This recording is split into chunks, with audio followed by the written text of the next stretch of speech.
Bail petition was yesterday it was filed, my lord. It will be posted on day after tomorrow, 11 May. Earlier rejected by your lordship. Bail you have to mention before the registry. No. Even if it is earlier rejected, you have to mention before registry. Registry will list it. May it please your lordship, I have taken the concept of the others regarding item number 15.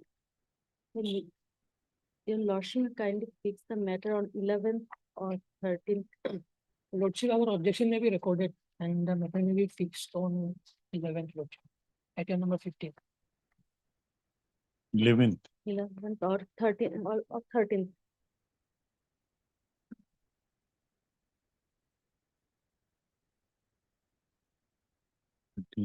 Item number 15. I am for the appellant. Heard Miss S. Roy, learned counsel for the appellant. Also heard Mr. What is your name? M. Ahmed. N. Ahmed, learned counsel for respondent number 1 to 5. Learned counsel for the appellant has prayed for an adjournment on the ground of personal difficulty.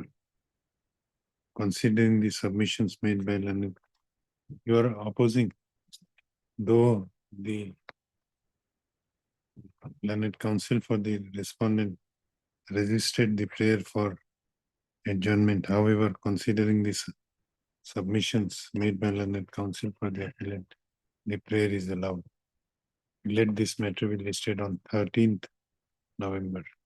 May it please your, I beg to mention 3 matters for orders column, my lord. Listing Listing.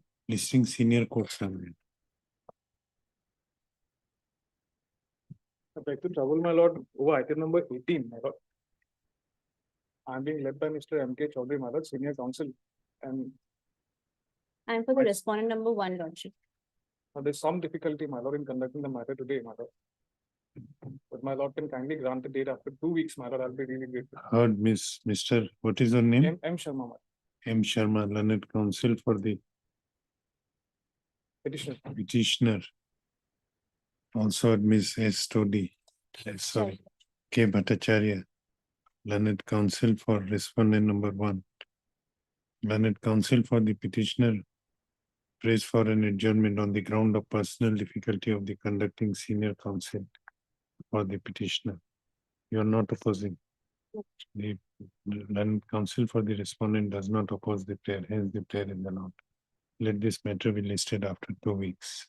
Subject to your lordship's convenience, if a date may No, kindly be subject to. Okay, I'm great. It will be inconvenient. I'm great, I'm great.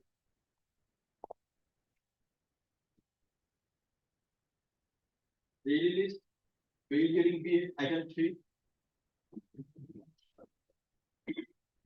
Please, my lord, can it be taken up after some time, my lord? Senior will be appearing. Can it be taken up after some time, my lord? So it will be difficult. Then we will take it up at 2. At 2, my lord. 2, lordship, it will be difficult on my part, lordship. I have some other engagement, lord. Then we'll adjourn it for today. Lordship. Okay. Otherwise, my lord, for some time. We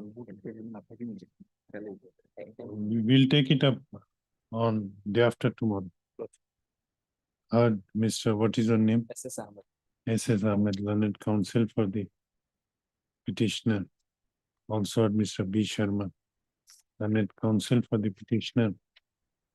Prays for passing over the matter for the time being. However, learned additional public prosecutor has submitted that he may not, it may not be, it would be inconvenient on his part as he has Lordship, I have to go to the commission, lord. some other pre-engagements. Considering the submissions made by learned counsel for both sides, the matter is adjourned for the day. Let it be listed on day after tomorrow, on 6th of November. So in the morning itself, we'll do the matter. Okay. Because it will be difficult on our part. Item 4.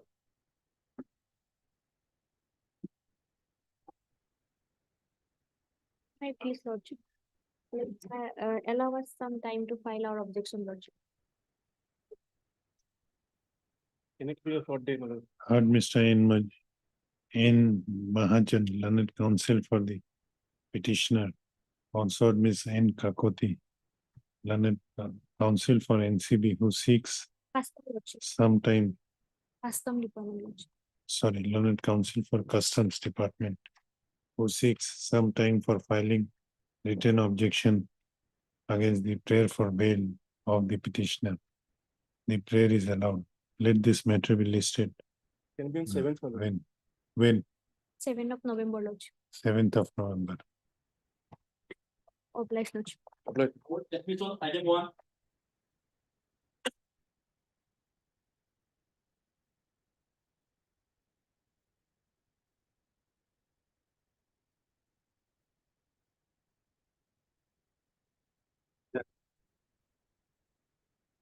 My lord, the issue here is, my lord, we have filed an application under order 12 rule 6 to pass a judgment on admissible. What happened, my lord? Plaintiff filed a suit. Plaintiff filed a suit for specific performance of a contract or agreement for sale dated 29/4/2017. In the suit, and they have paid alternative decree for specific performance of the contract, that is the execution of the sale deed. Alternatively, for return the advance amount which they have paid to the defendant. But if you look at both the PS number 15, my lord.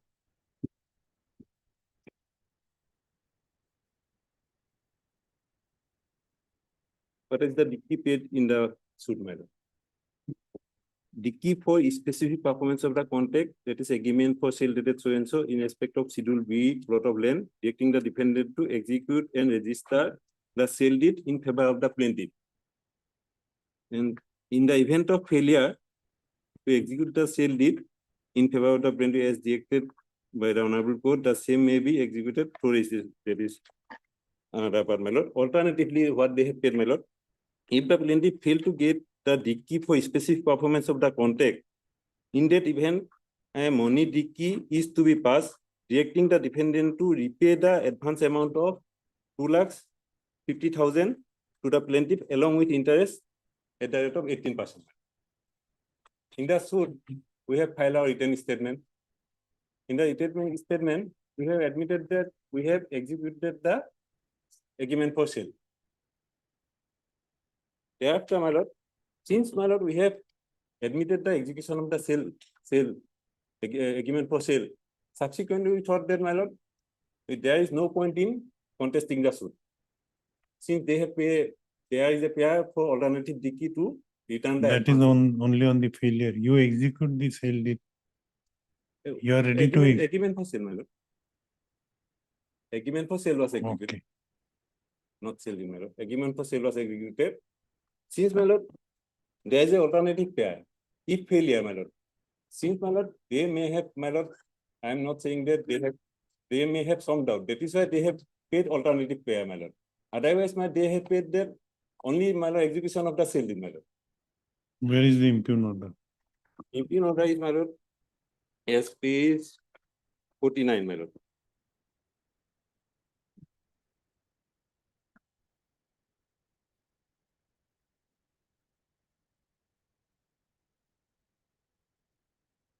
Read it.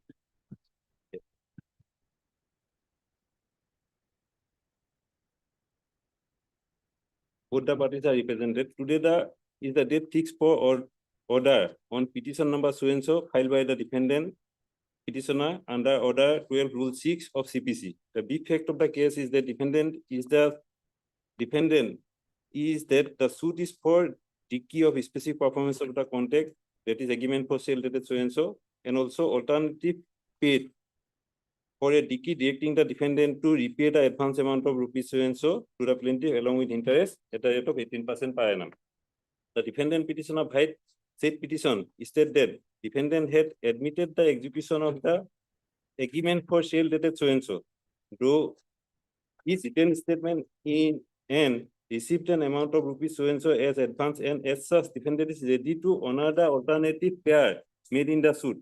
That is, the defendant is ready to return the amount of rupees so and so along with interest at the rate of 6% per annum, and as such paid for the court to pass a judgment and decree as per order 12 rule 6 of the CPC.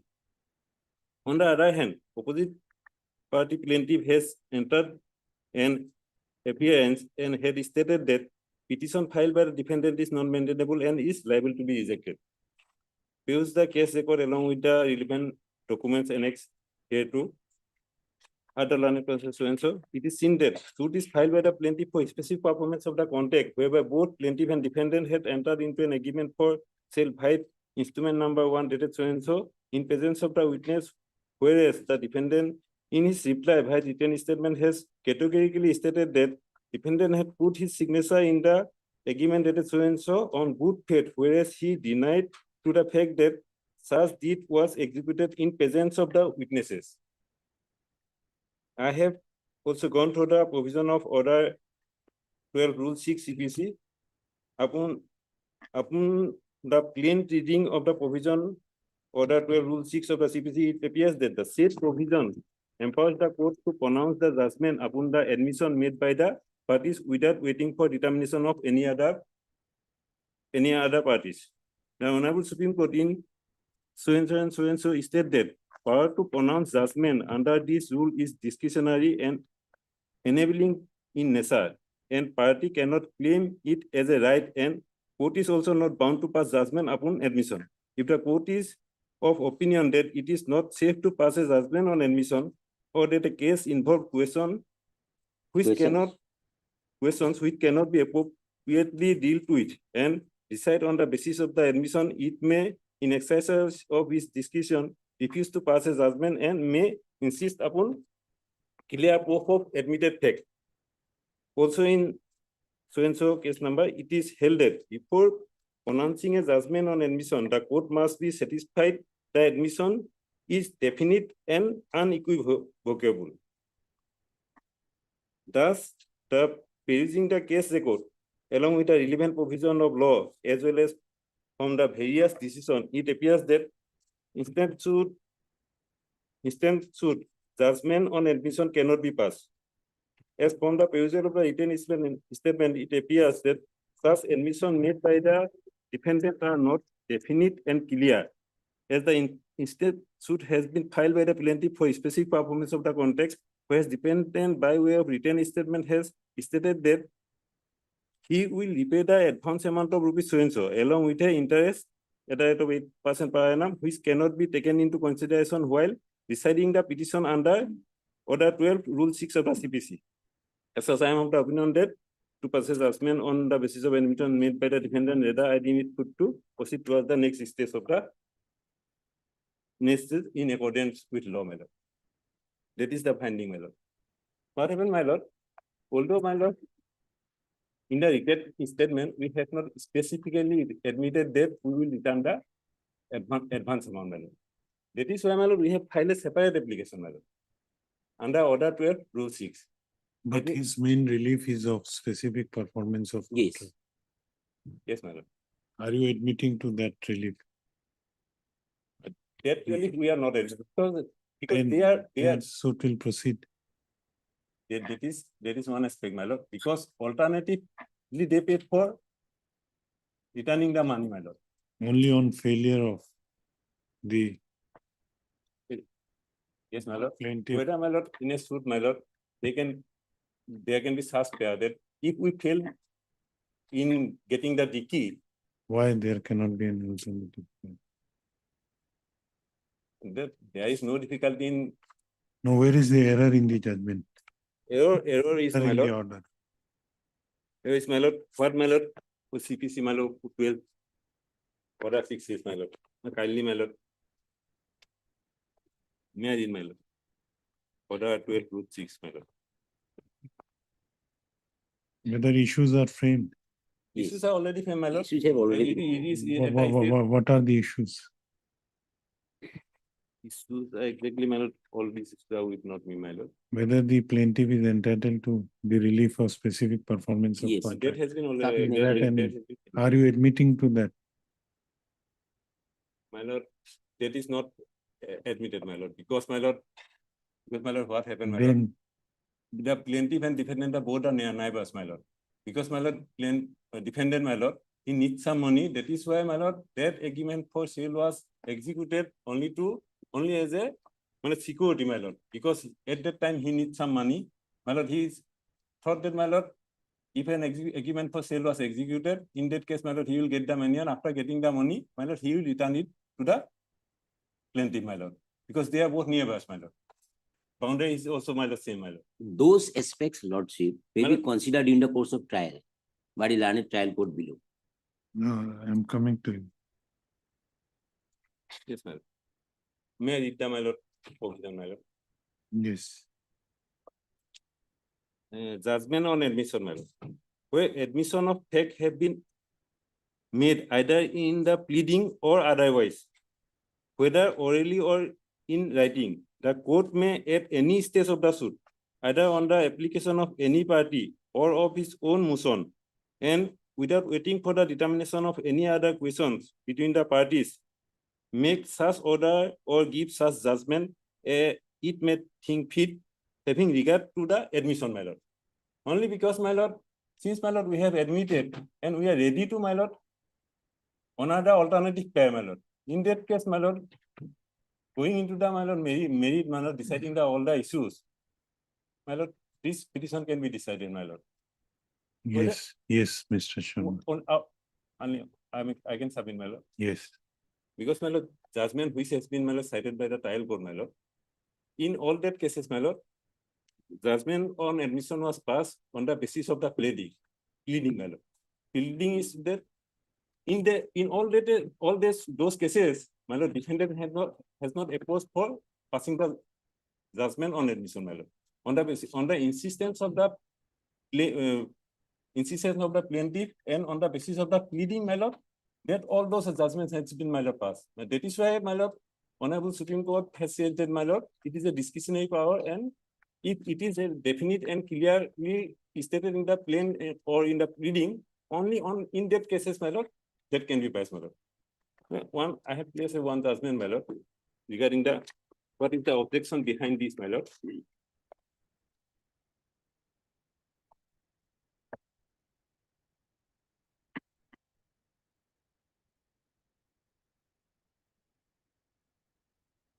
Objection behind the, my lord, order 12 rule 6, my lord.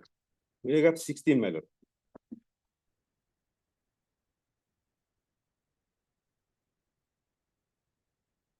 Case 6, my lord. Yes. Thus, the legislative intent is clear by using the word may, and as it may think fit to the nature of admission.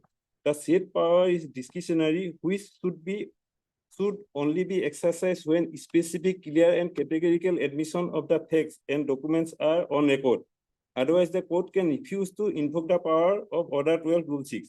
The said provision has been brought with the intent that if admission of facts raised by one party is admitted by other, and the court is satisfied to the nature of the admission, then the parties are not compelled for full-fledged trial, and the judgment and order can be directed without taking any evidence. Therefore, to save the time and money of the court and respective parties, the provision has been brought in the statute. As per the above discussion, it is clear that to pass a judgment on admission, the court is think fit may pass an order at any stage of the suit. In case a judgment is pronounced by the court, a decree be done accordingly, and parties to the case is not required to go for trial, my lord. When, my lord, legislative intent is clear, my lord, and in this case, my lord, we have clearly admitted that we are ready to honor the alternative decree, my lord. That is my submission. Okay. Okay. Why don't you take the money? Lordship, if we file such nature suit, we have to go relief under specific relief claim. The section 22 is very specific, Your Honor. If they are really deserving for the refund amount, they are naturally get after completion of trial, section 22 of the specific relief claim. What it says? It says, notwithstanding anything to the contrary contained in the Code of Civil Procedure, contained in the civil procedure, any person suing for Specific relief act. दियो. section 22 of the special, any person suing for specific performance of contract or transfer of immovable property may, in an appropriate case, ask for possession or permission or partition and separate possession of the property in addition to such performance, or subclause B, any other relief to which he may be entitled, including the refund of any earnest money. Exactly, we have paid for refund of earnest money also, or deposit paid him in case his claim for specific performance is refused. In case his specific performance is refused, no relief under clause A and clause B of subsection 1 shall be granted by the court unless it has been specifically claimed. First, we have to make the claim. Yes, we have to make claim for the specific performance of contract. First, we have to enforcement for the contract. Thereafter, if I am not entitled after completion of the trial, then the trial court has a discretion to grant the relief of earnest money, to refund the amount. Accordingly, I am entitled for that because I have already paid. That is the frame of the basic theme of the case, suit, Your Honor. Otherwise, I cannot claim this sort of nature claim. The suit cannot come within the framework of the section 22 of the specific relief act, Your Honor. The suit has to be framed upon under section 10, section 11, 12, 14, 16, as well as the 22 of the specific relief act. Without going the standing provisions, Your Honor, they have filed this application.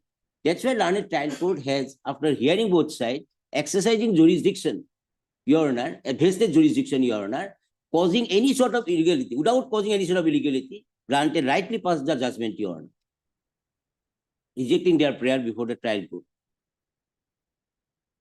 Suit has to be framed like that. After completion of trial, it is possible. It is not possible, it is straightway. Because in the provision itself, or a procedural code also says like that, where admissions of facts, the plural number is there, admissions of fact, not singular number, plural admissions of facts have been made either in the pleadings or otherwise, or orally or in writing. The court may, at any stage, court can act upon, either on the application of any party or of his own motion, without waiting for determining of any other questions involved in the suit, make such order or give such judgment as it thinks fits, having regard, the court has to apply its discretionary power, having regard to such admissions, again plural number. Only single admission is there, so for 2,50,000 has to be refunded upon, because if I fail to prove that, my first prayer, Okay. Anything else? nothing else, Lordship. Heard. Because court has exercised its jurisdiction as per vested jurisdiction, what is there, what is provided in the code, what is provided in the statute. Heard, Mr. What is your name? M. Setia, madam. Okay. M. Setia. Heard, Mr. M. Setia, learned counsel for the petitioner. Also heard Mr. H.K. Sharma, learned additional public prosecutor. Sorry, learned counsel for the respondent. Right. This application under section 115 of the Code of Civil Procedure, 1908, has been filed by the petitioner impugning the order dated 6/7/2024, passed in Vijay case number 561/2022 by the Court of Learned Civil Judge Junior Division number 4, whereby the prayer of the present petitioner to pass a decree on admission of facts under Order 12 Rule 6 of the Code of Civil Procedure 1908 in title suit number 160/2022 was rejected. The facts relevant for consideration of the instant revision petition for my in brief are that the present respondent had filed a title suit which was registered as title suit number 57/2018 against the present petitioner in the Court of Learned Civil Judge Junior Division number 4, Kamrup and Guwahati, for specific performance of contract of sale of land, specific performance of agreement for sale of land belonging to the present petitioner. It is the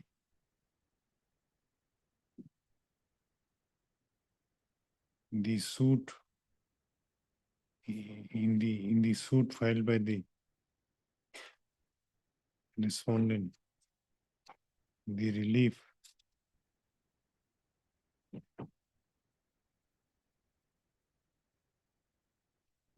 which was prayed for was the specific performance of contract, that is the agreement for sale dated 29/4/2017, executed between the parties in respect of Schedule B land in respect of land described in Schedule B of the plan, by directing the defendant within bracket present petitioner to execute and register the sale deed in favor of the plaintiff. Stop. In the plaint, and alternative relief was also prayed for as to if the plaintiff fails to get the decree for specific performance of contract, in that event, a money decree may be passed directing the defendant within bracket present petitioner to repay the advance amount of rupees 2,50,000 to the plaintiff, along with an interest at the rate of 18% per annum. Learned counsel for the petitioner has submitted that in the aforesaid title suit, by filing a miscase, that is miscase number 561. No, in the aforesaid title suit, the present petitioner filed an application under Order 6, Rule 12, under Order 12, Rule 6 of the Code of Civil Procedure, whereby it is pleaded by the petitioner that the petitioner is admitting to the execution of agreement to sale between him and the I may be excused. Respondent is admitting. no petitioner is present petitioner. He is admitting, yes, Lord. I may be excused. Present petitioner is That part is in case 41 minus. is admitting the execution of agreement to sale dated 29/4/2017, and he is also ready to repay the advance amount of rupees 2,50,000 to the present respondent within bracket plaintiff, along with the interest of 18% per annum. And therefore, he had prayed for passing of a decree on admission under Order 12, Rule 6 of the CPC. However, by the impugned order, the trial court rejected the said prayer. Stop. Learned counsel for the petitioner has submitted that the trial court has erred in rejecting the prayer for passing the decree on admission under Order 12, Rule 6, inasmuch as the sole contention between the parties in the suit is as to whether the agreement for sale dated 29/4/2017 sole no, prime contention. Dated 29/4/2017 was executed in line to the absolute last line.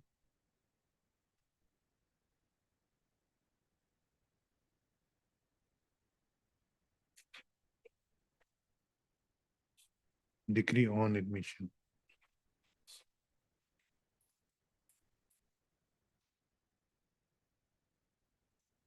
Solar Jagat Prime.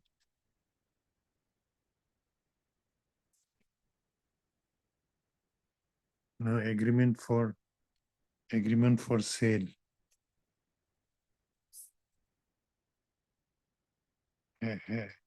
Has been executed between the parties or not. He submits that when the present petitioner is admitting to the execution of the sale deed and also admitting to repay the earnest money of rupees 2,50,000 along with an interest of along with an interest at the rate of 18% per annum. Nothing remains in the suit as one of the alternative prayer made by the plaintiff within bracket present respondent is the repayment of earnest money along with interest. Stop. He submits that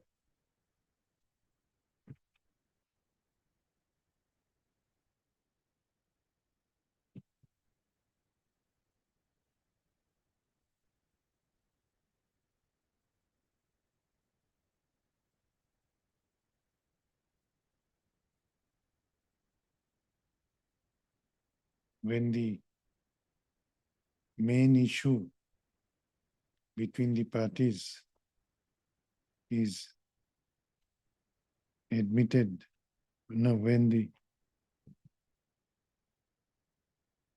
the facts leading to the main dispute between the parties has been admitted by the defendant,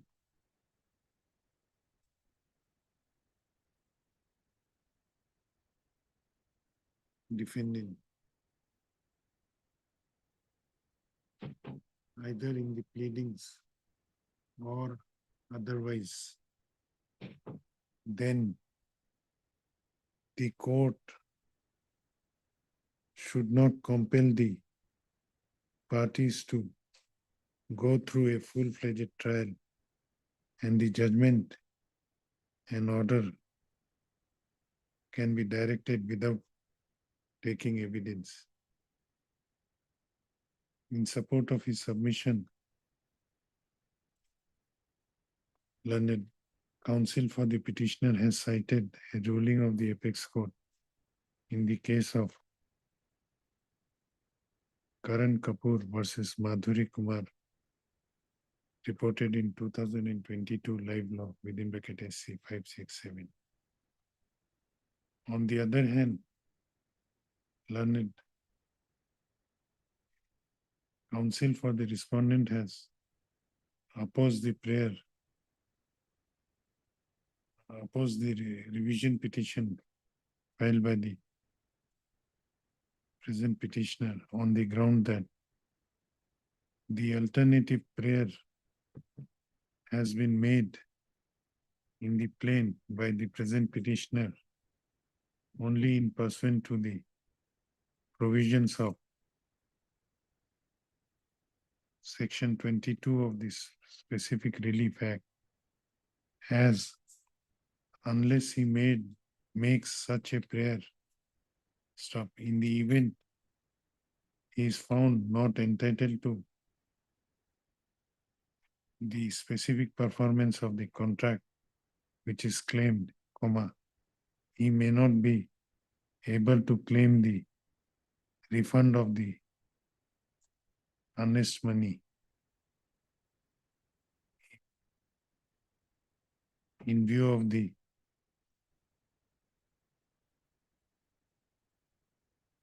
bar provided under Section 22 within bracket 2 of the specific relief act. He further submits that the main relief sought for by the present defendant as plaintiff in the aforesaid title suit is that of specific performance of contract. It is only as a way of abundant caution and for the bar which is there in Section 22 clause 2 of the specific relief acts, he had prayed for an alternative relief of refund of the earnest money.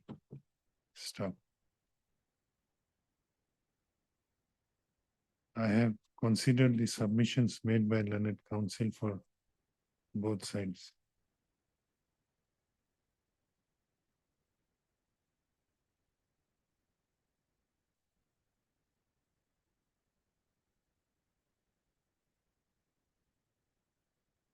On perusal of the provisions under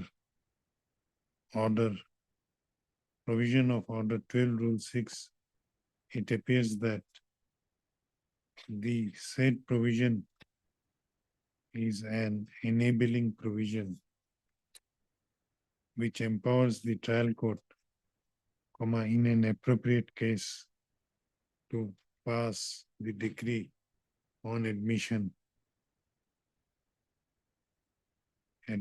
without going for a full trial. However, this discretion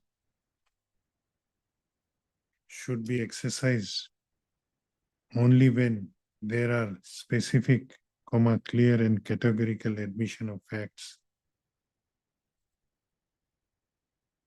In the instant case, though the present petitioner, within bracket defendant, has admitted the execution of the decree, admitted the execution of the agreement to sale dated 29/4/2017. However, on a specific query posed by this court, learned counsel for the petitioner submits that though the petitioner is ready to refund back the earnest money along with the interest, he is not ready to execute the sale deed and execute the sale deed as in respect of the agreed plot of land as prayed for by the plaintiff as his main relief in the title suit.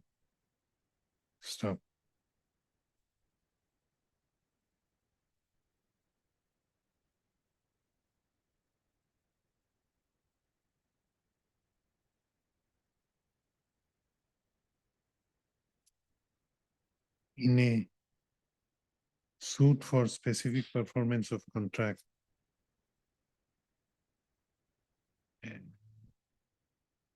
As similar to as involved in this case, the main relief. No. In this continue again. In the suit filed in the present case, the suit filed by the present respondent as plaintiff is mainly for specific performance of contract in respect of the agreement to sale executed between the parties on 29/4/2017.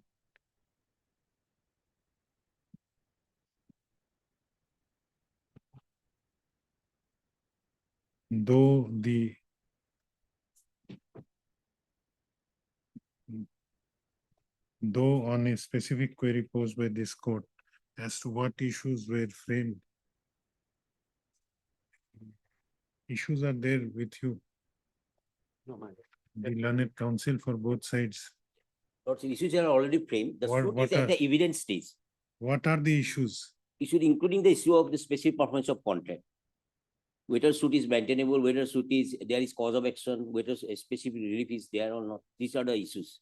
Their issues can be addressed by the learned trial court also. Along with alternative. Yes, already issues also all- there, all there issues for are there refund of within. money. At this stage, the suit is Those for cross-examination stage. Have failed to specifically state as to what issues are framed in the suit.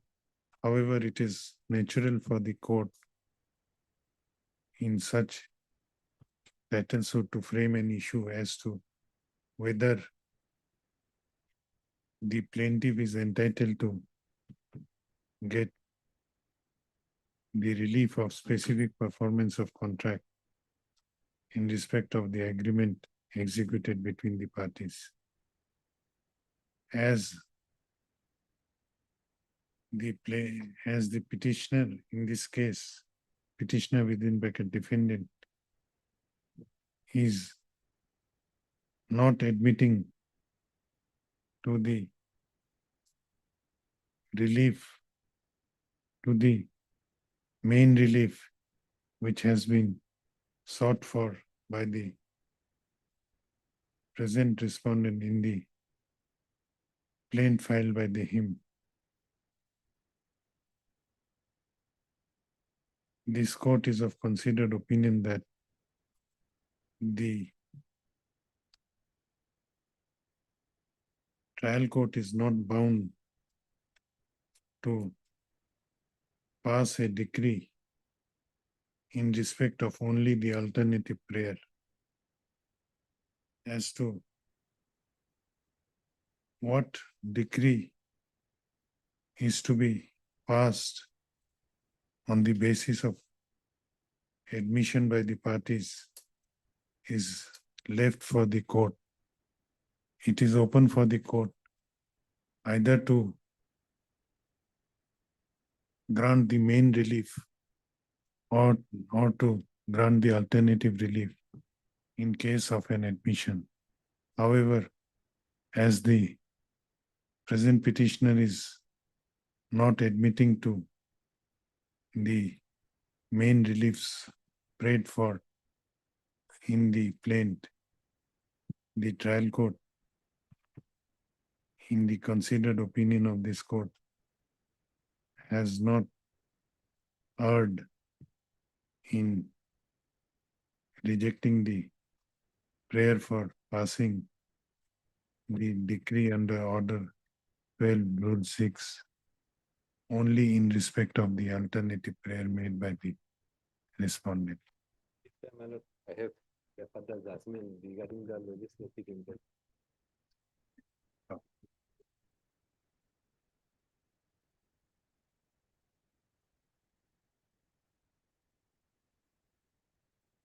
For the reasons mentioned here in above and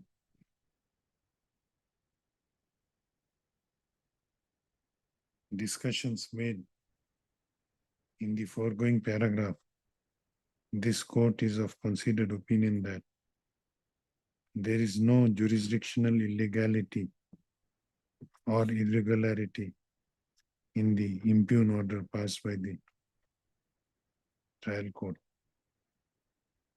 on 6/7/2024 in Ms. J case number 561/2022. This revision petition is accordingly dismissed. Problem. Parties are left to bear their own costs. Okay. So item number 10. There lordship the EP is going to be a party lordship. I've done to the records lordship Item number 10.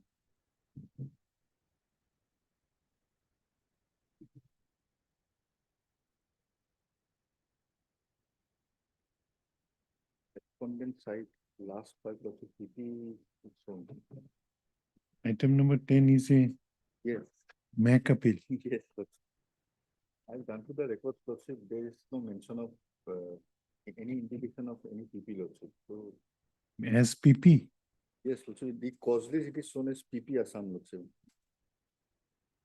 It may be wrong. Yes, maybe lordship. I've done to the records lordship, there's no need of a PP lordship. Okay.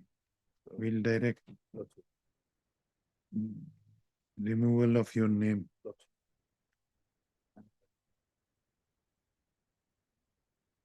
Thank you.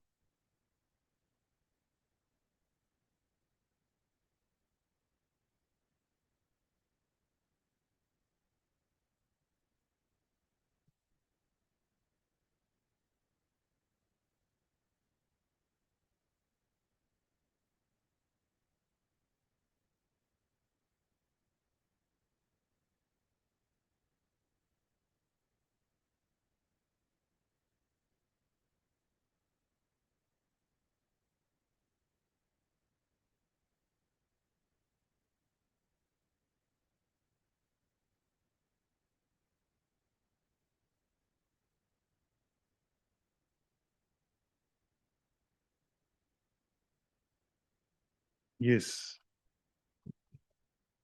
Your Lordship, this civil revision pertains to the impugned order of the learned trial court, the order dated 31/7/25, page 199, 200. There it has been written,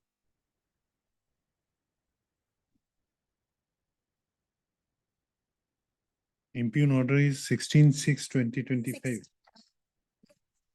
impugned order is 31/7/25, Page number page number 199 to 200. Get 2 pages sheets. It's a 2-sheet order. 199 is a One different order. seven-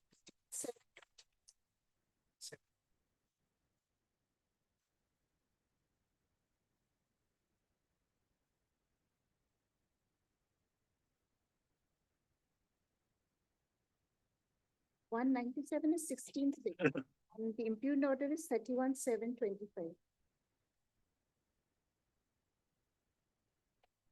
It's regarding the evidence of the plaintiff and the issues in page. What is the wrong in this order? It is a very short order. Where is the error in the order? Your Lordship, actually, it's been given that the issues are whether it's barred by limitation, whether the document put forward is the last will, and whether the testator had a sound disposing mind during the thing. That is okay because these issues are as per the guidelines laid by the Supreme If Court. any additional issues are required according to you, you may file an application for framing.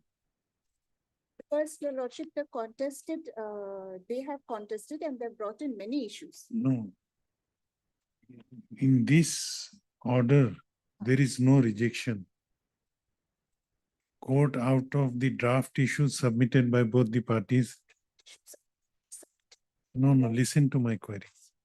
Court, after going through the pleadings and after going through the draft issues submitted by the parties, have chosen to frame only two issues, because according to court, these two issues are important. If you think that more issues are required to be framed, you have to file an application. If that application is rejected, only then this Revision will come. revision will come. Yes, Lordship. This is the point. Because You Your have Lordship- come prematurely. Yes, Lordship. Because your Lordship, 16/6/25, the order, the previous order, page 197 to 198.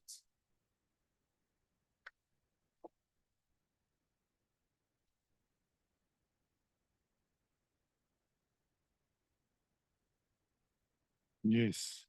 It's given out here in the second last paragraph. I deem it fit to treat the said petition bearing number 972/24 as the replication. Which page you are reading? Page 197. Yes. It's the order of 16/6/25. The second last paragraph states, I deem it fit to treat the said petition bearing number 972/24 as replication to the written statement of defendant 1 and of defendant 2, 3, 4. So whatever they had put up as issues, I have already stated, and that has been accepted as a replication. So that means we have my probate petition, the written statements of the defendants, and the replication, and my replication petition. And it's the last para states. No, and no, this I'm not getting you. You are the petitioner. petitioner, plaintiff before the, you have gone for seeking probate of some will, father's will. That's And the present respondent is the, one is the daughter of dad, the they testator. have filed written statement. After that, court has framed issues. Practical action. There is Oh, no with provision for reference- replications. First of all, if What there is, is anything. no, no, please don't interrupt. I'll come to you. Let her submit. So, Let her submit. so your lordship, like whatever they have stated, because they have brought in issues which have, in many cases, no relationship whatsoever with the probate case. And anything. No, they court has framed only two issues, have three issues. three And issues, this is three issues. So is there any defect? Yes, your lordship, because they have raised the issue of senile dementia of the testator right from when they have not given a date. I have admitted he was diagnosed with senile dementia in 2006. They will. No, no, we are not going into fact. You are challenging order dated 31/7/2025. Was additional issues of senile dementia which they have stated from long time back. Then joinder of parties have not been thing. I mean, there are some other parties, they have not named the party, so some parties are left to be joined or a misjoinder. So actually, Your Honor, as per CPC, Order 8 makes it clear that all documents have to be submitted, which they have not till date. Then all the issues should be We listed. cannot go into each and every aspect of your case. You have filed a revision impugning a specific order. So I Where is just- the error or irregularity or wrong? What is wrong in that order? it's not all the issues of documents and has not clarified that, okay, if they don't want to submit the documents or they don't submit the documents, that must be stated that those mandatory documents have not been submitted by the defendants. No. This order relates only to framing of issues. It's given out, page 198, last para. At this stage, both the parties submit that matter may be fixed for issues according to If the. they have not submitted documents, then it is for your good if later on they cannot file those documents. They cannot rely on those. State, which goes like beyond the normal issues as per the Supreme Court guidelines for probate cases. They They cannot have to rely get on the- those documents later on if they are not submitting it. That is for your good only. Because order 40 No, days- that is on them. Suppose they, in their written statement, they mention about some document. they fail to submit those documents at appropriate time.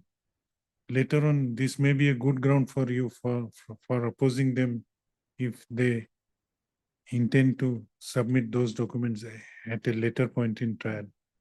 It will be for your good only. Principles of natural justice, when I've given every document which I've based my claims on and additional documents with them, then I believe that I also have a right to get those documents which they are relying on. At least it should be stated by the court. No, And Order 14 makes it clear that all issues. therefore, So your lordship, even what the- do you do? What do you do? No, what is your profession? Not because of issues which were forced on me, I had to drop finally. So I was working as a school teacher where my son was studying. And then after that, I had to shift because I. Why had to have take you care- not taken assistance of a lawyer? Your lordship, I don't have the money to pay.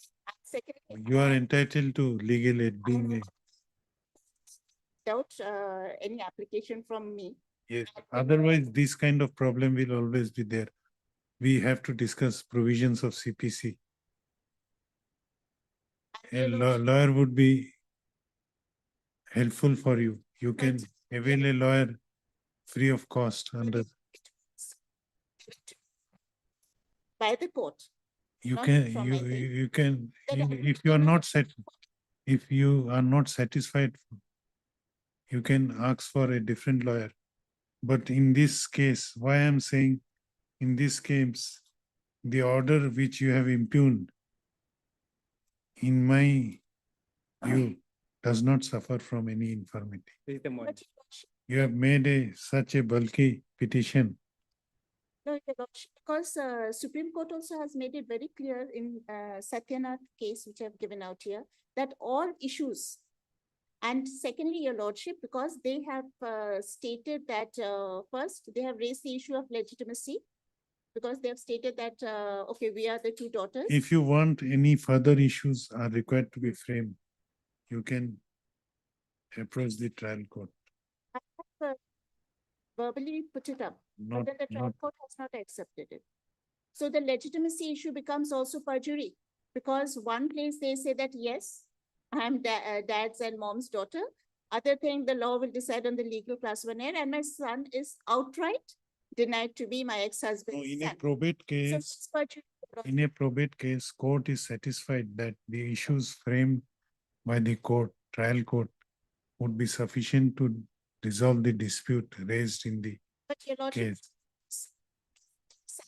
because my right to reputation comes up. Therefore, without legal assistance, you will stray here and there.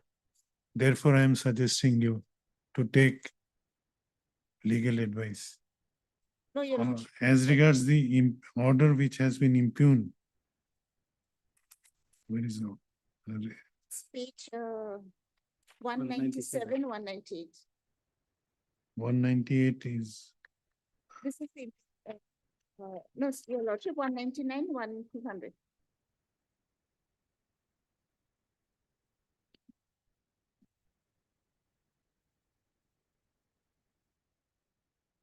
And your lordship, if I may just ask something, yes. what about the other issues which are there?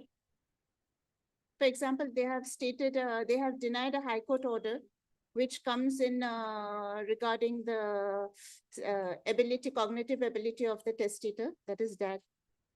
Then landed properties and my right to reputation, which keeps hanging in a balance. And if the issue is not taken up and at least it is not referred to, then that issue of me as a daughter and mother is left hanging like that. So my right to reputation, that is right to life also. And it's also perjury, which is defamation also comes in, and perjury. As per section 282 of the Indian Succession Act. Any false averment means cognizance has to be taken by the court. That issue is also there.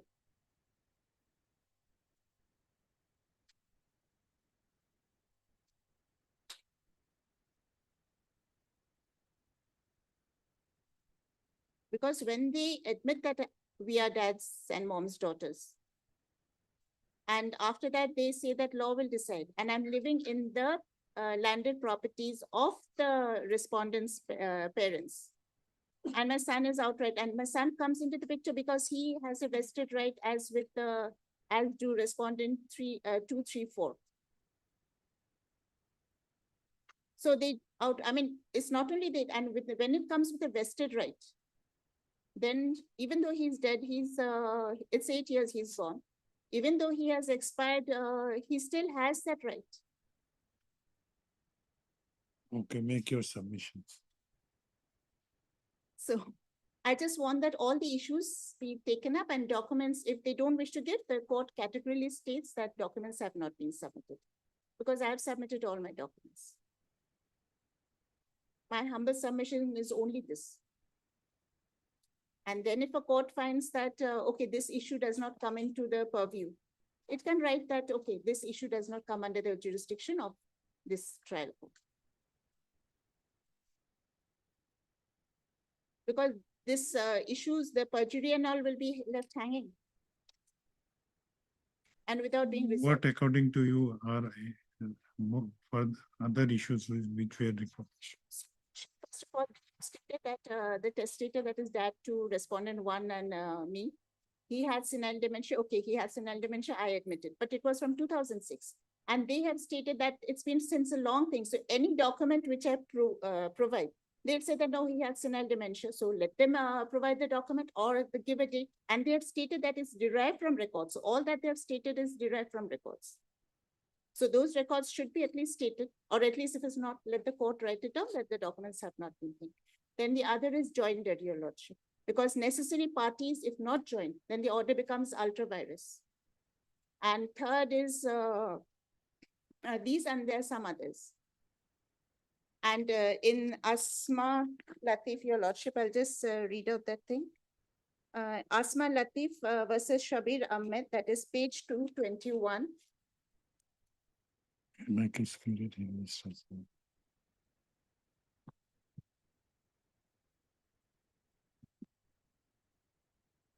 In para 48, it's given all civil courts in the country have to regulate their judicial work in accordance with the terms of the provisions of the CPC. And a contentious probate case comes under the CPC. Any egregious breach or violation of such provisions, including the one noticed here, would be ultra vires. And order 8, they have not submitted the documents. The court should note it down. And order 14, they have not, all the issues have not been taken up by the case.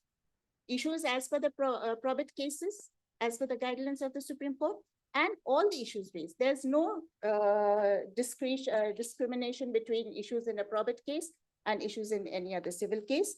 And that is as per Satyanath, that is page 243.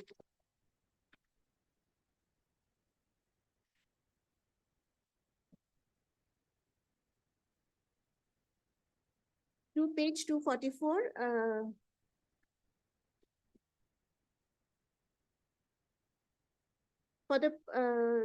For the purpose of disposal, para 21, for the purpose of disposal of the suit on admitted facts, particularly when the suit can be disposed of preliminary issues, no particular procedure is required. Okay, this is thing. And preliminary issue is an issue which is very much clearly evident in the plaint of whichever party without going into evidence. And the fact that they have admitted that I am dad's daughter and Shamik is Mr. Bikash Ranjan Kudar and my son.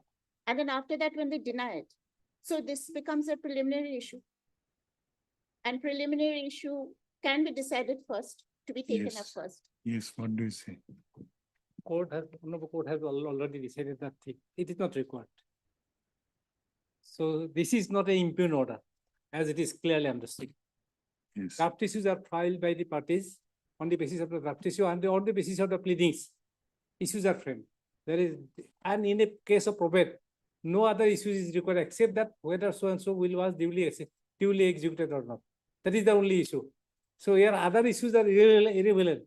If we probate will is proved, then that's all. That will go by the will only, not beyond that, not under that.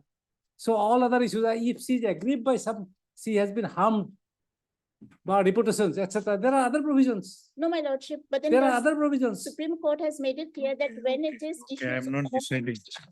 I am not deciding it now because if I pass an order of dismissal, you will not understand anything. Let her engage. We are, we will appoint an amicus. Yes, for- Lord. Yes.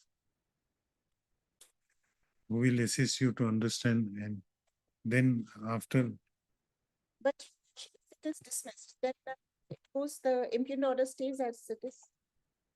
yeah, Court has- we are So, not, Your Lordship, we are not dismissing, we are not deciding you.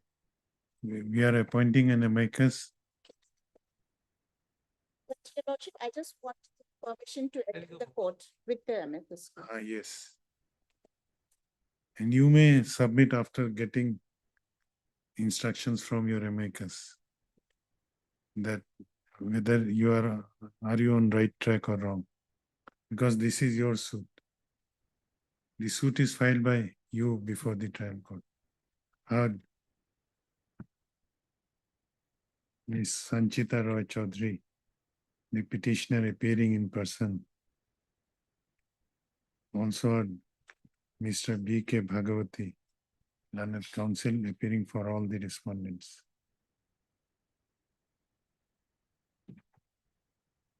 Learned the petitioner appearing in person has submitted that in the instant CRPIO, she has impugned the order dated 31/7/2025,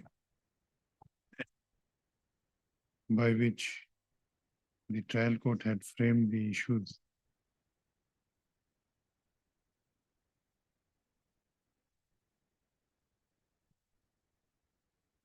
and fixed the case for evidence on 14/10/2025. He has also impugned the, she is also, she has also submitted that she is also aggrieved by the memorandum of issues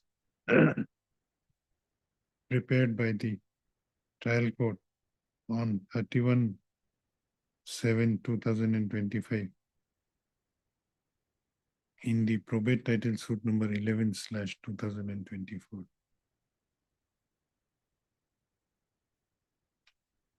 Learned counsel for the respondent, on the other hand, submits that a bare perusal of the impugned order would reveal that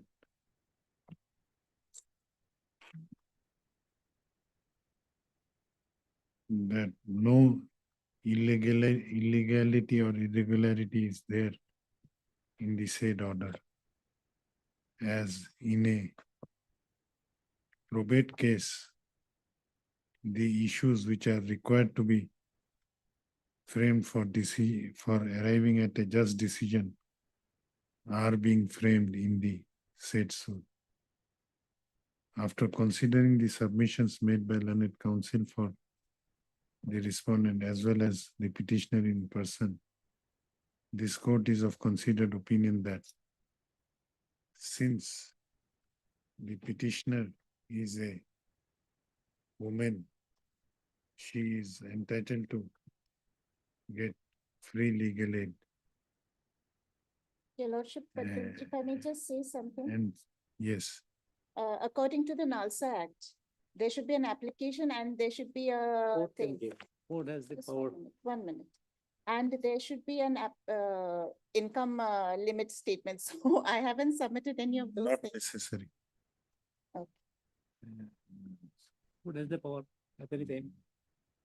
And since she has submitted before this court that she does not have the financial capacity to engage a counsel, this court is inclined to appoint one amicus curiae to defend the cause of petitioner in this case. We have a separate list of civil amicus curiae. I think civil there is, it is there. Asini. But Your Lordship, just one apprehension I have. If suppose the amicus curiae doesn't work, I mean, in my, I mean, You in my can, case. you can inform this court on the next day and plead your case yourself. And Your Lordship, the other thing is, Nothing without you understand the, and Your Lordship, the next date is 29/11/25. So suggest one name. I cannot, I am not supposed to No, also no. solve it. Second. In that case, I'll be, Any amicus present in the court. there is a list I have seen other day. I don't remember it. This court appoints Mr. Sarfaraz Nawaz, learned counsel, as amicus for the petitioner appearing in person. The courtmaster shall inform the amicus about his inform the said counsel about his engagement as amicus curiae in this case. We'll request him to discuss the matter with you. Let this matter be listed again. When is the next date? 29/11/25, Before that date. certified original copies. I will move petition to us. Mm. Okay. No, okay. There is nothing to dispute about that.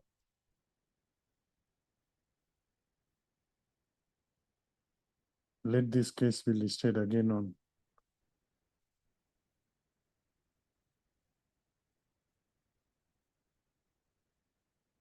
eighteenth of November. 18 November.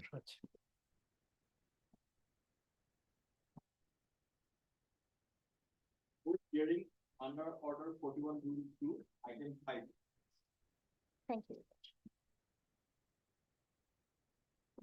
The court master will arrange a meeting with you and the amicus.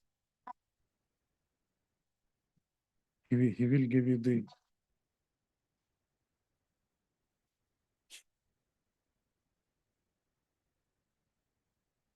On last occasion, you lost directed to formulate the issues in PESI. So I have accordingly done it, and which you will find on record as done by the registry.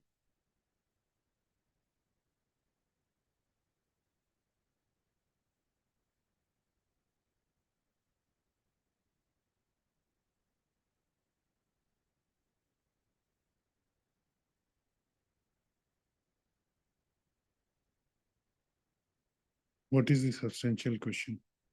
There are 7 substantial questions of law. Whether it is at the first part of the appeal, it has been fixed by the.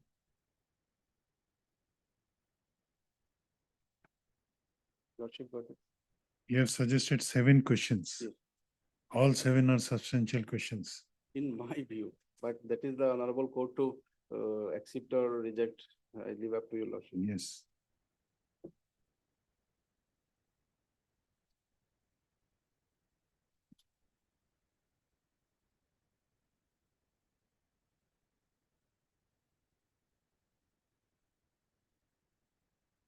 What is the case? Is related to my lord regarding a subsequent suit between the parties with regard to dispossession of the shoot lands. Whether a decree was earlier granted in favor of the present appellants, and subsequently they have been dispossessed by the defendants. Those are respondents herein. And on being dispossessed from a part of the shoot land, we have filed a title suit before the learned trial court, which has been dismissed.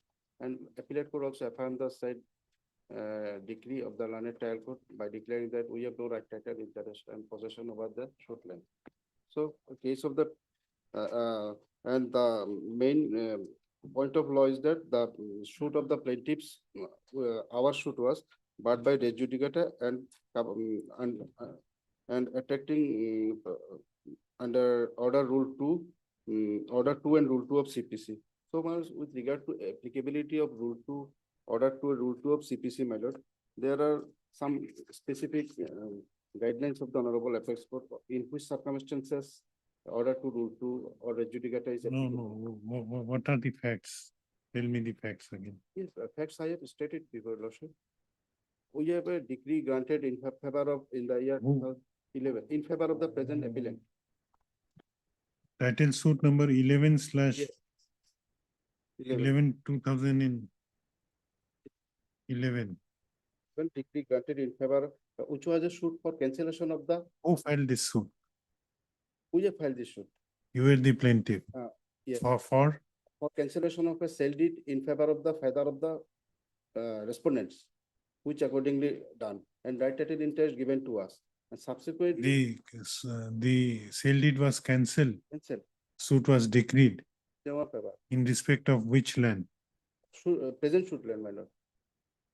Okay, thereafter, Thereafter, again, when the, it was, decree was not executed and some late, and this, due to dismissal of the execution petition, due to some non-persecution, they, again occupied the said plot of land by dispossessing us. Then on being agreed with the said disposition, we have approached the landed trial court by filing the, present title suit number 1238 of 18. subsequent title suit. Yes.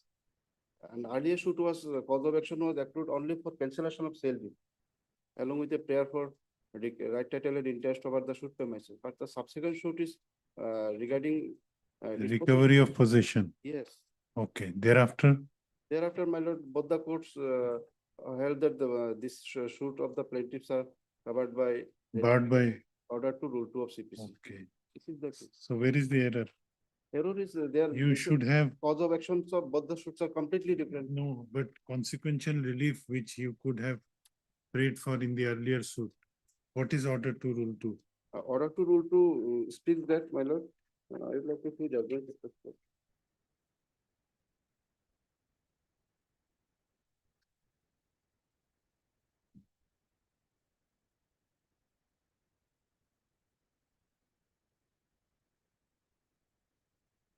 Please read.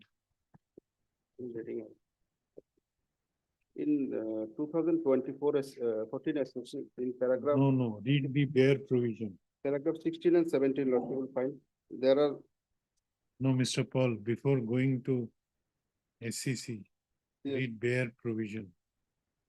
fair provision is, Read CPC, yes, order to rule two, what is there in I have no. copy. CPC এখন দিও।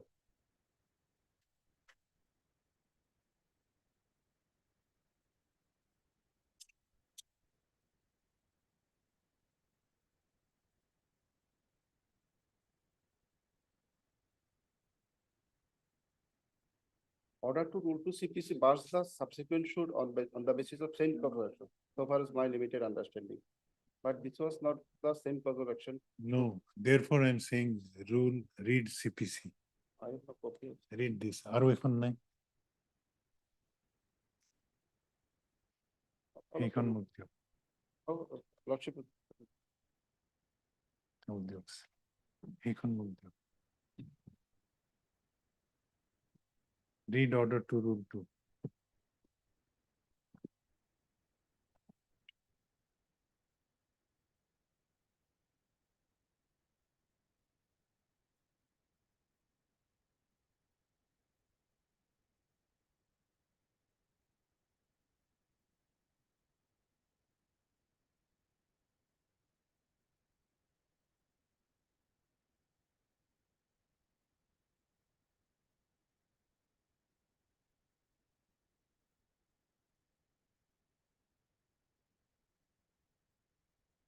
oh, comment.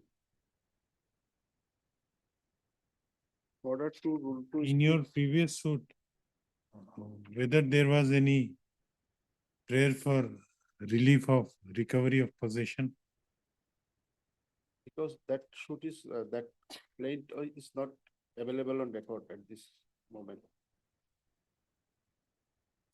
That is the part of cause of action, but mainly the shoot was filed by the, for No, recovery of disposition. the, And earlier without shoot going was for- into facts, Yes, yes, on facts, it is a shoot, Lordship will get the facts on page 23 of the appeal.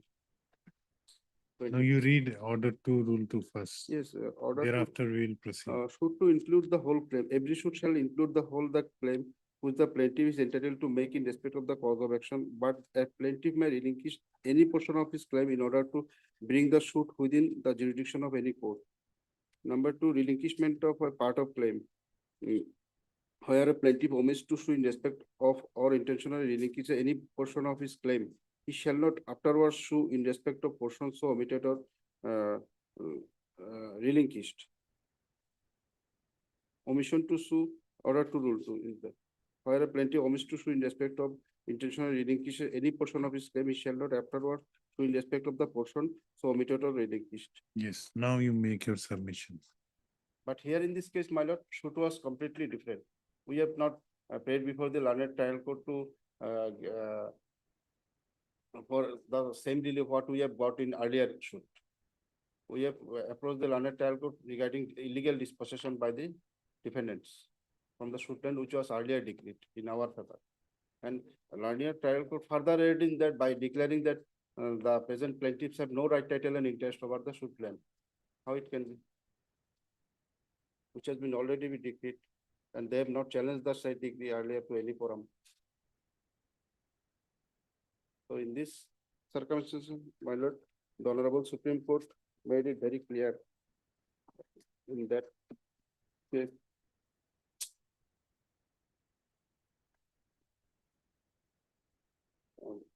In paragraph 16 and 17, No, before, no, may I read out the case, my lord? In paragraph 16, some specific guidelines are here in 2020 case, which is between 14 SCC. In paragraph 16, Lordship may kindly take into consideration. The cause of action means page 121. Bullimi Pularao. Point number 2, the cause of action means every fact which will be necessary for the plaintiff to prove if traversed in order to support his right to the judgment. Number 3, if the evidence to support the two claims are different, then the causes of action are also different. Number 3, the causes of action in the two suits may be considered to be the same if in substance they are identical. Number 5, the cause of action has no relation whatever to the defense that may be set up by the defendant, nor does it depend upon the character of the relief paid for by the plaintiff. It refers to the media upon which the plaintiff asks the court to arrive at a conclusion in his favor. So, mother, so far as head note of this case, yes, these are the some criteria has been interpreted by the Honorable Supreme Court, when were you dispossessed? my lord. When were you dispossessed from the suit line? When you were dispossessed? That is the matter of record, my lord. In the month of February, prior to filing the suit, Which suit? the instant suit TS 123 of 18. So entire very simple point involved in this case, causes of action and the evidence of both the cases are different. If the cause, as I have submitted before Lordship in pursuant to the Honorable Apex Court judgment, if causes of action and evidence of both the cases are different, then that cases shall not cover the purview of order to rule 2 of CPC. That is my very clear submission before your Honorable Court. And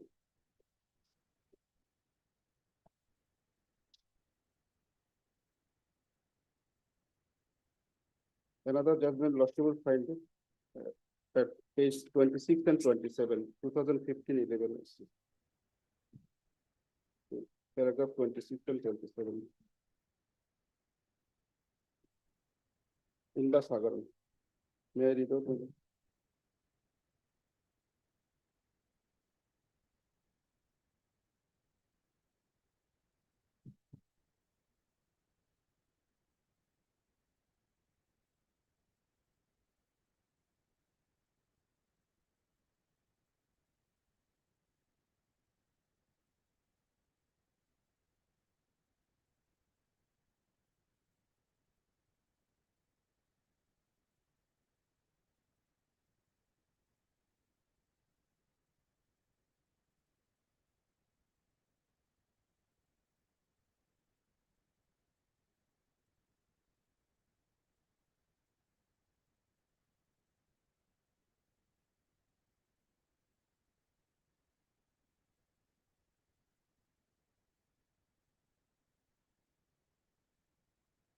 Okay, which substantial question of law you are pressing?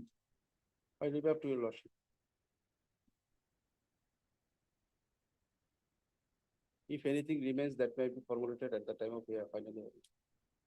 Nothing remains in this case.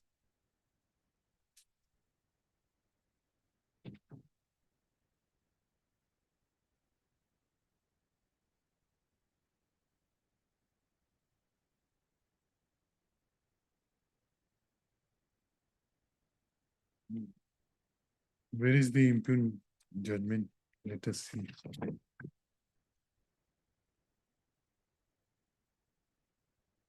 Page 49 to 70 onwards.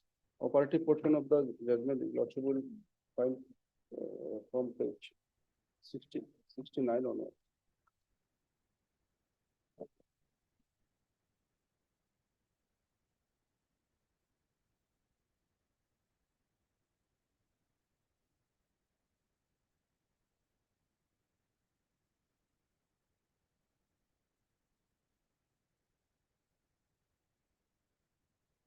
Paragraph 41 of the impugned. Page number?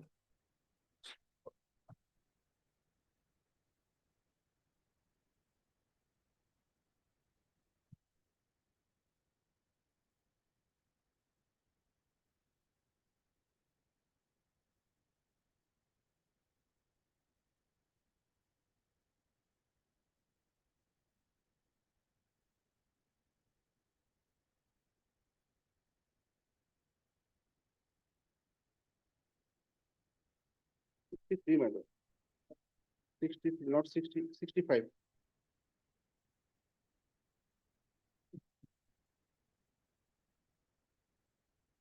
Regarding issue number 6 and 7 on that page, prior to final order.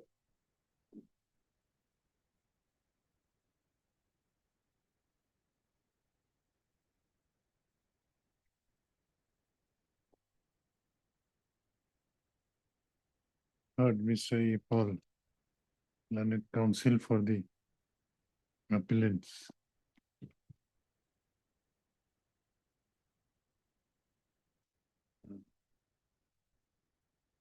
This appeal under section 100 of the Code of Civil Procedure from 1908 has been filed by the appellants impugning the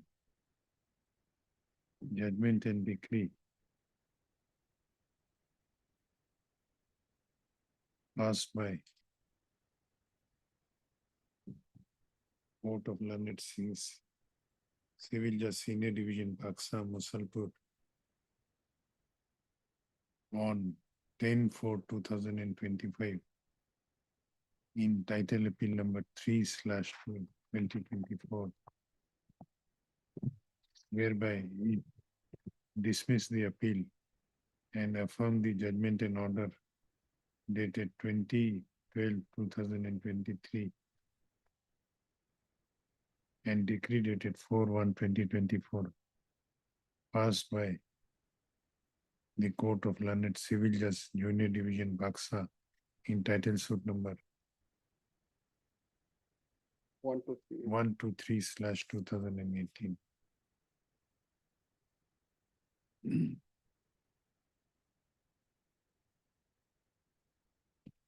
On perusal of the materials available on perusal of the memo of appeal, as well as the documents annexed thereto, as well as after hearing learned counsel for the appellant, following substantial question of law is framed,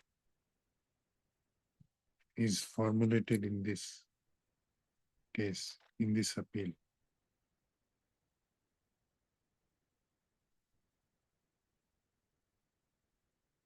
Whether the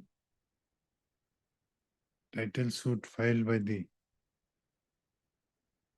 title suit number 123/2018 filed by the present the appellant.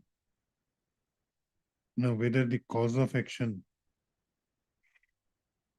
for title suit, cause of action for preferring filing title suit number 123/2018 by the plaintiff is different, was different from the cause of action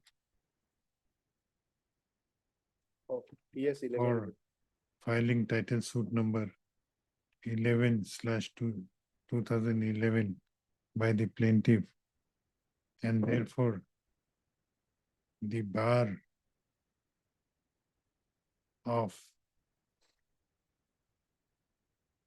order 2, rule 2, and therefore whether the bar of order 2, rule 2 of the Code of Civil Procedure would be applicable to the subsequent suit, that is title suit number 123/2018 filed by the plaintiff, filed by the present appellant. Stop. Issue notice to the respondents and call for the records of the title suit number 2011, title suit number 11/2011, as well as title suit number 123/2018, as well as title appeal number. What is the title appeal? 3 of 24. Title appeal number 3 of 2024 from the appellate courts, from the concerned court. The appellant shall take steps for issuance of notice upon the respondents by speed post as well as by usual mode within 7 days from the date of this order, returnable after 4 weeks, list accordingly.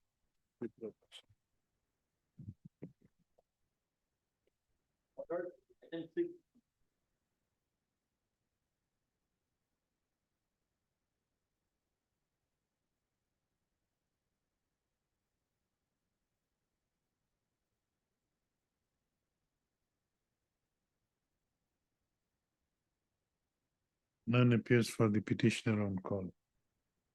On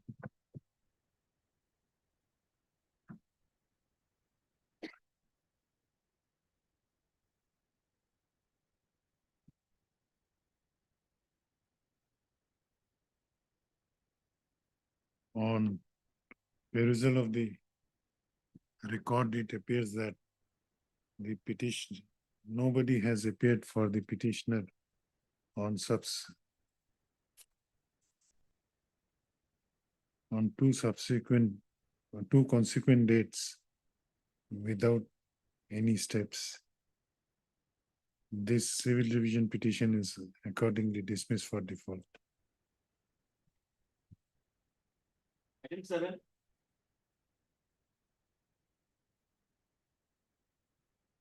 Okay, so report from the learned civil judge, my lord, has not received. On last lordship, 24/6/2025, the matter was remanded before the learned civil judge now. Lordship would get paragraph 21 of the last order.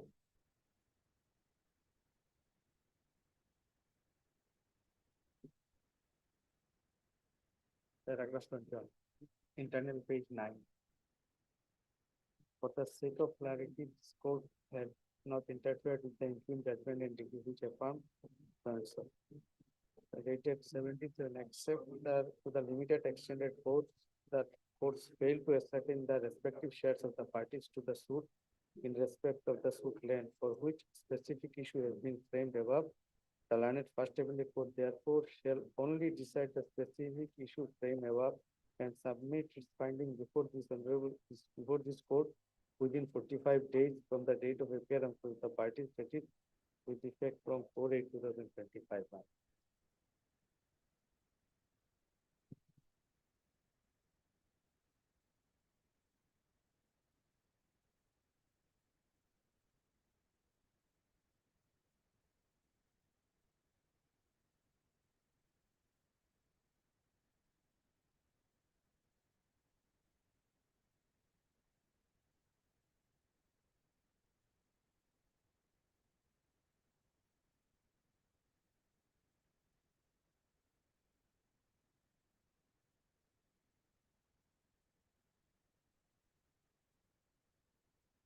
Heard Mr. Yeah. J. Lusker, learned counsel for the appellant, also heard Miss S. Ahmed, appearing on behalf of Mr. M. J. Kadir, learned counsel for the respondent. It appears that by order dated 24/6/25, this court has remanded the case back to the Court of Learned, Civil Judge, Senior Division, Hailakandi, by framing an additional issue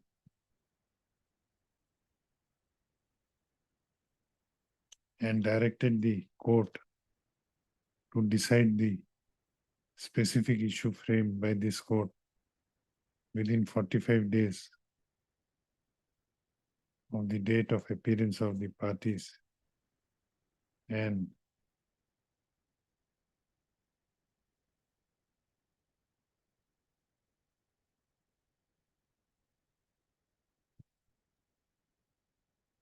submit its finding before this court. However, it appears that no report has been received from the First Appellate Court, that is the Court of Learned, Civil Judge Senior Division, Hailakandi, in pursuant to the order dated 24/6/2025. The registry to issue reminder to the First Appellate Court for the same. Let this matter be listed again on 8th of December.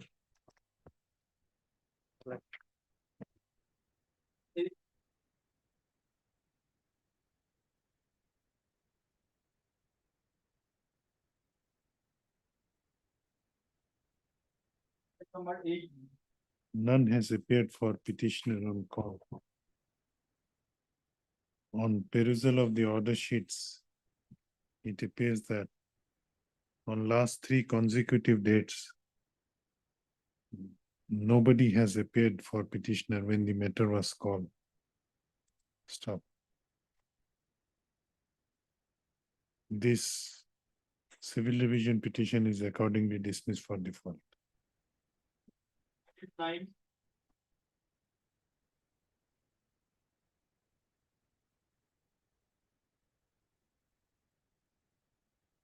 Made your lordship.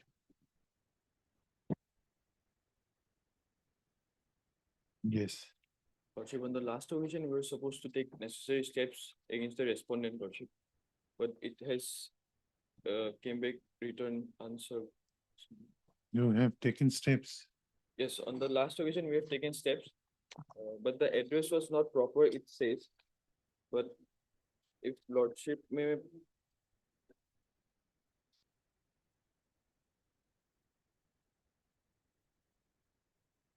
pursue the annexure number 10, that is page number 74. the No, address was proper. by 7/4/2025, you were directed to take steps.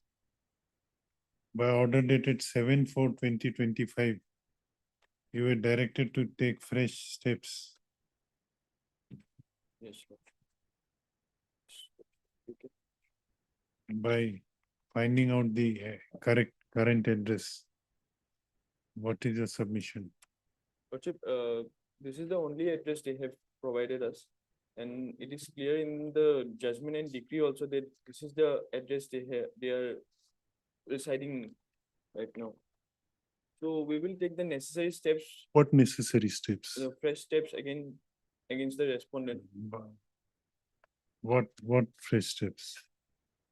Lordship, in a If way, you don't have the current address, you have to take steps by substituted manner by Dusty, public, how will you take dusty steps? You don't know the address. Lordship, this is the address, Lordship, in the annexion number 10, that is the judgment or judgment.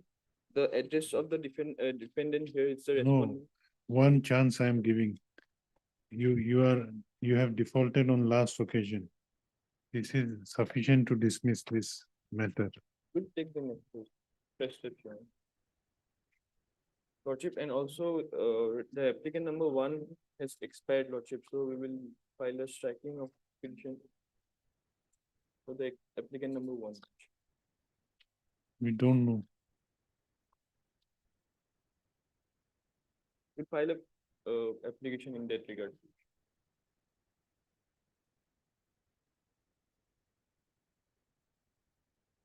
Heard, Mister, what is your name?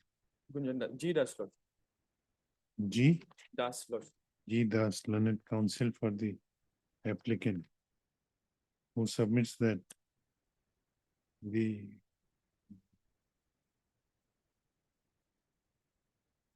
petitioner is unable to find correct address of the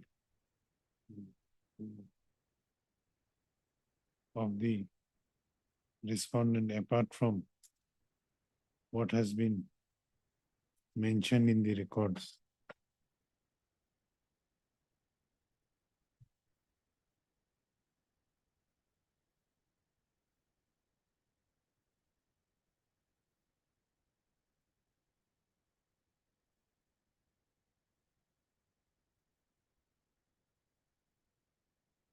He submits that the petitioner may be allowed to take fresh steps for issuance of notice on the opposite party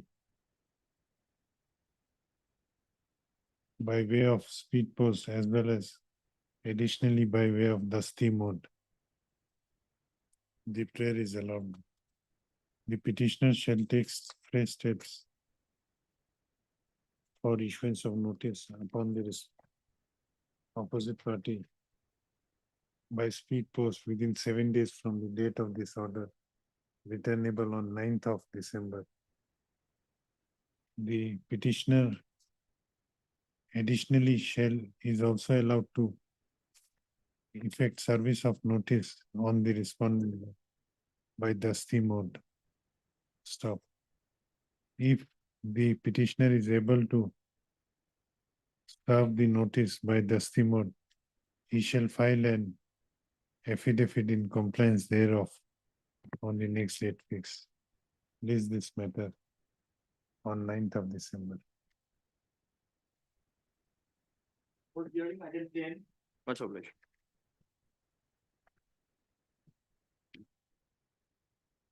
Inadvertently, Lordship, we could not trace out the file in our chamber yesterday, so we could not prepare the case. So any other date, Lordship? And what happened? Heard Mr. SP Sharma, learned counsel for the appellant, also heard Mr. PP Botakur. P.P. Borthakur, appearing for respondent number 2. Respondent number 2, For claimant, 1 for the. And for the 1. appearing for the claimant respondent. Also heard Mr. R. Deka, appearing for respondent number 4. Any other counsel? No. Appearing for respondent number 4. Learned counsel for the appellant has prayed for an adjournment on the ground that the brief of this case could not be located in their chamber. Stop. The Learned counsel for respondent has not opposed the said prayer. Hence the prayer is allowed. Let this matter be listed after 2 weeks. Fortunately, can be for 11th of this month 11th. because No. the whole pending matter also already hard matter, is a part 11th hard কিমান matter. matter আছে? 11th of November. The part hard matter also already hard matter. Oh, part-heard matter. Yes.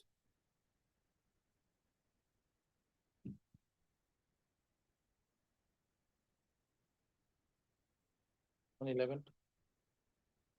Okay, on 11th, let this case be listed on 11th. The registry sure. is directed to not to reflect the name of Public Prosecutor Assam against this case in the cause list henceforth. Obliged.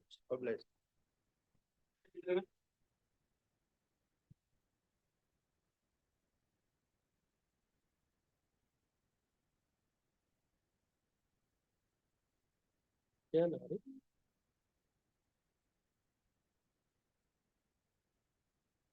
Maybe the lordship. Well, the other day matter was heard. Written gist. Yes, your lordship directed us to give brief arguments in writing. So I have given those things. So I am stating some points in this regard. No further hearing. Hearing only, that means. You have mentioned that in your Yes, I have written mentioned. gist. First thing. From we your have side? given- No, so my senior is coming. Okay. First thing, my lord, short argument we have given, but I am sorry that there is some handwritings are there because my junior who prepared this, her baby was crying, so he could not come morning. Then my lord, I have given some citation. Then lordship, I have given some rulings. And among the citations, my lord, after citations, we have given some salient points. Salient points. Now, so far the citations are concerned, those person would see.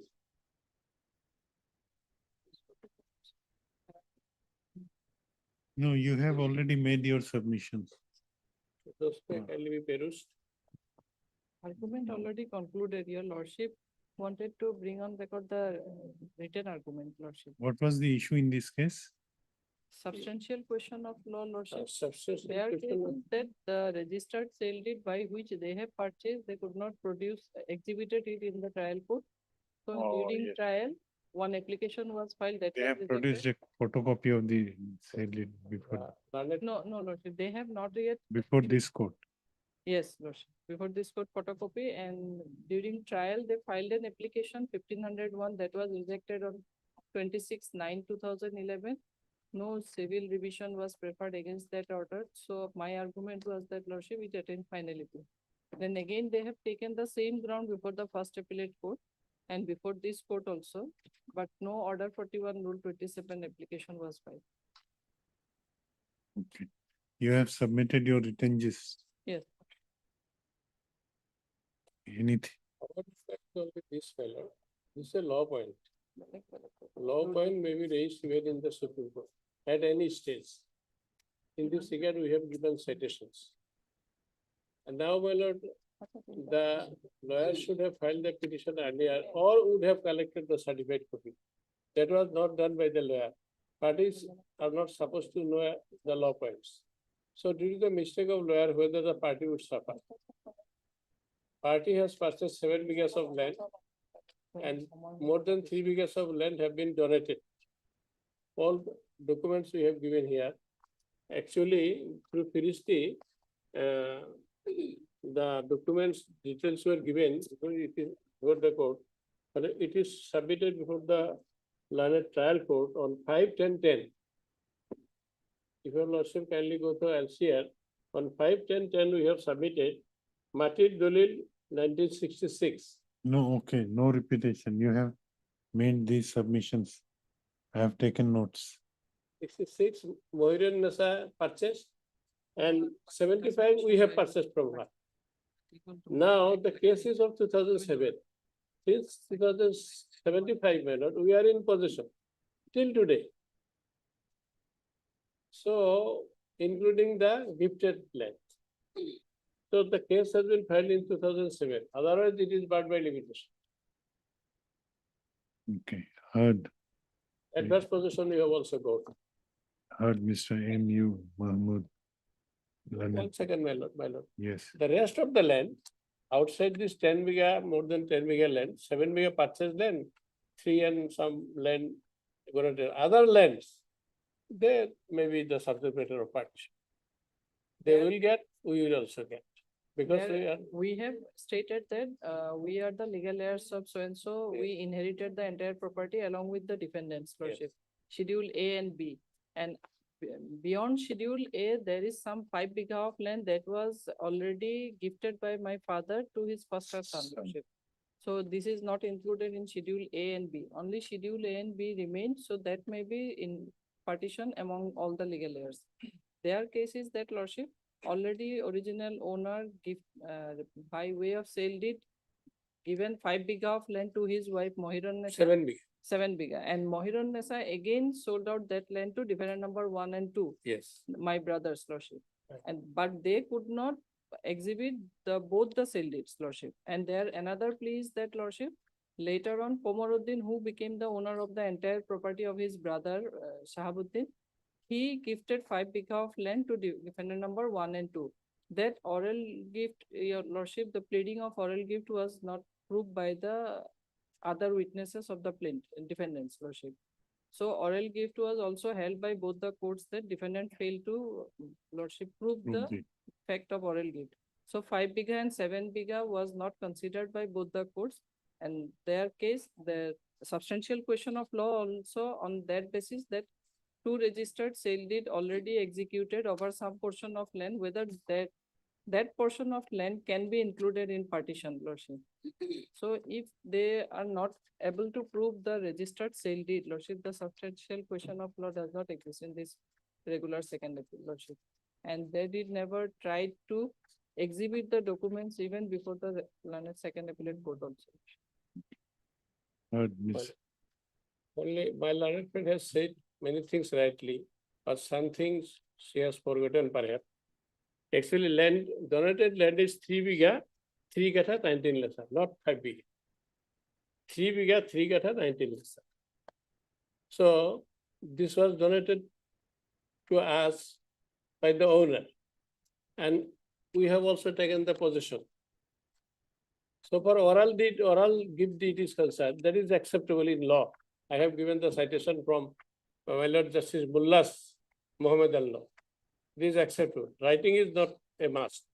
And so far the proof of the gift that every witnesses have said.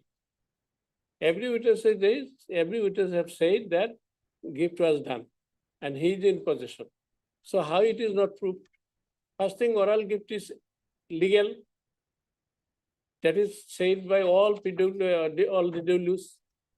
And the land is in our possession. 3 ingredients of a gift deed, my lord. First thing, expression by the donor. Secondly, the delivery of possession. Thirdly, acceptance of the gifted property. So those 3 essential elements are there.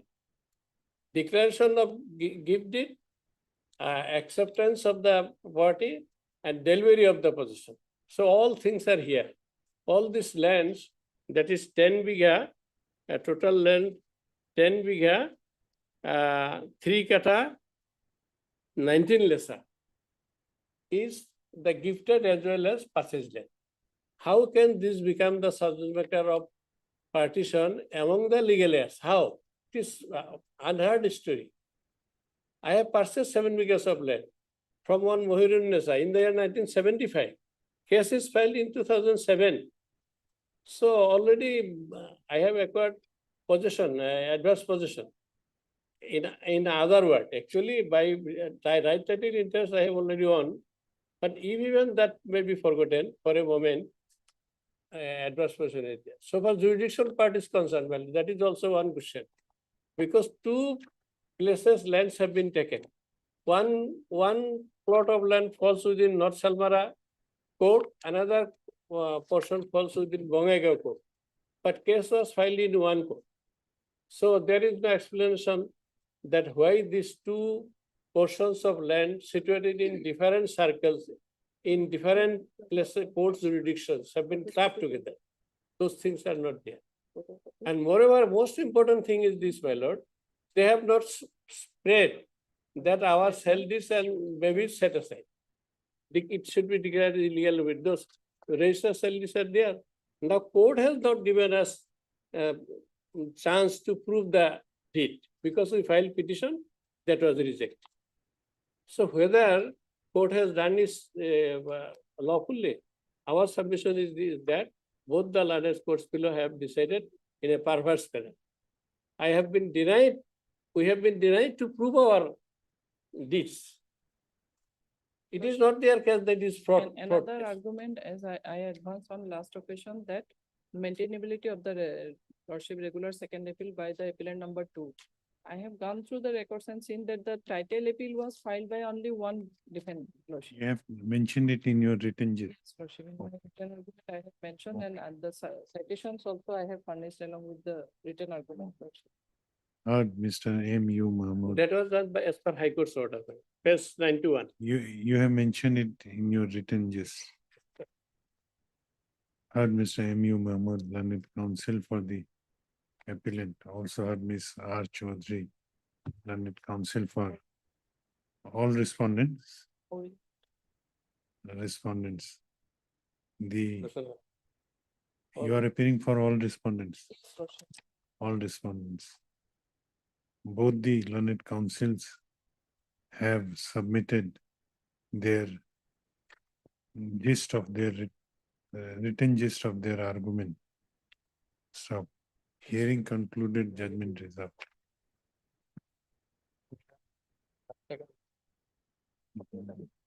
I'm reserving the judgment. CAV. I have handed over the written argument, so a copy of that to my learned. I have, but that is cutting, so after cutting it, I will send over.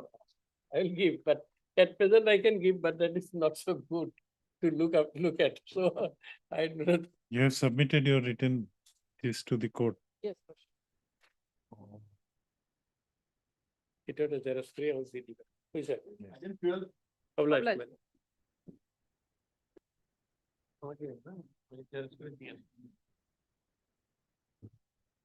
May it please, your lordship, I beg for adjournment, your lordship, my senior is with some personal difficulties, your lordship. What personal difficulty? What personal difficulty? You must be knowing, He couldn't appear. because this is a very old pending. Very open. The matter may come after a week, your lordship, any day, your lordship.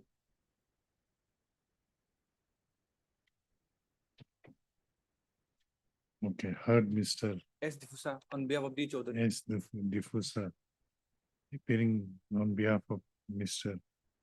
D. Chaudhary, learned counsel for the appellant. Also heard Mr. A. Khanikar, learned counsel for the respondent.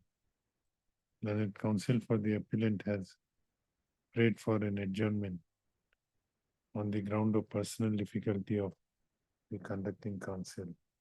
Since this is a considering the ground mentioned by the learned counsel, the prayer is allowed. However, since this is an old pending matter, let it be fixed. Let this matter be listed as a fixed item on 2nd of December. Obliged, your lordship. Diploma.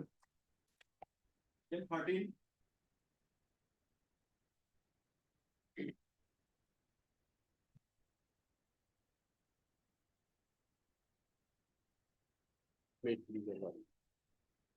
My lord, this is the appeal arising out of a renewed claim tribunal manner, wherein my claim has been dismissed. Lordship will find the impinged judgment, Lordship. Page 48. Page 48. Lord.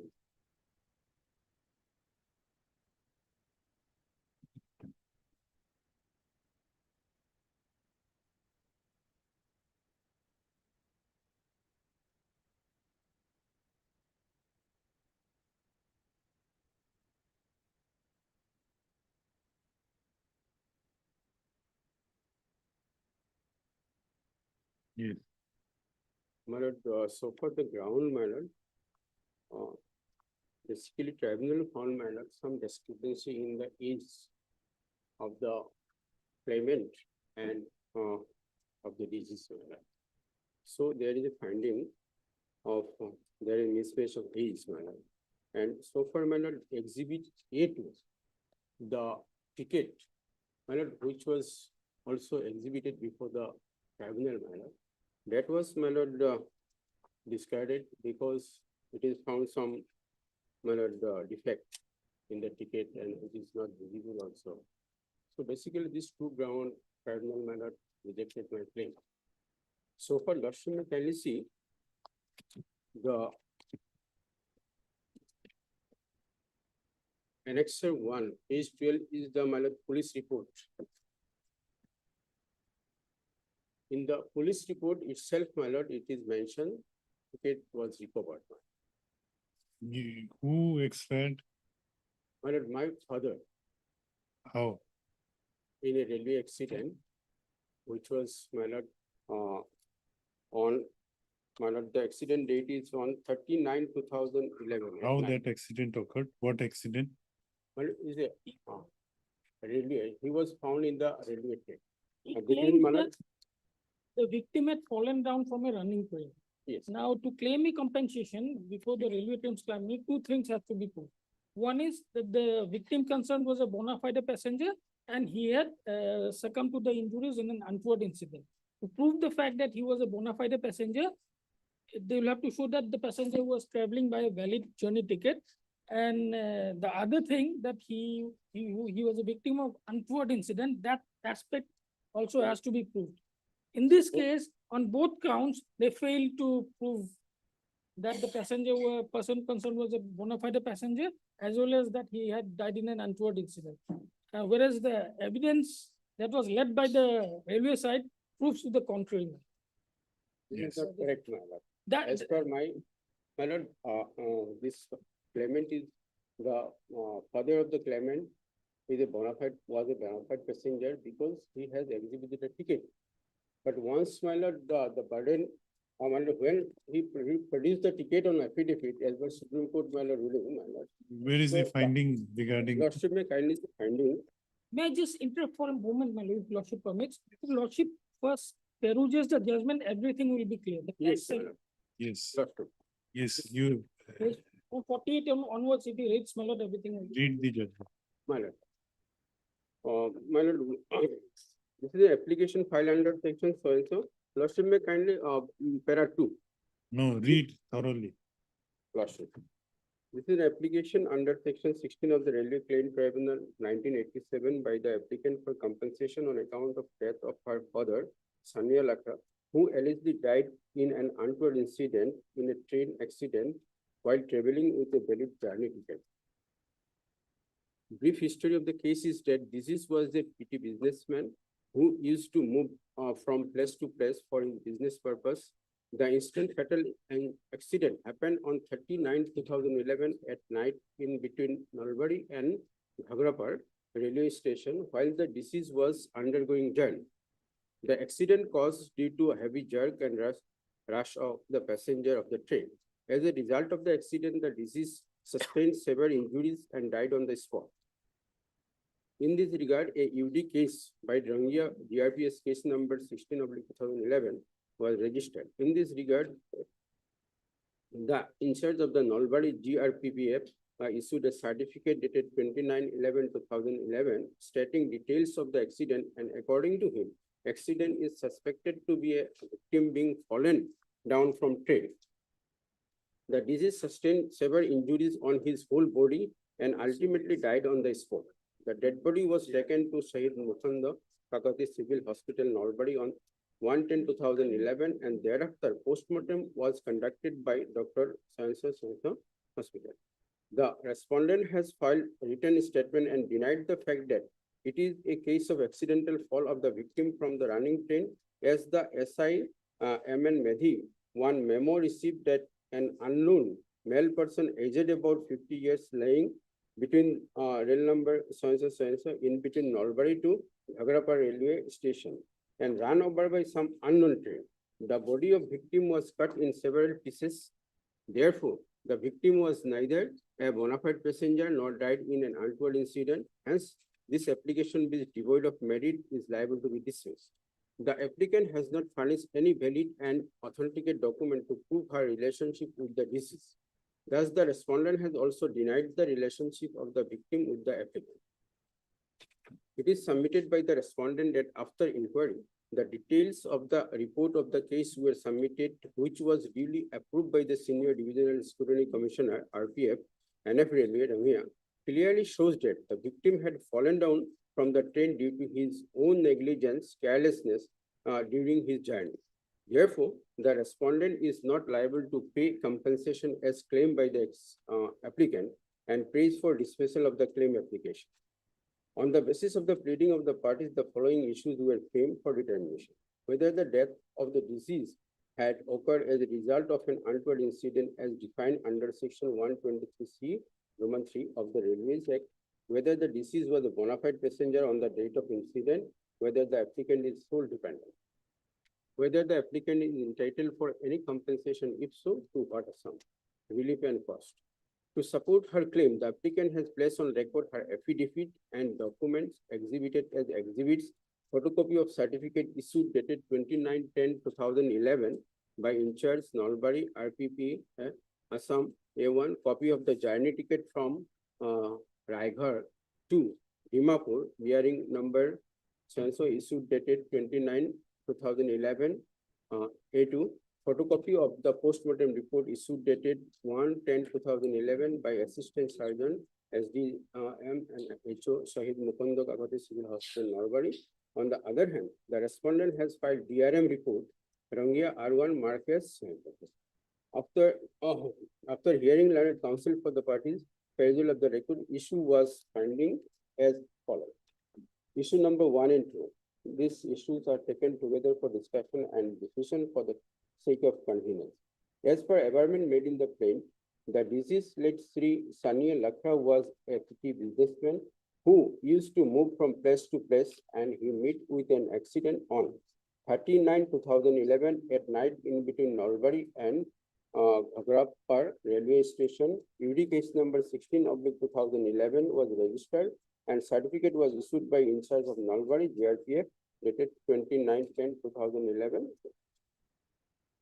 In this certificate, the victim was suspected to have fallen down from the running train. However, this version is not supported with any document on the basis of which the official has come to this conclusion.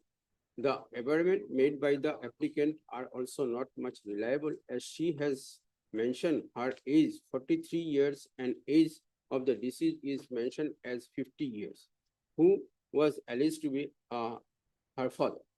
Difference of 7 years of age between the father and daughter is not possible and believable. In postmortem report also, age of victim is mentioned 50 years. The voter ID card as well as her affidavit in cross-examination, applicant age is mentioned as 45 years. Reference of 60 years age of victim is certificate issued by the in charge A1 is merely a guesswork. So for the journey ticket exhibit 2, bearing number 594567778 from Raighar to Dimapur is concerned, as per the statement of the applicant, this was handed over to her by GRPF person.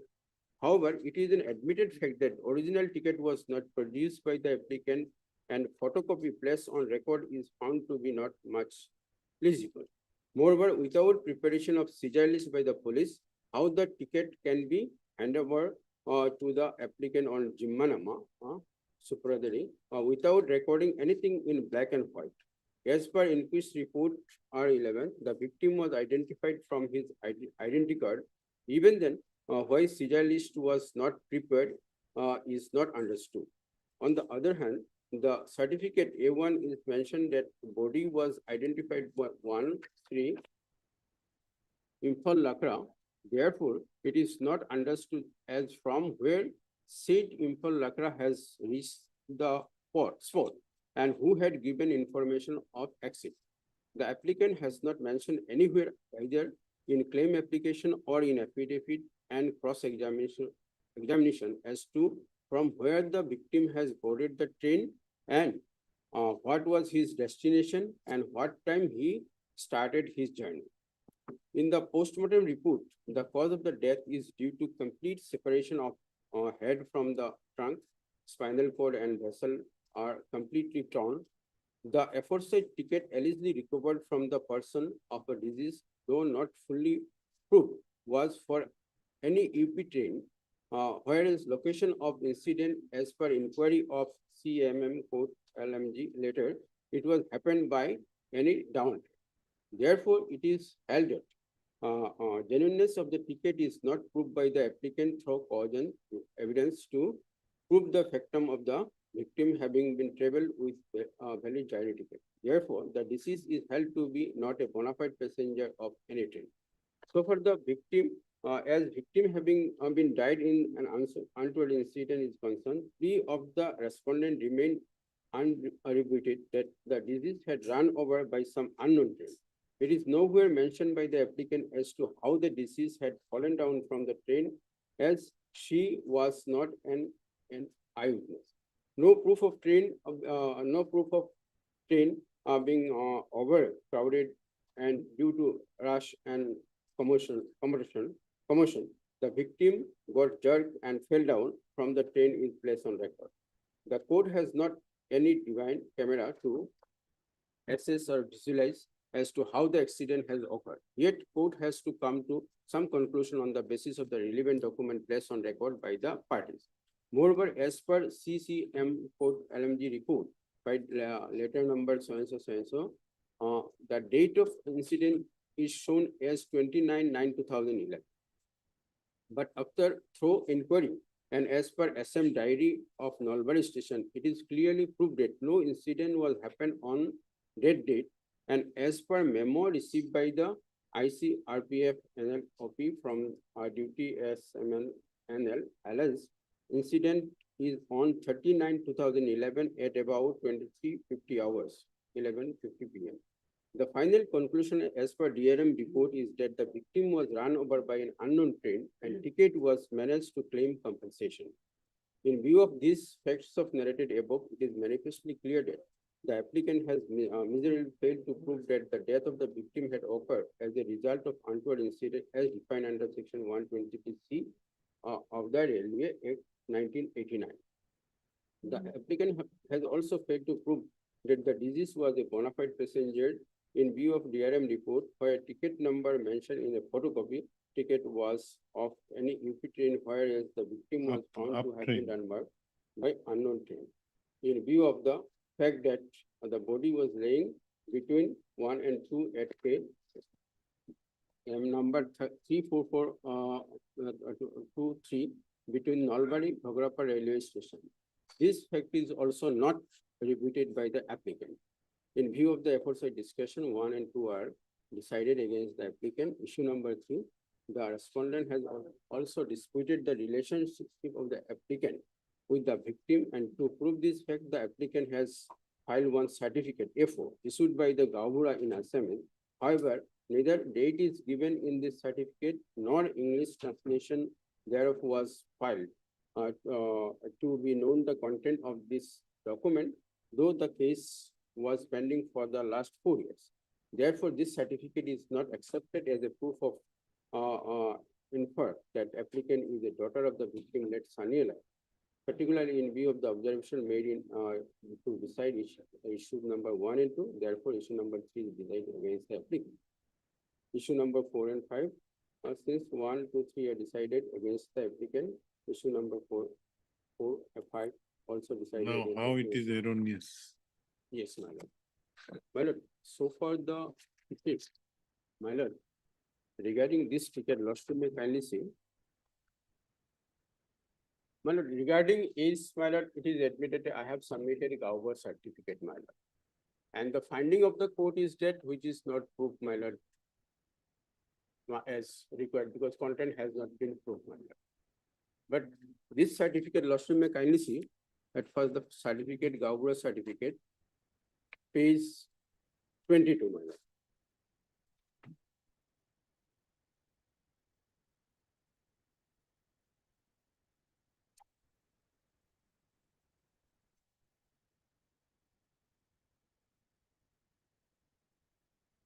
regarding the second part of the my lord finding of the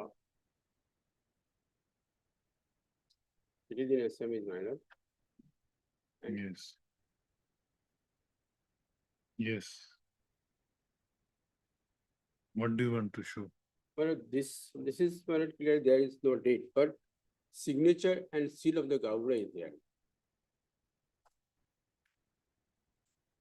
Name of the father, Lordship may kindly note, Pita Sorgyo Munna Lakra.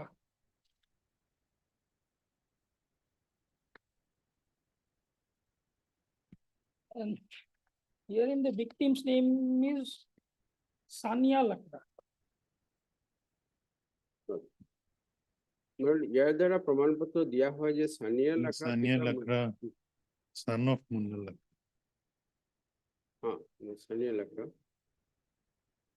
ইয়ার দ্বারা প্রমাণপত্র দেওয়া হয় যে সানিয়া লাকড়া পিতা মুন্না লাকড়া জেলা ঘোলাঘাট মহকুমা ধনশিল পৌরপথার মৌজা পৌরপথার থানা সুঙাজান MV গাঁও পঞ্চায়তৰ অন্তৰ্গত থকা 1 নং ৱাৰ্ডৰ 1 নং আমন্ত্ৰী গাঁৱৰ স্থায়ী বাসিন্দা হয়। Next part my lord late Sania লাকড়াৰ একমাত্ৰ পুত্ৰী শ্ৰীমতী মৰিয়ম ইফছা বুধ কুমাৰী ইফছা স্বামী দশৰথ ইফছা হয়। লেট সানিয়া লাকড়া পুত্ৰী শ্ৰীমতী মাৰিয়াম ইফছা হয় বুলি প্ৰমাণ পত্ৰ দিয়া। So my lord, this document, my lord, learned tribunal, my lord, adversely, my lord, find that he could not able to prove the its relation, my lord. And so far, my lord, bona fide passenger, my lord. Lordship may kindly see page 12, annexure 1, my lord. This is the first certificate which is issued, this is the certificate issued by the, my lord,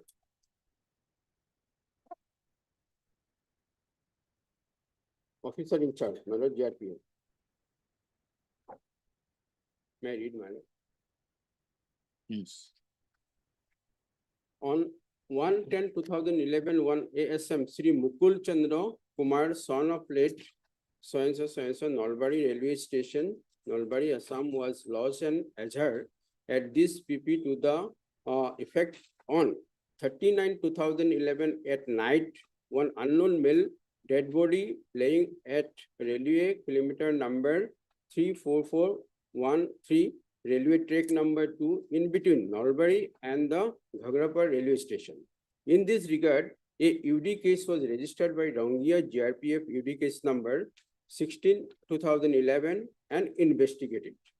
During investigation, it is learned that the name of the deceased, namely Sania Lakra, son of late Munna Lakra, village number Amguri, PS Sungajan, district Golaghat, Assam, age about 60 years, identified by Sri Ispal Lakra, son of Sri Alpos Lakra, village number Amguri, PS Sungai, district Golaghat, Assam.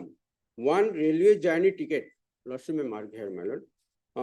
One railway journey ticket and Panchayat certificate of the MB Gaon Panchayat Sungajan seized from the dead body and kept in Jimma inquest, PM examination and other formalities done accordingly. After PM examination, the dead body handed over to the Sri Ipsal Lakra, son of so-and-so, so-and-so. The Sania Lakra suspected to be fallen from the running train first night 39/2011. The case is under investigation. So accordingly, Lordship may kindly see, I have this ticket is page 13, my lord, annexure 2.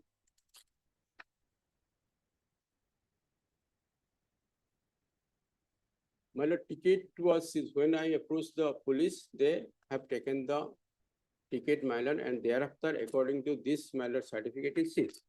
And it is also mentioned, Lordship may kindly see, I would like to, my lord, this DRM report, part of the DRM report of my learned friend own report, this is, my lord. Lordship may kindly see page 30.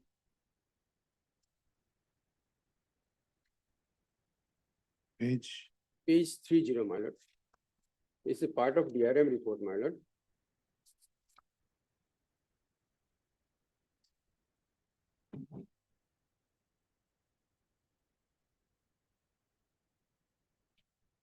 Lordship got it, my lord.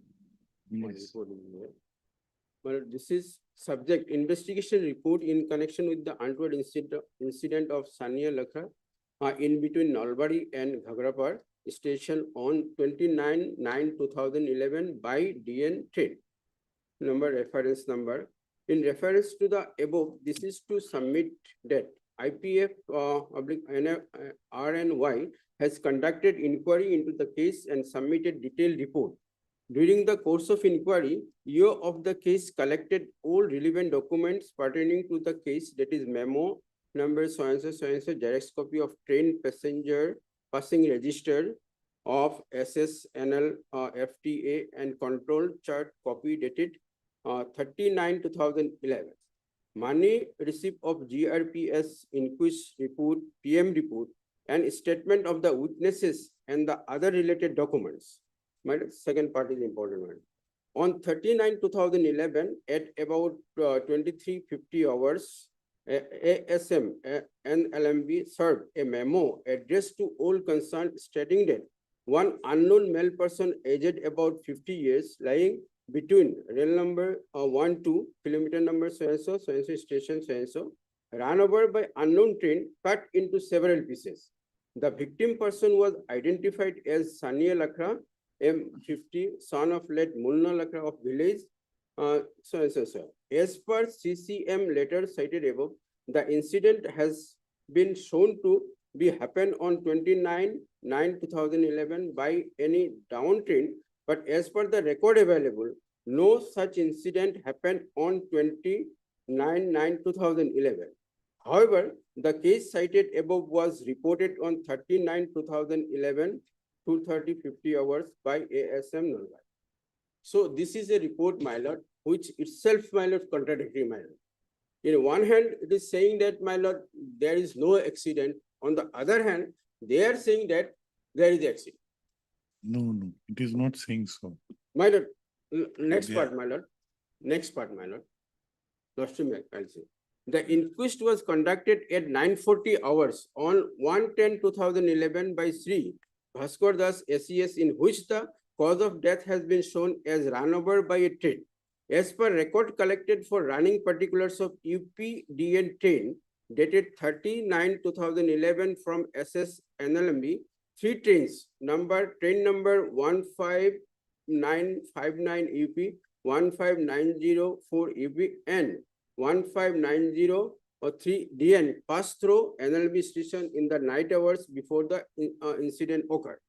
From the collected record, document and circumstances pertaining to the case, the EO has opined that the victim person may be run over by any of the three trains, that is train number 15959 UP, 15903 DN at NLMB station here. So the inquiry report of the MD along with the DRM acceptance is enclosed herewith for the further disposal of this. So, my lord, in that time, three train, my lord, they are saying that by one of that. Here, when the claimant is not an eyewitness, my lord. She on affidavit placed before the tribunal, my lord, her father has been died in accident. Once, my lord, she placed and also she submitted a ticket. So burden goes to the railways, my lord. And when the burden goes, railway has not placed, my lord, any inquiry report or, my lord, ticket details regarding, my lord, in this case, my lord. So when the, my lord, the accident is, my lord, proof by a railway accident, and so far, my lord, this ticket I also submitted, my lord, as per judgment of Honorable Supreme Court, my lord. Minor, like, my lord, inquest was not prepared, cesarean is not maintained. This is not relevant. Well, this is a recent judgment of the Honorable Supreme Court.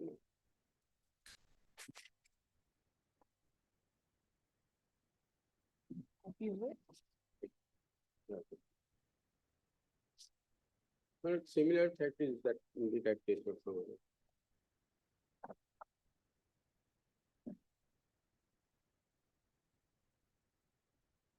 And these things, my lord, further in the report, it is also clear, my lord, same report is there, my lord. Para? Which para? My lord, it is 11 lost in the journey.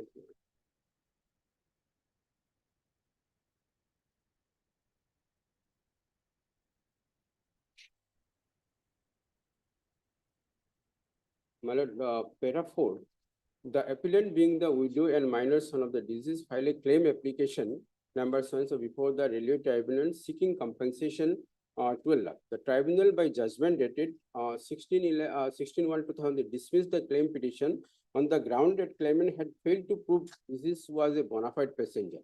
No ticket was recovered from his person or belongings, and the photocopy of ticket, that is exhibit F7, was considered doubtful as there was no seizure memo and the investigating officer was not examined. The tribunal also noticed inconsistency in record regarding the place of incident. Thereafter, my lord, went to the High Court, my lord. High Court also dismissed, my lord. And last finding is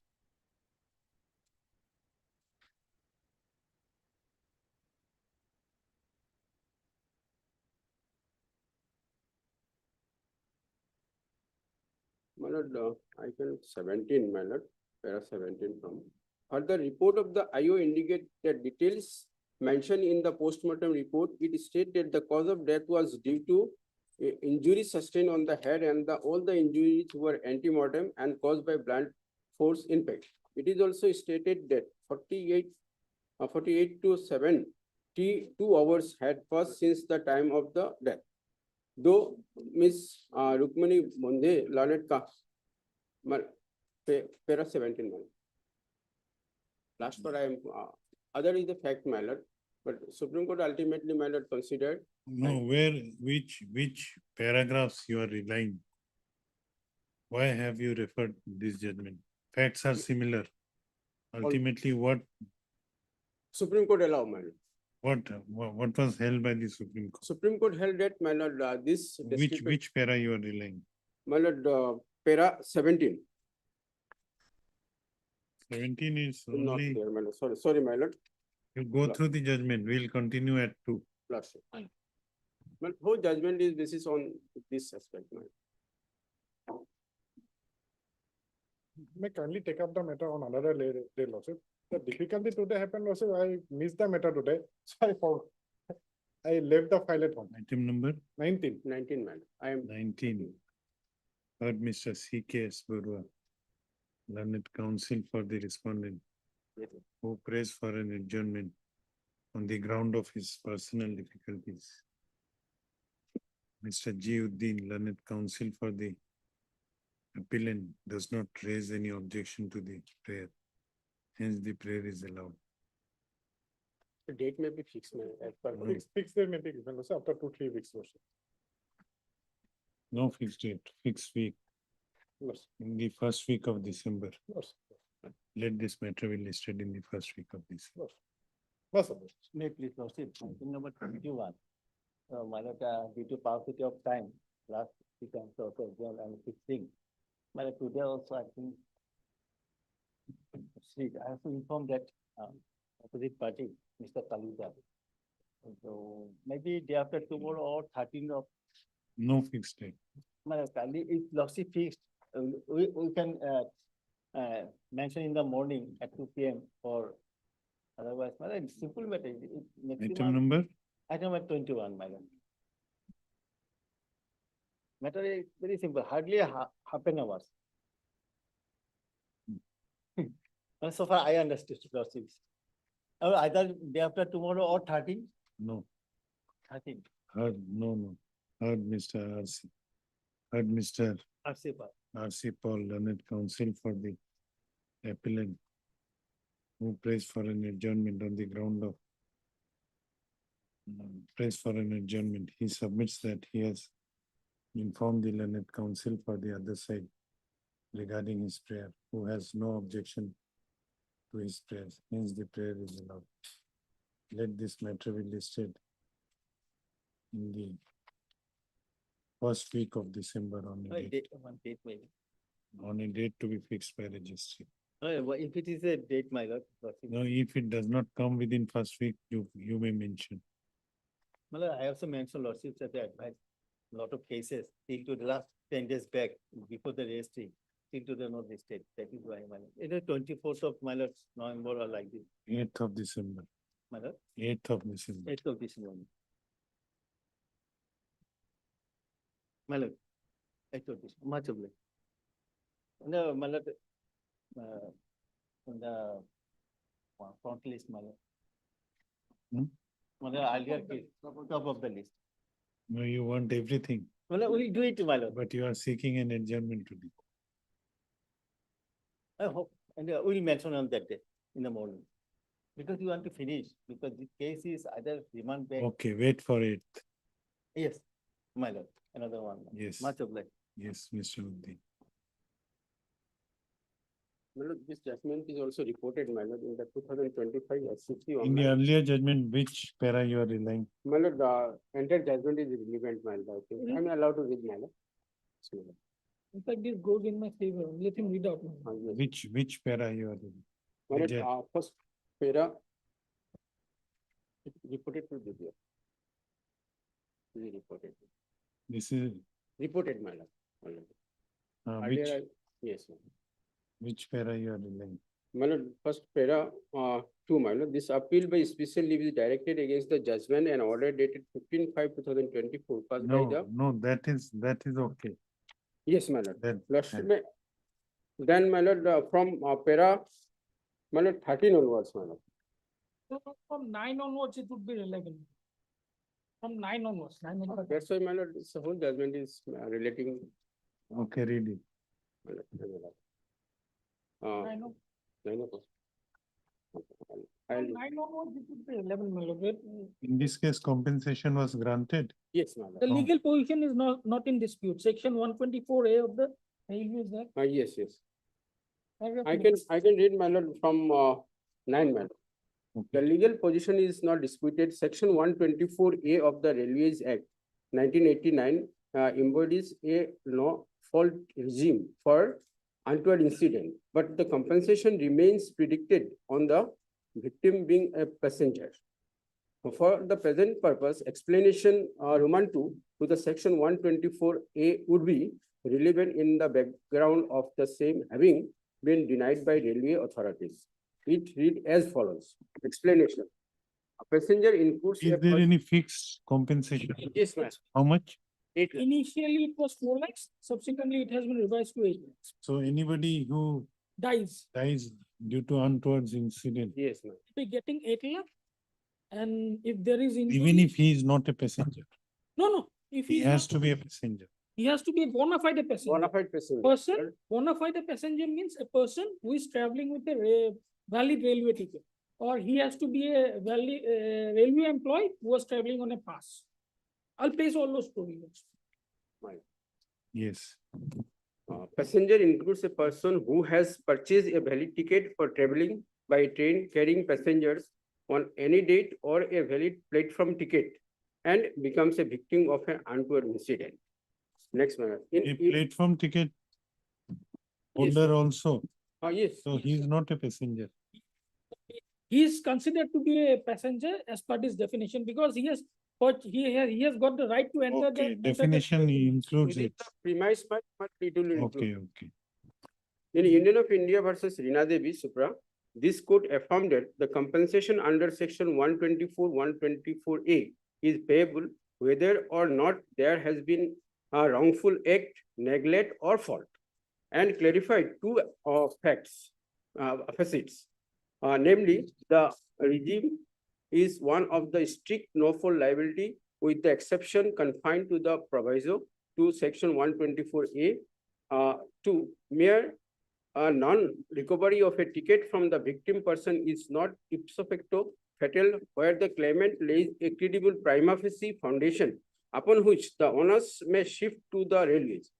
The central inquiry here therefore is whether the appellant had first discharged the threshold burden of proving the fact that the deceased was a bona fide passenger of the train number so-and-so so as to trigger any shifting of onus on the railway authorities. The appellant case solely rests on the affidavit dated 10/2/2020 filed before the Railway Claim Tribunal, namely the affidavit of the wife of the deceased. She has stated in unequivocal terms that her husband, late Sri Sanjay Kumar, on the date of the accident, that is on 19/5/2017, was traveling from the Indore to Ujjain by passenger train number so-and-so or so-and-so express with ticket in second class. She has further deposed that the ticket has been seized by the police Narwar district, Ujjain. She has also deposed that on previous day night that on 18/5/2017, she was told by the deceased that he was going out with some work and asked for his Aadhaar card and ID proof, and thereafter left the house with his luggage. Before the tribunal as well as before the High Court, the appellant had placed reliance on Divisional Railway Manager DRM note dated 23/2/2019 R1 to contend that Police Station Narwar, while forwarding the document to the railway authorities, had forwarded a railway ticket bearing number so-and-so. The copy of the said railway ticket is Annexure P1, which was marked as Exhibit P6 before the Railway Claim Tribunal. Thus, the initial burden which was cast on the claimant stood discharged. In fact, the High Court, while reappreciating the evidence tendered before the tribunal, found that DRM report dated 26/2/2019 R1 revealed that at the time of the accident, the deceased was traveling in a train and having fallen from train had sustained injuries and later succumbed to the same. In the teeth of the said finding recorded, the High Court held that it established that the death would fall within the purview of the untoward incident as defined under Section 124A of the Railway Act 1989. However, while examining the issue as to whether the claimant had proved deceased was a bona fide passenger, same was held in the negative on the premise that the railway ticket was not found along with the body of the deceased or along with the articles found near the body of the deceased. However, aforesaid DRM report dated 23/2/2019 R1 has recorded a finding as under ticket verification. In the document received from the police station Narwar in relation to the incident 19/5/2017, the train travel ticket number so-and-so from Indore to Ujjain has been verified by the Chief Booking Supervisor Indore dated on 19/5/2017, and it is stated that the said ticket was issued from the Indore station. This court of, in the case of the Dolirani Shah versus Union of India, has held that the burden of proof would shift to railways once the claimant appellant file an affidavit stating that the facts and awarding the report arising from the investigation conducted by the railway authorities. It has been further held from the recapitulation of the various judicial pronouncements leading to the present appeal. It can be seen that the primary issue is whether the deceased was traveling on the train in question. In Reena Devi versus so-and-so, the two judges bench of this court considered the question of the party on which the burden of proof will lie in cases where the body of the deceased is found on railway premises. This court held that the initial burden would be on the claimant, which could be discharged by filing an affidavit of the relevant facts. Once the claimant did so, the burden would be then shift to the railways. Significantly, it is held that the mere absence of a ticket would not negate the claim that the deceased was a bona fide passenger. The relevant extract from the ruling of the court is reproduced below. We thus hold that mere presence of a body on the railway premises will not be conclusive to hold that injured or deceased was a bona fide passenger for which claim for compensation could be maintained.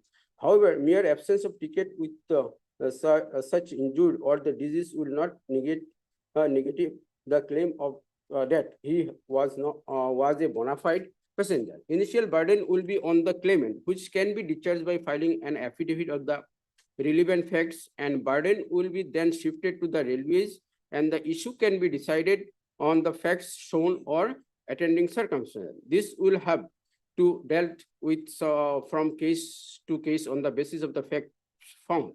The legal position in this regard will stand explained accordingly. In the present case, the appellant had duly filed an affidavit stating the facts and awarding the report arising from the investigation conducted by the respondent, which shows that the disease was traveling on the train and that his death was caused by a fall during the course of his travel. The burden of proof then shifted to the railways, which has not discharged its burden. Therefore, the presumption that the disease was a bona fide passenger on the train in question was not rebutted. Further, the report of the IO indicate the details mentioned in the postmortem report. It stated that the cause of death was due to an injury sustained on the head and that all the injuries were antemortem and caused by blunt force impact. It also stated that 48 to 72 hours had passed since the time of the death.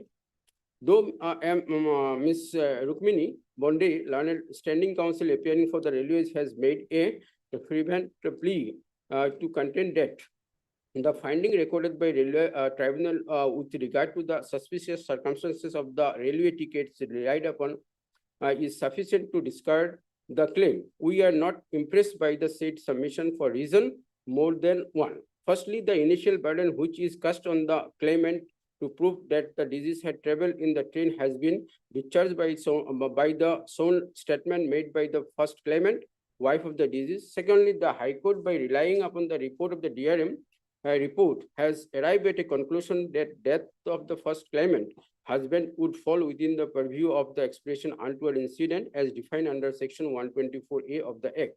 Thirdly, the railway ticket, which formed part of the police report, stood unrebutted. Fourthly, the very same report also disclosed the chief booking supervisor Indore had verified the ticket produced along with the report of the police and certified that the ticket had been issued from the Indore station.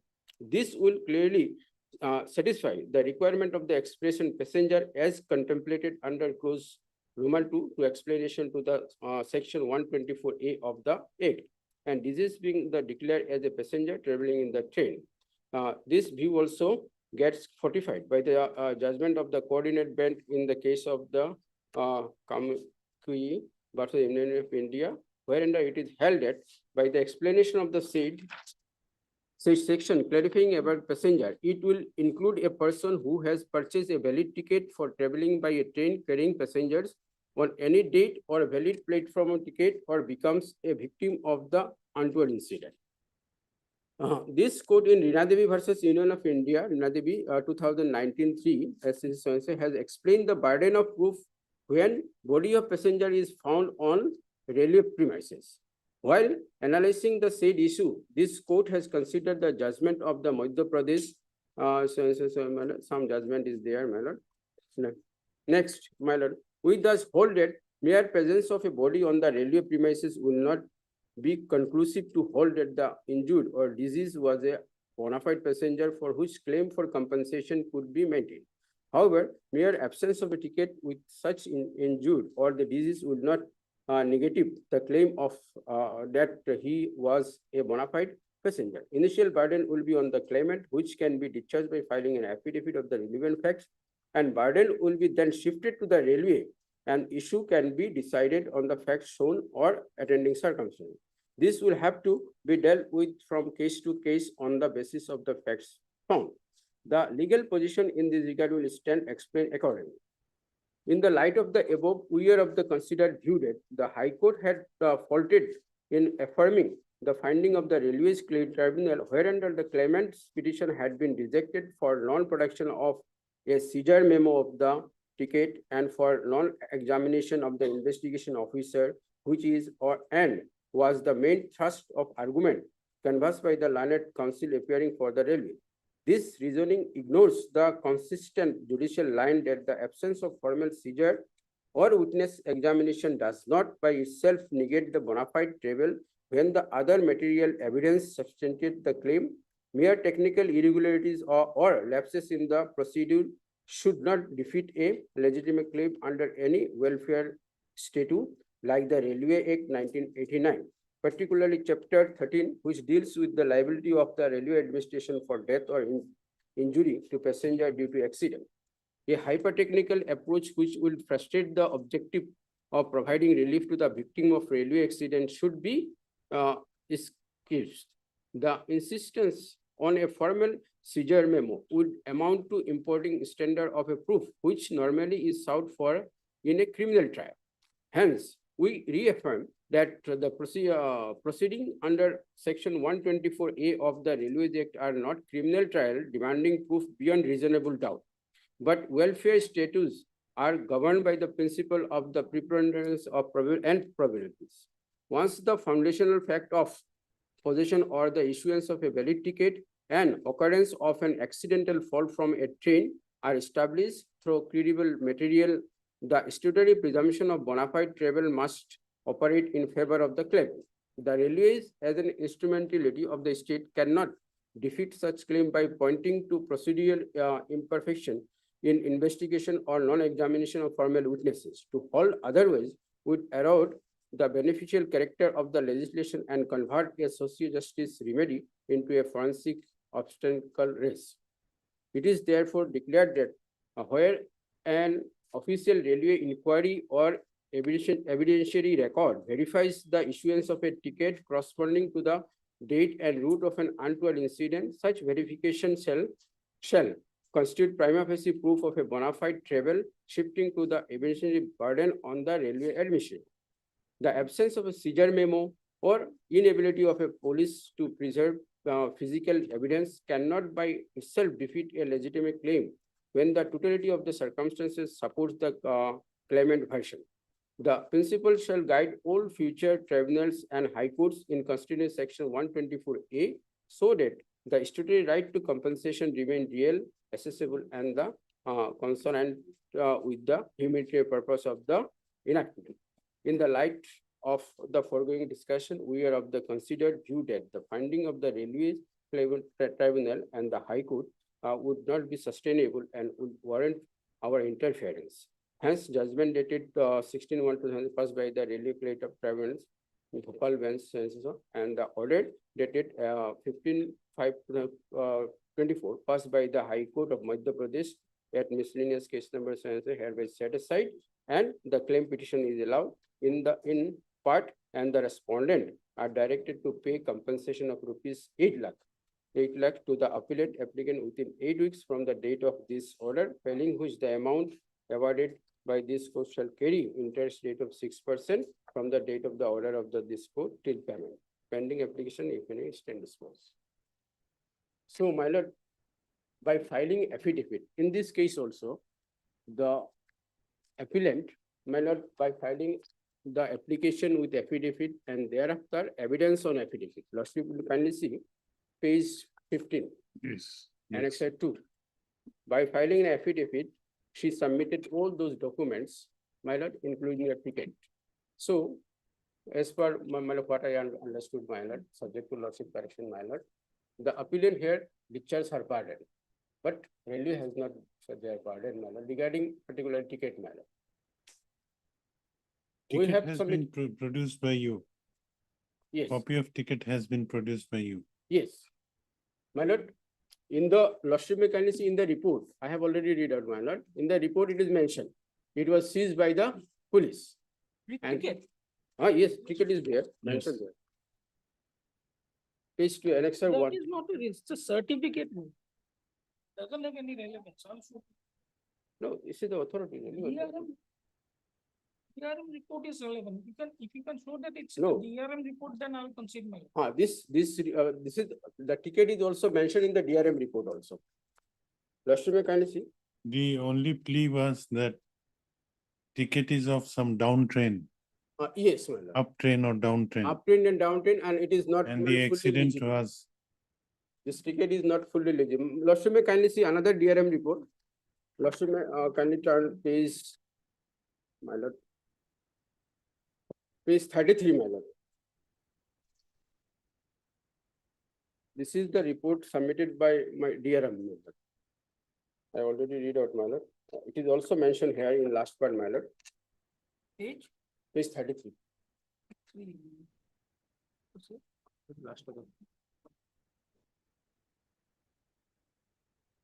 My lord, as per record, a journey ticket number 59456, page page number, 33, my lord. which para? My lord, it's last paragraph, my lord. Yes, May I read, my lord? Okay, sir. the following facts. The following facts have been come to light. On 30/9/2011, at about 23:50 hours, sir, memo addressed to all concerned stating that one unknown male passenger, person, age about 50 years, laying between line number 1 and 2 at kilometer number so-and-so station, sir, ran over by unknown train, cut into several pieces. On receipt of the information, I This see. is the report of Divisional Security Commissioner. Yes, my lord. This is the report, my lord. It is called DRM report.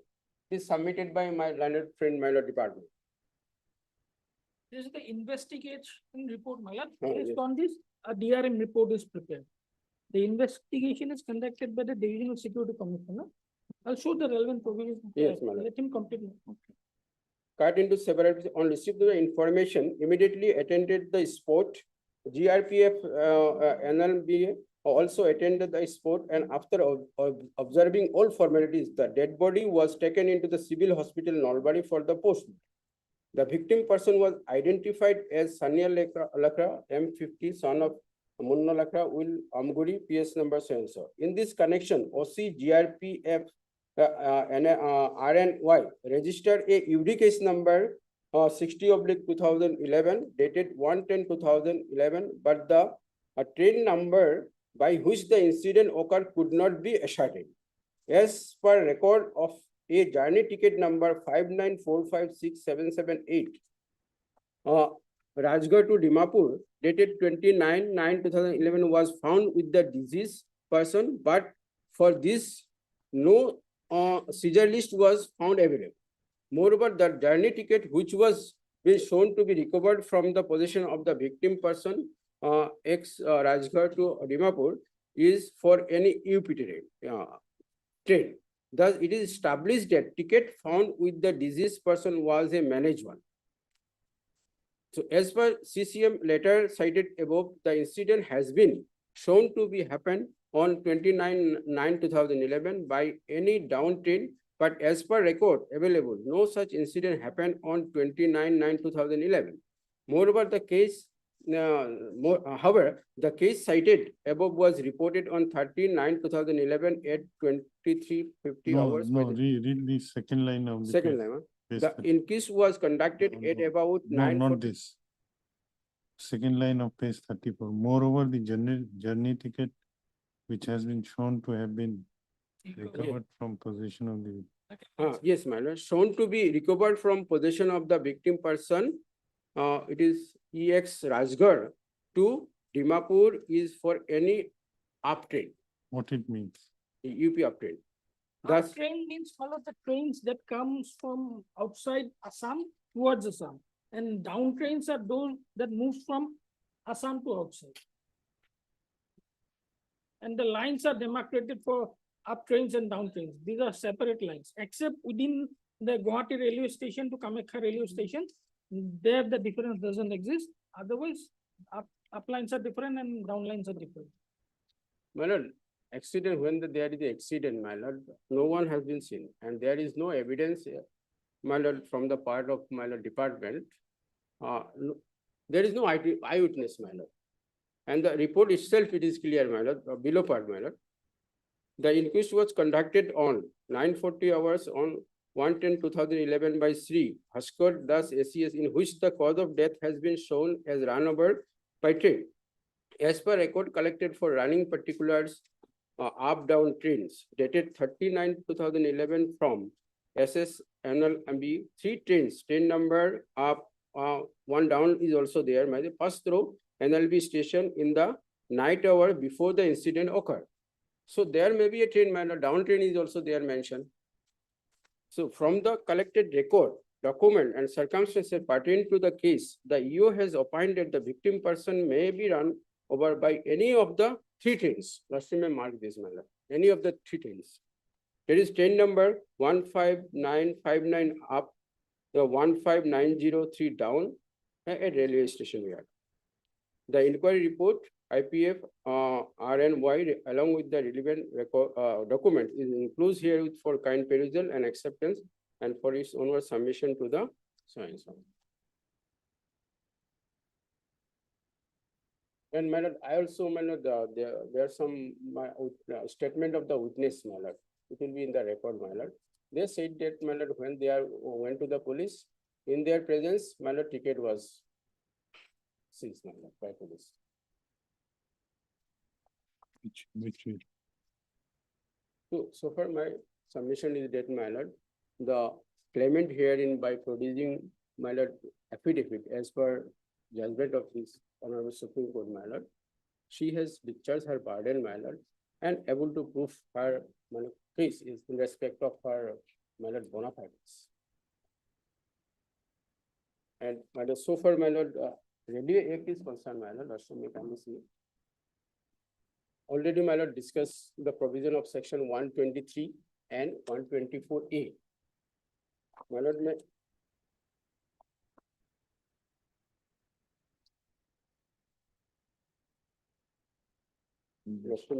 kindly see. One Railway Act, my lord. 124A. Compensation on account of untoward incident. When in the course of working a railway, an untoward incident occurred, then whether or not there has been any wrongful act, my lord, this is important, my lord. Then whether or not there has been any wrongful act, neglect or default on the part of the railway administration, such as would entitle a passenger who has been injured or dependent of a passenger who have been killed to maintain an action and recover damage in respect thereof, the railway administration shall, notwithstanding anything contained in any other law, be liable to pay compensation to such extent as may be prescribed, and to that extent only for loss occasioned by the death of or injury to passenger as a result of such untoward incident. Provided, my lord, this may be, my lord, important, my lord, provided that no compensation shall be payable under this section by the railway administration if the passenger dies or suffer injury due to suicide or attempted suicide by him, self-inflicted injury, his own criminal act, any act committed by him in a state of intoxication or insanity, any natural cause or disease or medical. in this case, the sole defense of the railways is that you are not a passenger. My lord, this is not come under this exception, my lord. Passenger, plus it was not a case of untoward incident. Meaning thereby that the person had not fallen down from a train carrying passenger. It was not an accidental fall. That would be. So the my basic case is that, premises my of lord, my that argument. Both are, Both. okay. And there there's is, one more, it is not come under the I'll exception. come back. there is one more thing, my lord. The appellant hearing failed to establish the relationship with the. That I already, my lord. That's So, my lord, this is any natural cause or disease or medical or surgical treatment unless such treatment become necessary due to injury caused by the said untoward incident. Explanation. For the purpose of this section, passenger includes a railway servant on duty, a person who has purchased a valid ticket for traveling by a train carrying passenger on any date, or a valid platform ticket and becomes a victim of untoward incident. So, my lord, what is untoward incident? It is defined, my lord, in section 123, my lord.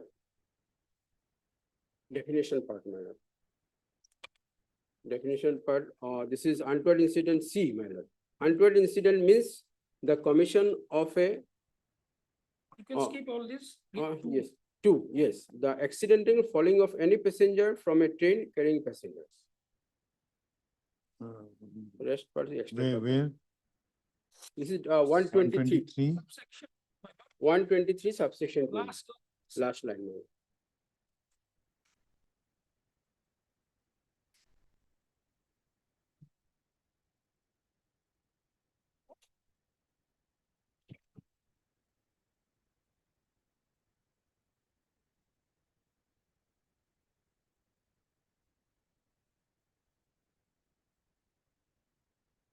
Only accidental falling. Okay. So, my So, lord, this is, my lord, it is, my lord, admitted that, my lord, the person was died in the railway, within the premise of the railway, the track.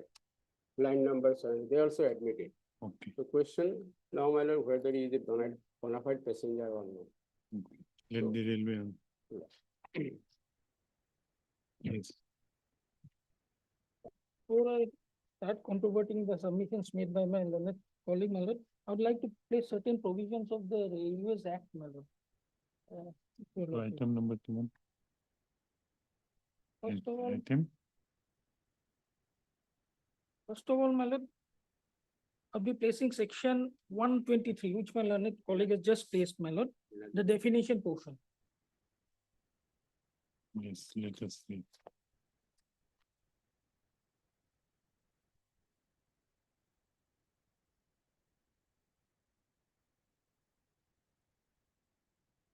Yes, In this chapter, unless the context otherwise requires, accident means an accident of the nature described in section 124. Dependent means any of the following relatives of the deceased passenger, namely the wife, husband, son, and daughter. And in case the deceased passenger is unmarried or is a minor, his parents. So the claim of the applicant or appellant herein is that she is the daughter, my lord. She is the daughter of the victim. Now, to that extent, it's fine. But the thing is, she will have to establish the kinship, the relationship with the father. Now, if lordship takes up, I'll show it from the records of the case, the appellant discloses her age to be 45 years as on the date when she filed the affidavit on evidence, and the age of the victim, that is her claimed father, was 50. Can it happen, my lord? A father is only 5 years elder to a daughter. now on what basis age was mentioned? My lord, The appellant mentioned her age in her affidavit. affidavit on And evidence on affidavit. And also- somewhere the age of the father is also mentioned at 60 in some document. They claim, but the postmortem report says it's 50, and her document also shows it's 50. A person, father cannot be 5 years elder to the daughter, my lord. It's impossible, next to impossible. Even otherwise, assuming that the age of the father was 60, the person concerned has to prove a valid, legally valid document to show the kinship that the appellant was the daughter of the victim, my lord. No such Gambura certificate. Gambura certificate, anyone can give that kind of certificate. She could have produced an Aadhaar card, the voter ID card. No, why Gambura certificate should not be believed? That is my lord, doubtful, because no date, nothing has been mentioned in that certificate, my lord. Even a translated copy was not produced before the tribunal.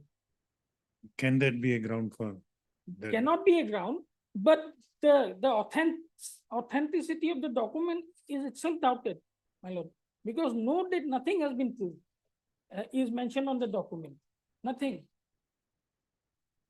Who produced that Gambura certificate The appellant, while deposing before the tribunal? along with the application for claim before the tribunal. Is there any cross-examination or any attempt to counter that? There is cross-examination, I'll place that. But before, let me place the relevant provisions of the act, my lord. Okay. Now, lordship may come to the definition of untoward incident. My learned colleague has already placed that, my lord. An untoward incident would mean an accidental falling of any passenger from a train carrying passenger. That your lordship has got, my lord. So it has to be an accidental fall from a train carrying passenger, then only the incident would be treated as an untoward incident. Otherwise not. Running over by some other train is not an untoward incident. That is the case of the railway. I'll place that now.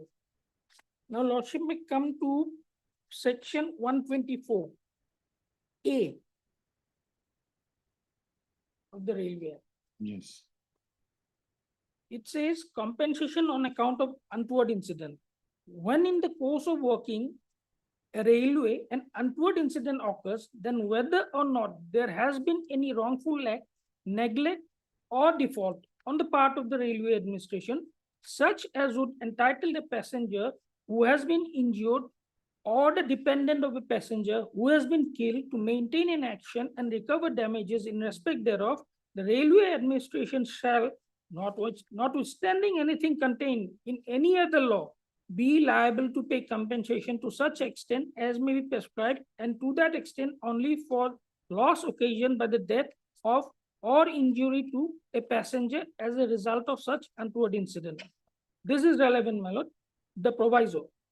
Provided that no compensation shall be payable under this section by the railway administration if the passenger dies or suffers injury due to number one, A, suicide or attempted suicide by him. Lordship may skip this. We cannot say how the incident had happened. B and C are relevant. Self-inflicted injury. C, his own criminal act. My lord, these two exceptions are the exceptions based on which the tribunal came to a conclusion that the person had not died in an untoward incident. And that conclusion is supported by judgments of this honorable court. I'll place those, my lord. Now, No, what you are saying that tribunal brought the case within the proviso of exception, the exception, proviso B and C. B. Is there any material to show that? That's the judgment, ma'am. I'll Judge- place it one by one. Let me place the relevant provisions of the act first, my lord. Okay. Now, there is another act by the another rule by the name the Railway Passengers Manner of Investigation of Untoward Incident Rules 2003. A copy I have provided. My lord, Lordship may kindly take up. This is the most relevant. These are the most relevant rules, my lord. While examining a case of untoward incident. These are the rules under which the investigation is conducted. There are two investigations in case of an untoward incident that goes parallelly, my lord. One is done by the state police, that is GRP, and the other one is done by the RPF. The purpose of the state police investigation is to find out Criminality. the criminal angle in the case. And this one for This is compensation. specific, my lord. This is a special statute and it will override the provisions of the general statute, my lord. I would like to place the relevant provisions of this act, my lord. Yes. The short title, these rules may be called the Railway Passengers Manner of Investigation of Untoward Incident Rules 2003. They shall come into force on the date of their publication in the official gazette. In these rules, unless the context otherwise requires, Act means the Railways Act 1989. Claims Tribunal means tribunal constituted under Railway Claims Tribunal. Lordship may skip all this. Now, Lordship may come to Rule 3. It's a short rule, my lord, 2 or 3 pages only. Rule 3, report about untoward incident. Any railway servant, including guard and driver of the train, on coming to know of the occurrence of untoward incident, shall report the incident immediately to the nearest station superintendent. Duties of station superintendent, guard, or ticket train examiner in charge of the train. If an untoward incident occurs at the station, The instant case where the case was in reported, between Navbari and Ghavrapar, no? where it was reported first.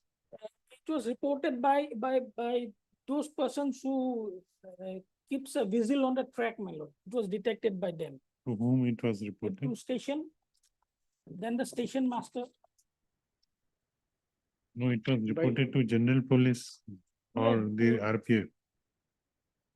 Both come into picture. my lord. First, it is reported to general police. The general police does the inquest, and thereafter, under the provisions of this act, the RPF comes into picture.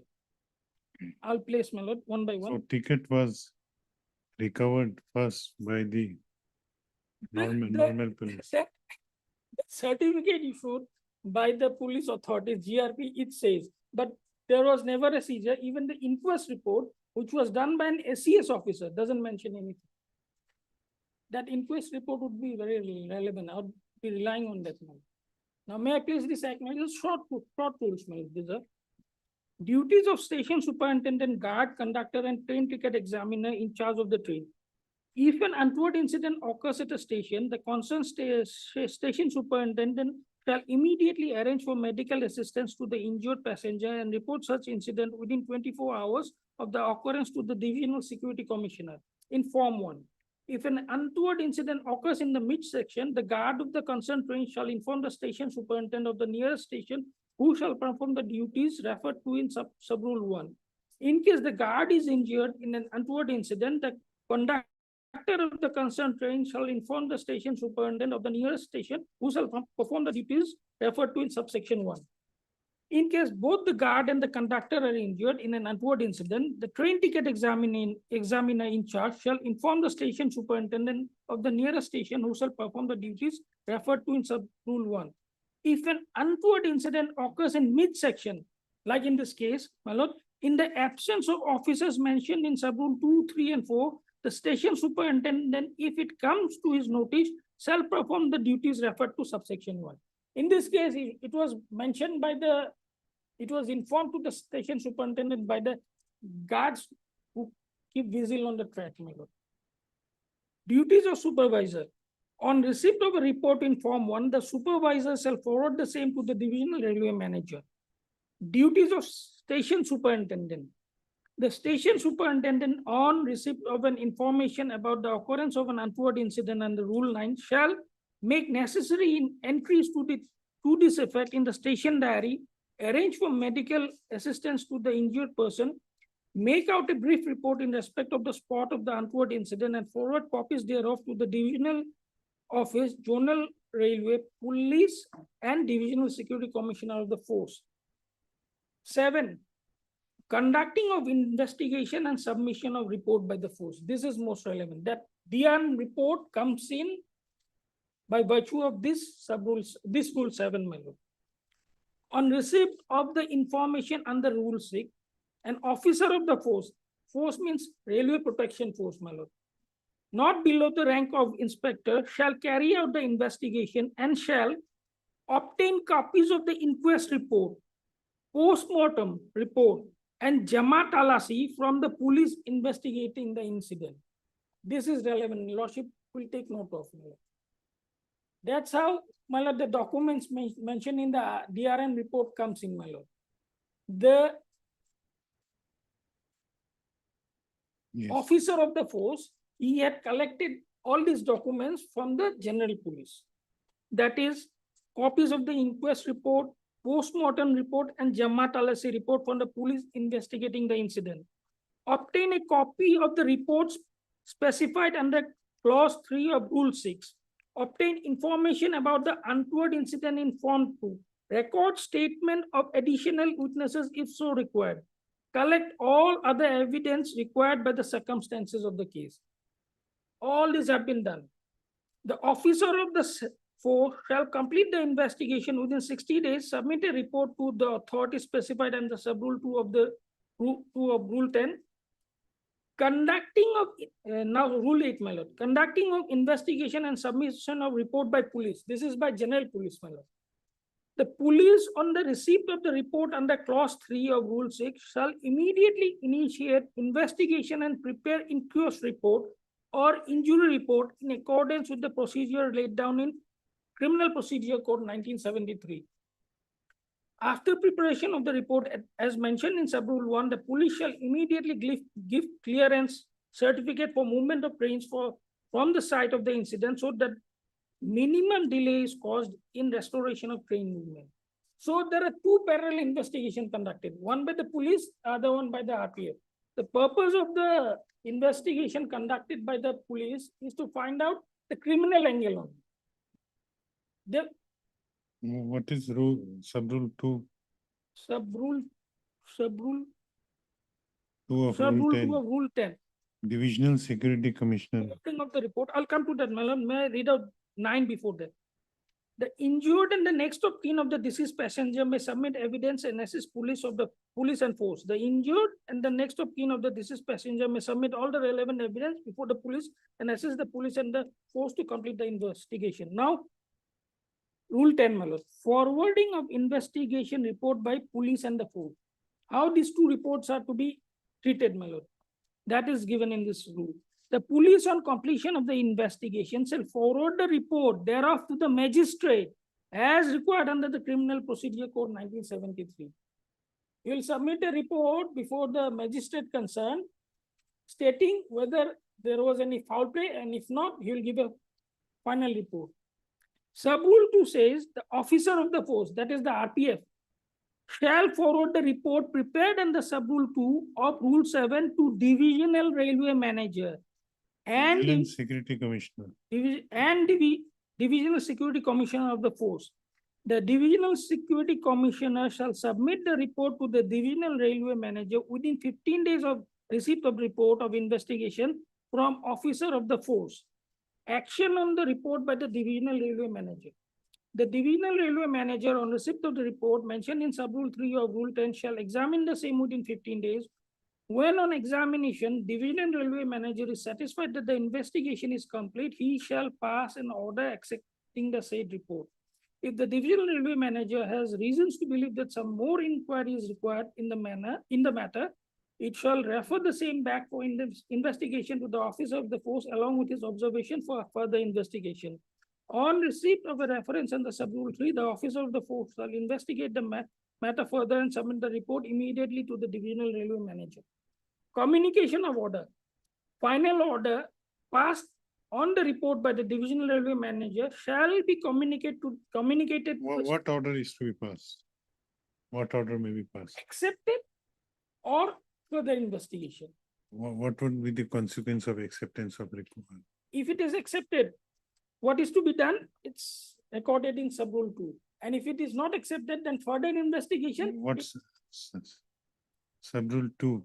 12. Well, Final order passed on the report by the Divisional Railway Manager shall be communicated to the station superintendent, who shall maintain the records and make necessary entries in the station diary to this effect.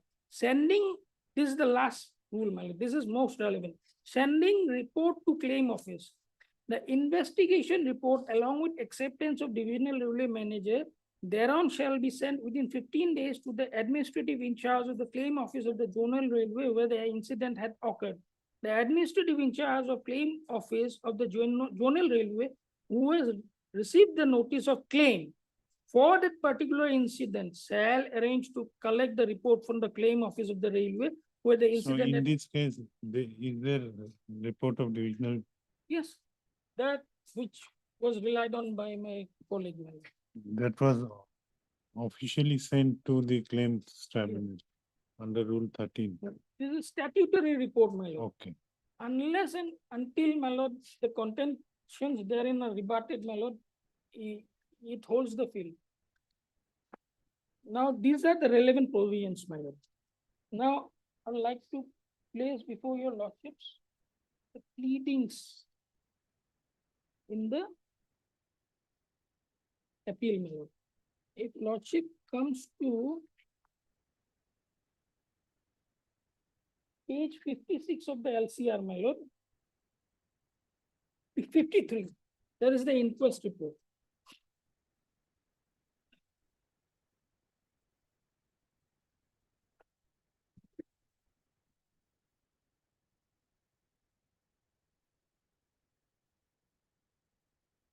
Page 56, top right-hand corner of the pages, it's mentioned here.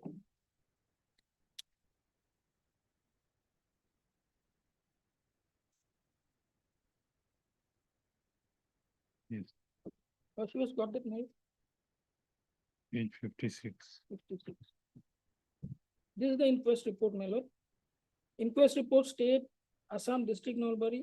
Lordship may kindly come to serial number 7. Position of the dead body. It will assume significance later on when I place my judgments, my lord. Lordship has got that, my lord? 7. Yes. Position of the body. lying between track facing upward. Lordship may take note of that. I'll show the relevance later on by way of placing a judgment. It was found between the tracks facing upward. Now Lordship may come to serial number 9, description of injury. No, just a minute. Position of human body in relation to track. Body lying in between.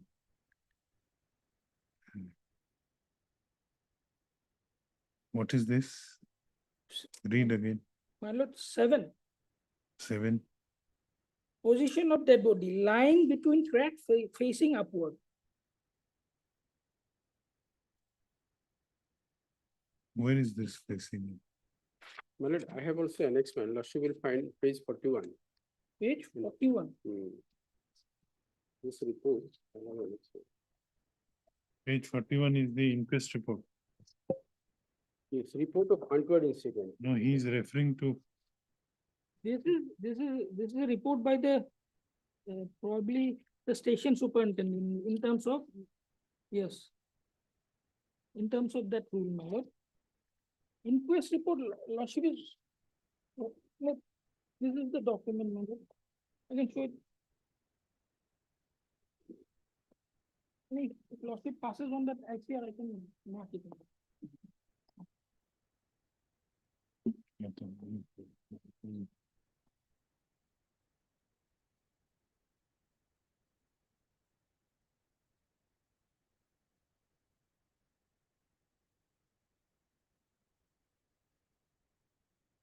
It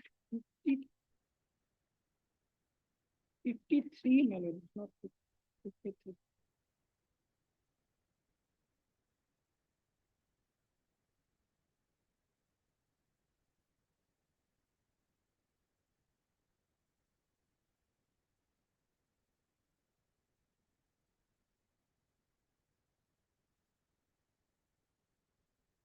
page number. 53, man. 55, 3. I've marked it.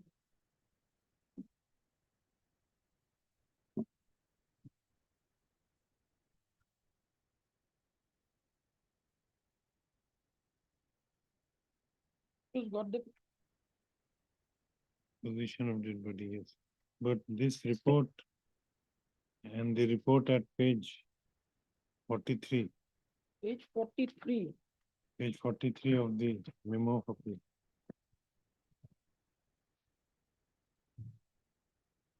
Yes, my lord, serial. Serial number position of the- 7. Body lying in between. Yeah.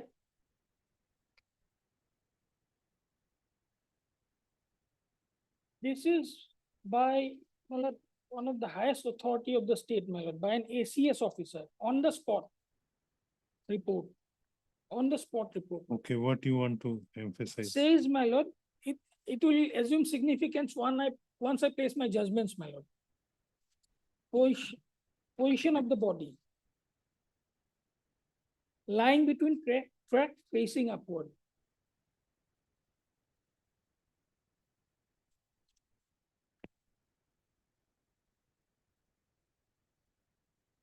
This has got that. Okay. Now serial number 9. Description of injury. I think it's got that. Yes. The body is beheaded from the neck and left hand. That portion would be relevant for me, my lord. The body is beheaded from the neck. She may take note of that. Yes. And left hand, she may skip this parchment. Now, Lordship may turn to the next page at serial number 16.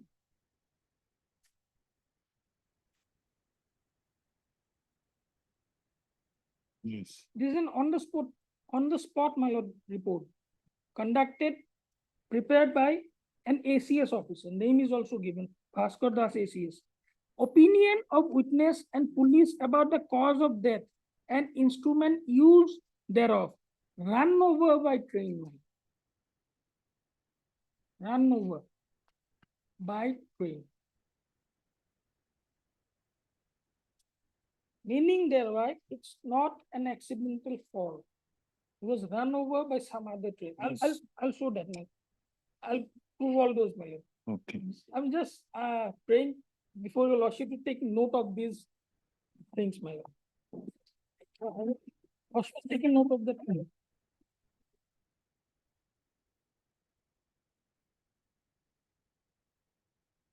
Yes. Now, lordship may kindly turn to page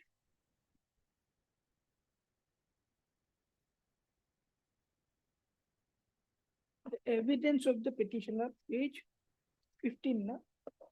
Page 15 of the appeal, my lord. Probably. Evidence. 15. Yes, sir. Evidence on affidavit.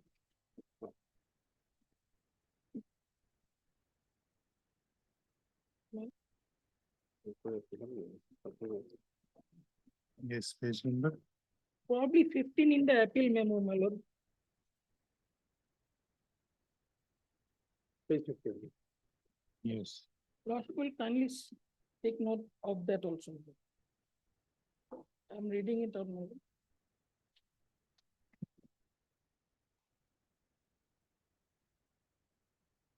This is evidence on affidavit, my lord. First paragraph, he has given an identity. Lordship will take note of the age. Age is about 45 years. On affidavit, she is stating, my lord. Yes. Number one, paragraph, that I, claimant of the instant application filed before this tribunal, as such, I am aware about the facts and circumstances leading to filing of this application. Number two, that I am daughter of late Sania Lakra, who had sustained serious injuries in a railway accident on 39/2011. My father accidentally fell down from the train at night in between Nalbari and Ghagrapa railway station due to overcrowding and heavy jar of the train and died on the spot.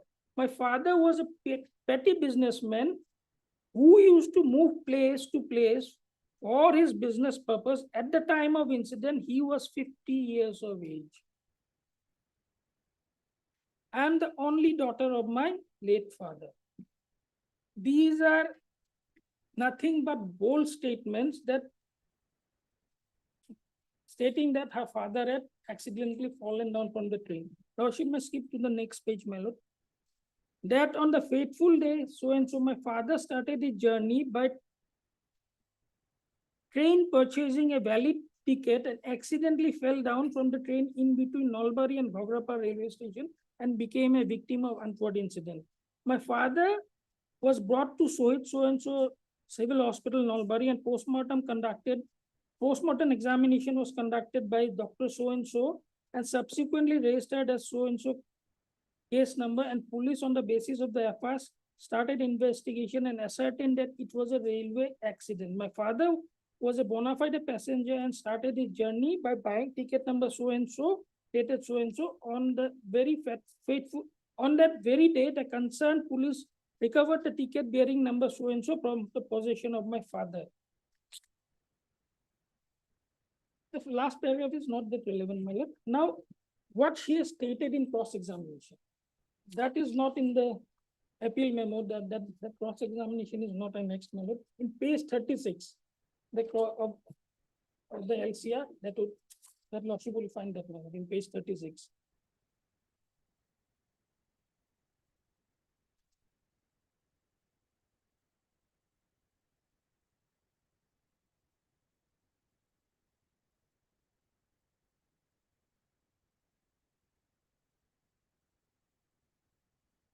Yes.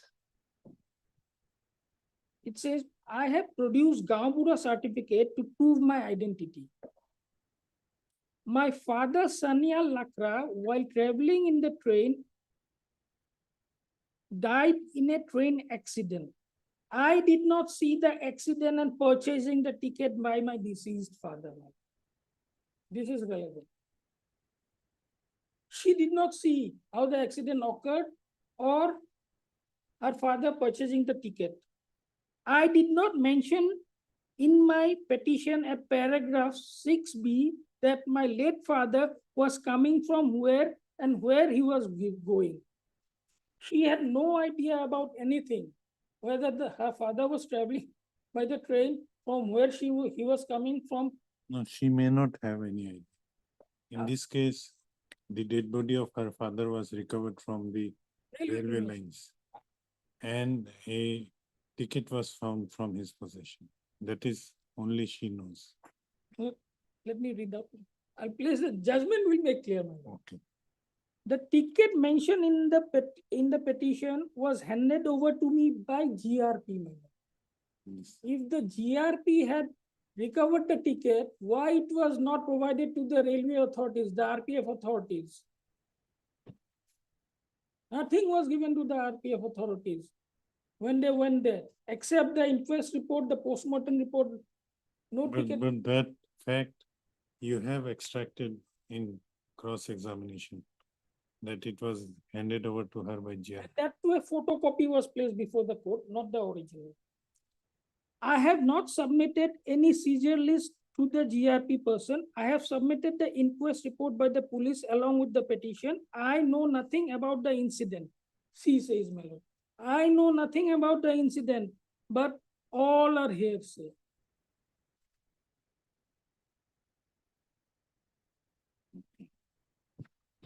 She is admittedly not an eyewitness. Not an eyewitness. Now, the DRM report,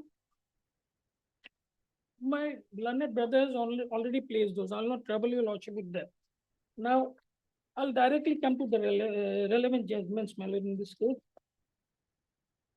No, before that, the tribunal, why it rejected the claim of the, it rejected mainly on the ground that Grounds. it declined to rely on the ticket produced by the.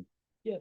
And number two, they failed. So the reasonings and grounds on which it declined, if they are found to be valid, appeal fails. Otherwise, No, there are three grounds on which the claim was rejected, my lord. Number one, the kinship, the relationship of the appellant, Gaubura certificate was not relied upon. not relied upon. And the And in that age difference. Is difference, my lord. In her evidence, on affidavit, she is stating, my lord, on oath. That is more relevant than the Gaubura certificate, because it's on oath. What it indicates. It indicates that her age was 45 years, father age was 50 years. That I placed before you, lordship, right? On oath, she has stated, evidence on affidavit. Her age was 45 years, father age was 50 years. And the post-mortem report also says that. So there is clear doubt, my lord. Now the other two grounds on which it was rejected, lordship may come to page 51. I'll read out the judgment, short judgment, my lord, 3-4 pages. Page 51. Yes. Lordship has got that. Yes. My lord, paragraph 8, issue number 1 and 2. As per averments made in the plain, the deceased late Sri Sania Lakra was a petty businessman who used to move from place to place, and he met with an accident on 30/9/2011 at night in between Instead Nalbari. of reading, you may emphasize on which point you are emphasizing. This judgment has been read once by. My lord, it will be, my lord, then paragraph 9 onwards, then, my lord. It will be relevant. I'll not take much time. Within 5 minutes, I'll read it out, my lord. Yes. No, purpose of reading is you want to emphasize on some point. Something, my lord. That thing would be relevant, my lord, the paragraph. That's why I'm troubling your lordship. Otherwise, Yes, I would yes, have, my lord. please. Paragraph 9, in this certificate, the victim was supposed to have fallen down from the running train. However, the version is not supported with any document on the basis of which the official has come to this conclusion. The averments made by the applicants are also not much reliable, as she has mentioned her age 43 years and age of the deceased is mentioned as 50 years, who was alleged to be her father. Difference of 7 years of age between father and daughter is not possible and believable. In post-mortem report also, age of the victim is mentioned 50 years. In voter identity card as well as in her affidavit and cross-examination, the applicant's age is mentioned as 45 years. Reference of 60 years of age of victim in certificate issued by in charge A1, that is the police, my lord, is merely a guesswork. So far, a journey ticket exhibit A2 bearing so and so from Raigad to Dimapur is concerned. As per statement of applicant, this was handed over to her by GRP personnel. However, it is an admitted fact that original ticket was not produced by the applicant and photocopy placed on record is found to be not much legible. Moreover, without preparation of seizure list by the police, how the ticket can be handed over to the applicant on Jimmanama without recording anything in black and white? As per inquest report R111, the victim was identified from his identity card. Even then, why seizure list was not prepared is not understood. On the other hand, Original ticket was not produced. never.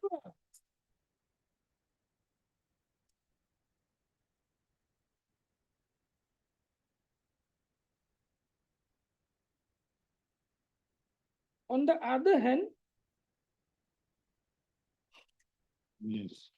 in certificate A1, it is mentioned that body was identified by one Sri Isfal Lakra. Therefore, it is not understood as from where said Isfal Lakra has reached the spot and who had given him information of the accident. The appellant has not mentioned anywhere else in the claim application or in affidavit and cross-examination as to from where the victim had boarded the train and what was his destination and what time he started his journey. In the post-mortem report, the cause of death is due to complete separation of head from trunk.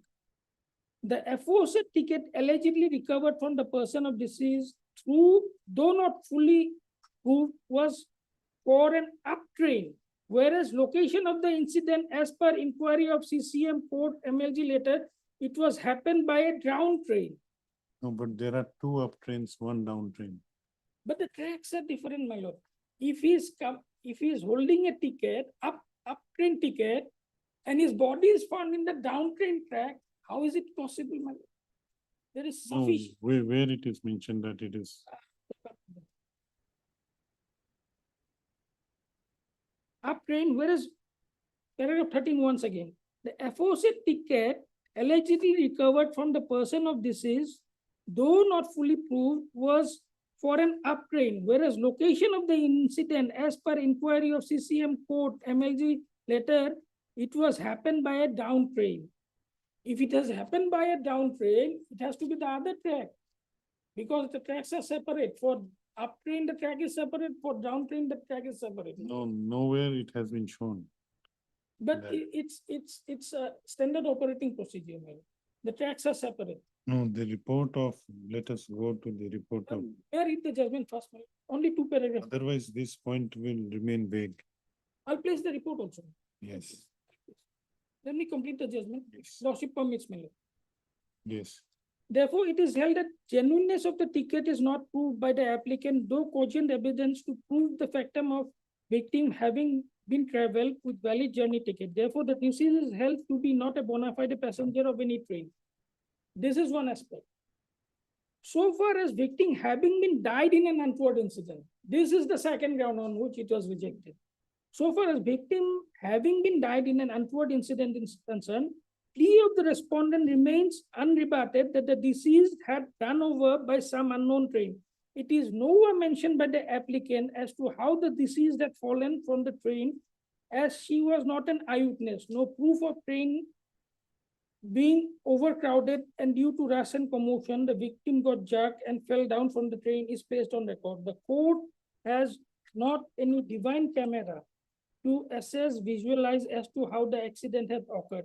Yet, court has to come to some conclusion on the basis of the relevant documents placed on record by the parties. Moreover, as per CCM so-and-so report by letter dated so-and-so, the date of incident is shown as 29/9/2011. But after a thorough inquiry and as per SM diary of Northbury Station, it is clearly proved that no incident was happened on the day, and as per memo received by so and by ASMNL, alleged incident is on 30/9/2011 at about 23:50 hours, that is 11:50 PM. The final conclusion as per DRM report is that the victim was run over by an unknown train and ticket was managed to claim compensation. Even leaving this part, my lord, the ticket was managed, the report clearly says that it was a case of run over by unknown train. In view of these facts narrated above, it is manifestly clear that the applicant has miserably failed to prove that the death of the victim had occurred as a result of untoward incident as defined under section 123C of the Railways Act. The applicant has failed to prove that the deceased was a bona fide passenger in view of the DRM report when taken. Well, I may consider this part also, my lord. Even assuming that the person concerned was traveling on a valid railway ticket, the fact that he was a victim Thank of an untoward incident was never proved. And to that effect, I'm relying on judgments of this court. Those judgments are passed based on the Rina Devi judgment, which is the landmark judgment in the case, my lord. The first judgment would be Kaliram Kuos case, my lord. The judgment authored by Honorable Justice Shyam, my lord. It was a case wherein it was an admitted fact that the person concerned was traveling with a valid journey ticket. But the fact that the person was involved in an untoward incident could never be proved, my lord.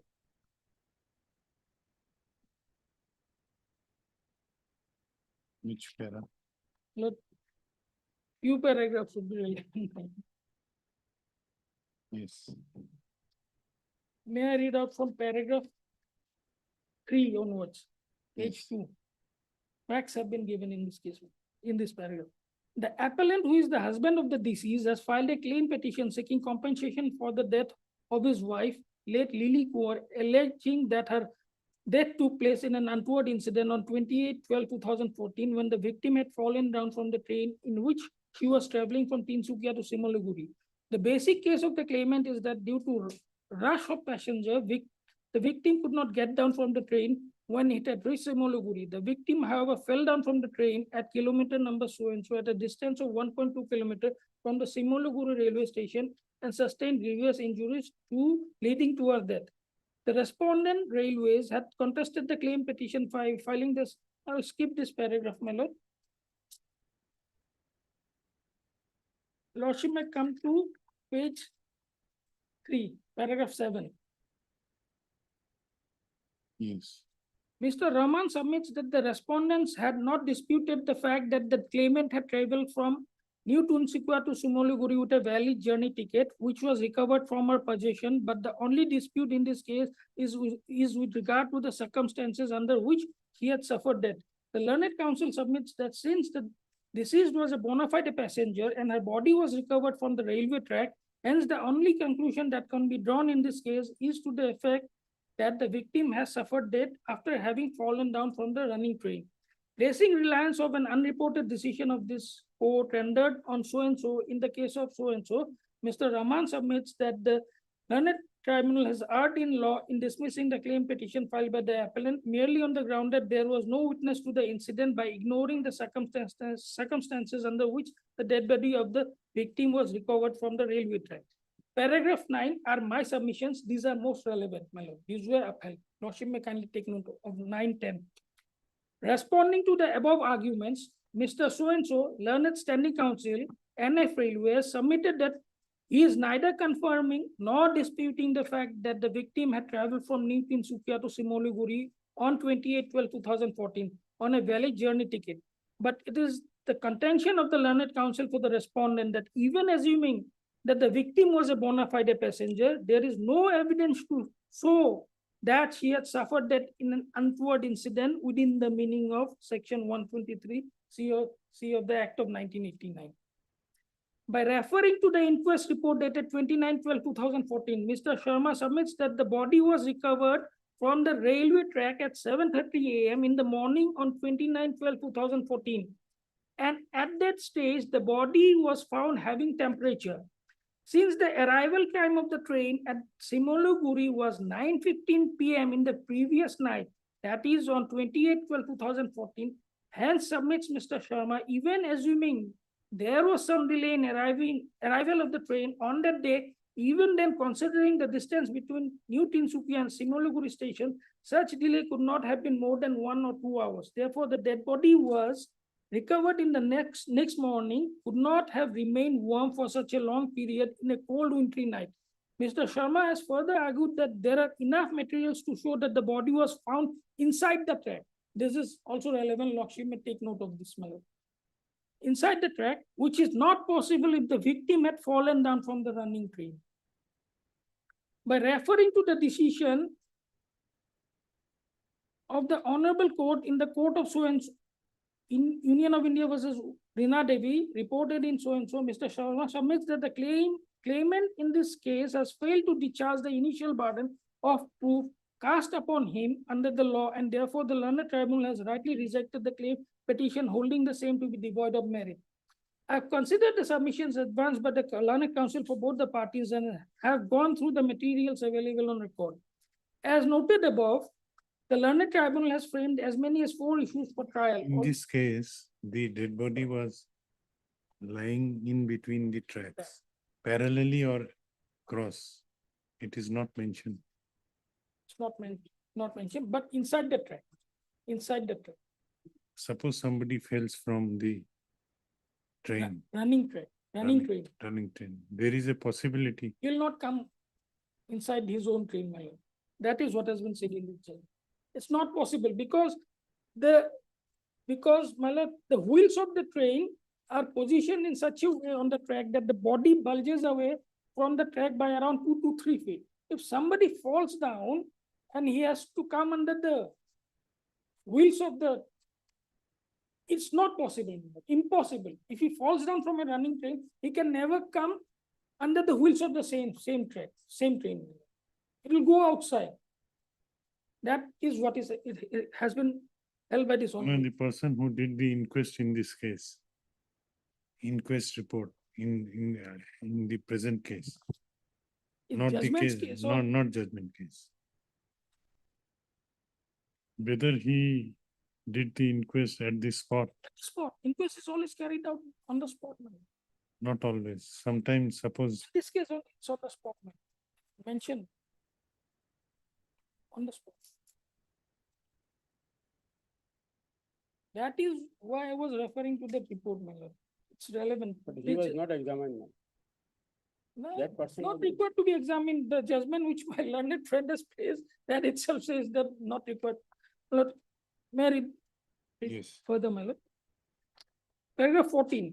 I find from the record that the journey ticket, which was admittedly recovered from the dead body of the victim, has been mentioned, has clearly mentioned that the date and time of travel, as well as the stations in between which the travel was to take place. It appears that the distance between New Tinsukia and Simoluguri station is about 102 kilometers. If the journey ticket bearing number so-and-so, in the journey ticket bearing number so-and-so, the time of purchase of the ticket has been mentioned as 1824 hours on so-and-so. And as per departmental records submitted by the Learned Standing Council NF Railway, it appears that the last train which had left New Tinsukia station for onward journey to Simoluguri junction on the night on so-and-so was at 1930 hours. As per the departmental record, that was the last train leaving Tinsukia station on 28/12/2014, which had arrived at Simoluguri junction at 21:30 hours. The learned tribunal had taken up issues number 1 to 4 together and held that the accident happened due to the carelessness and negligence of the victim, for which the railway administration cannot be held responsible. The learned tribunal was also of the view that the victim was knocked down by a train while trespassing upon the railway track, and therefore the journey ticket was planted in a dead body. The said finding of fact had been recorded by the learned tribunal by taking note of the materials available on record. Since the learned counsel for the railway has not disputed the fact that the deceased was traveling from New Tinsukia station to Simoluguri junction on so-and-so based on a valid journey ticket, the question as to whether deceased was a bona fide passenger or need not detail this court. The core question arising for consideration of this court in the present case, therefore, is as to whether the appellant claimant had succeeded in leading evidence to prima facie establish his claim that the deceased had died in an untoward incident, as defined in section 123C of the Act of 1989. In this case, the counsel for the railways considered that the person concerned was a bona fide passenger. In spite of that, compensation was not granted because the claimant side failed to prove that the incident is covered under the definition of section 123 subsection C, that is untoward incident.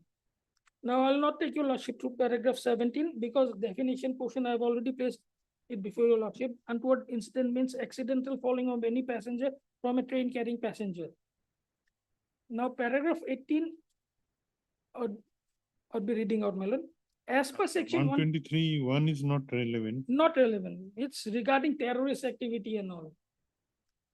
What is relevant is 2, accidental falling of any passenger from a train carrying passenger.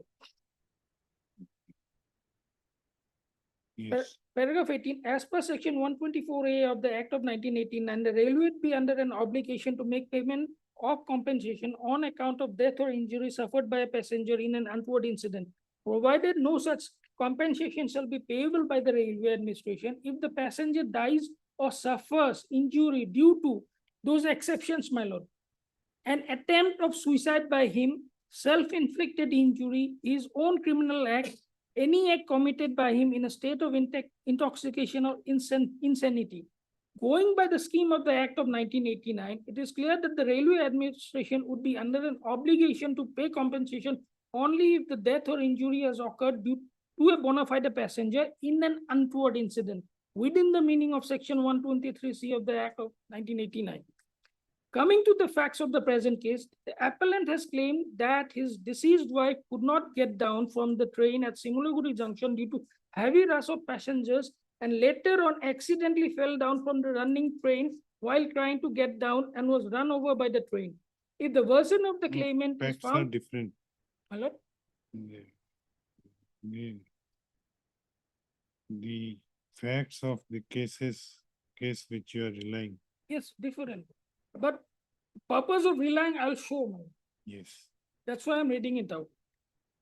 If the version of the claimant is found to be correct, then his case would fall under section 123C2 of the Act of 1989. But in this case, no one had witnessed the incident and there is no other evidence to establish the circumstances under which the wife of the claimant had died. There is no dispute in this case about the fact that the body of the victim was recovered from the railway track in the morning hours of 29/12/2014. Recovered from the railway track, that is relevant, my lord. A perusal of the postmortem report goes to show that the death of the victim had occurred due to a coma as a result of injuries sustained. The postmortem report further reveals that there is a crush injury in the occipital part of the head involving soft tissues, bone and brain matters. On dissection, other internal organs were found healthy. It is opined by the doctor that the injuries were antemortem in nature. The postmortem report, however, does not indicate that the body was dismembered in any manner. Therefore, from the nature of injuries reflected in the postmortem report, it is apparent that the victim did not come under the wheels of the train, but was knocked down by a running train. From the inquest report dated 29/12/2014, it is seen that the body of the victim was found lying in between 2 railway lines, facing the earth, and brain matters and pieces of the skull were found lying scattered in the railway track. If the victim had actually fallen down from a running train, as claimed by the appellant, it is not clear as to how the body could have been found lying inside the 2 railway lines. It is highly improbable that a person accidentally falling down from a running train would come under the wheels of the same train. Likewise, after falling down from the running train, the victim could not have suffered the nature of injuries indicated in the postmortem report. The learned counsel for the appellant also could not give any satisfactory answer to the queries made by the court on this point. Now, in the present case, in the case on hand, my lord, Lordship has seen the postmortem report and the inquest report. The neck was completely severed from the body. That means the person concerned had come under the wheels of the railway, the train, my lord. If he was traveling on the same train, it is impossible that he would come under the wheels of the same train. Meaning thereby he had come under the wheels of the other track, my lord, which is situated at a minimum distance of 20 feet from the other track. If he even assuming he had fallen down, he cannot fall onto the other track until and unless there is trespass. To that effect, I'll place another judgment. Now, this judgment is already, may I complete this judgment? Paragraph 22. It is an admitted position of fact that there is no eyewitness to the incident. From the testimony of the claimant's witness, AW1 Kaliram Kaur, the husband of the victim, it is found that he did not have any personal knowledge as regards the death of his wife. As a matter of fact, the witness AW1 had deposed that. So your submission is that if a person falls from a train, his body can never be lying in between the railway tracks under such circumstances. It has to be suicidal case or accidental case of run over.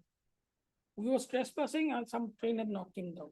And that is what the report says, run over.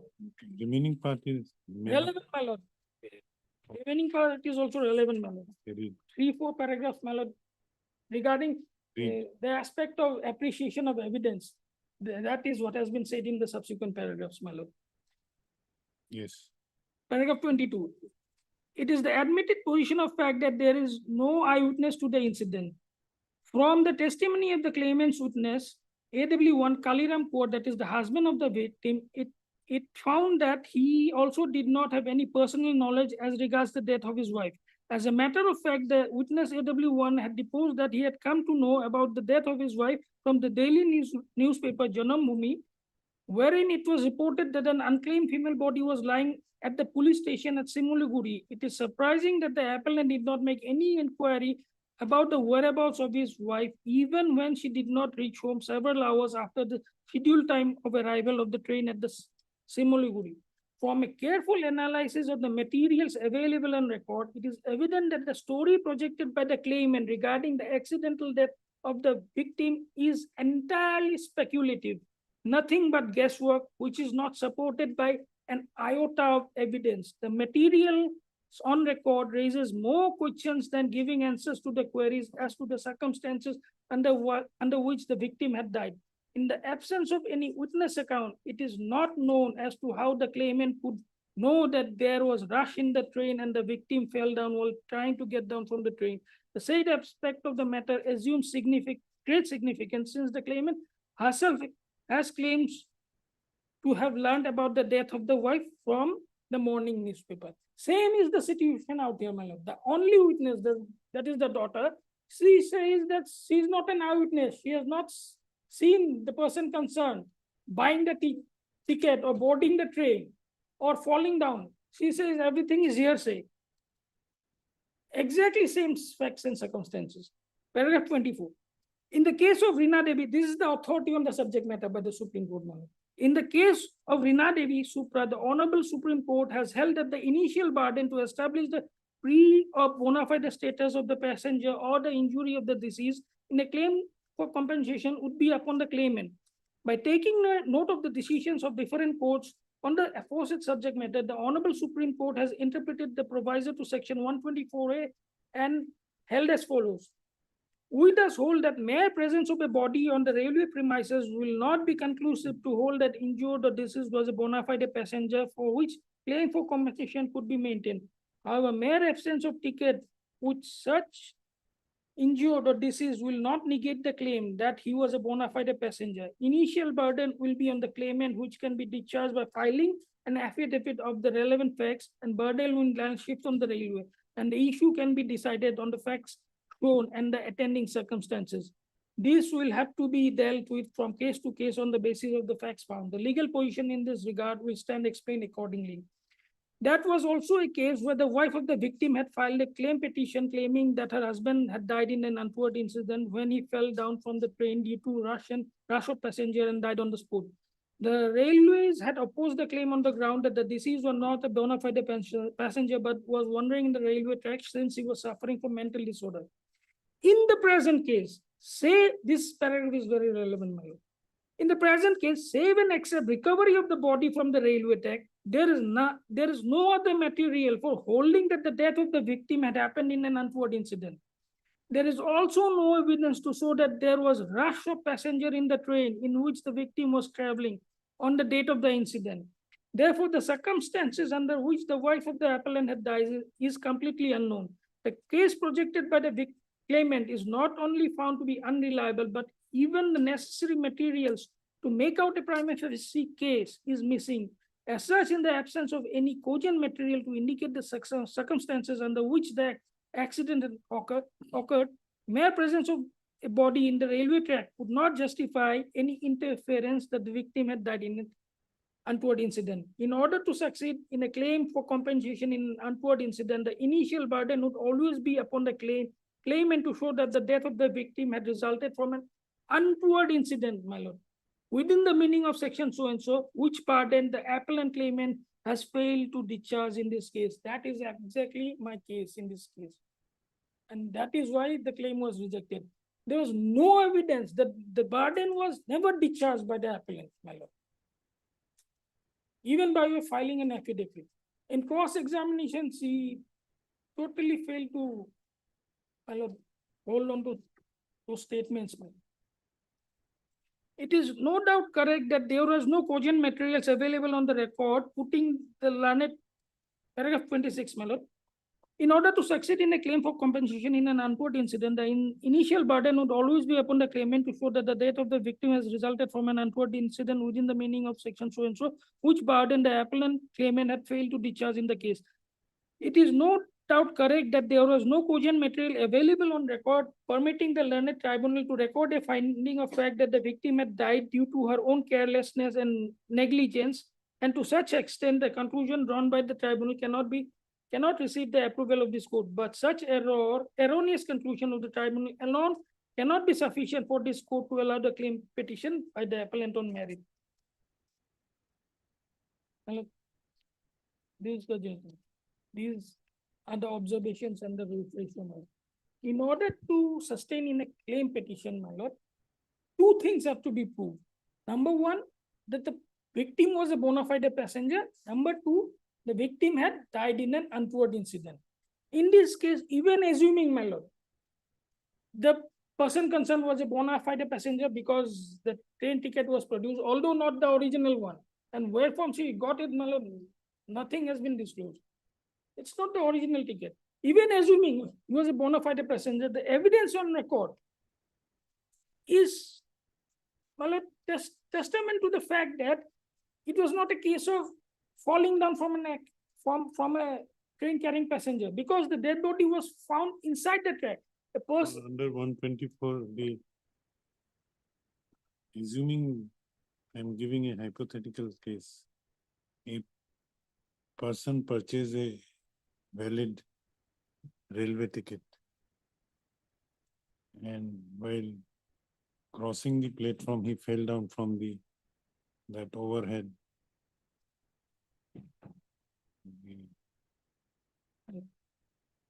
flyover and fell in front of a train, and he was run over. He would not get. My lord, I would not like to venture into that. Even assuming he falls down, assuming he is entitled, then also it would be a case. My lord, He did not fall down from running train. he did not fall down from a running train. It was not a negligent act, my lord, or self-inflicting Negligent injury. act is not necessary under 124. It was not a It is- it is- self-inflicting injury or a negligent act. He might have genuinely fallen down from that platform, my lord. And in such cases, compensation, someone falling down in the platform, my lord, compensations are given, my lord, while trying to board a train. This is not a case of such nature, which I'm trying to impress upon your lordship. It is a case of run over, my lord.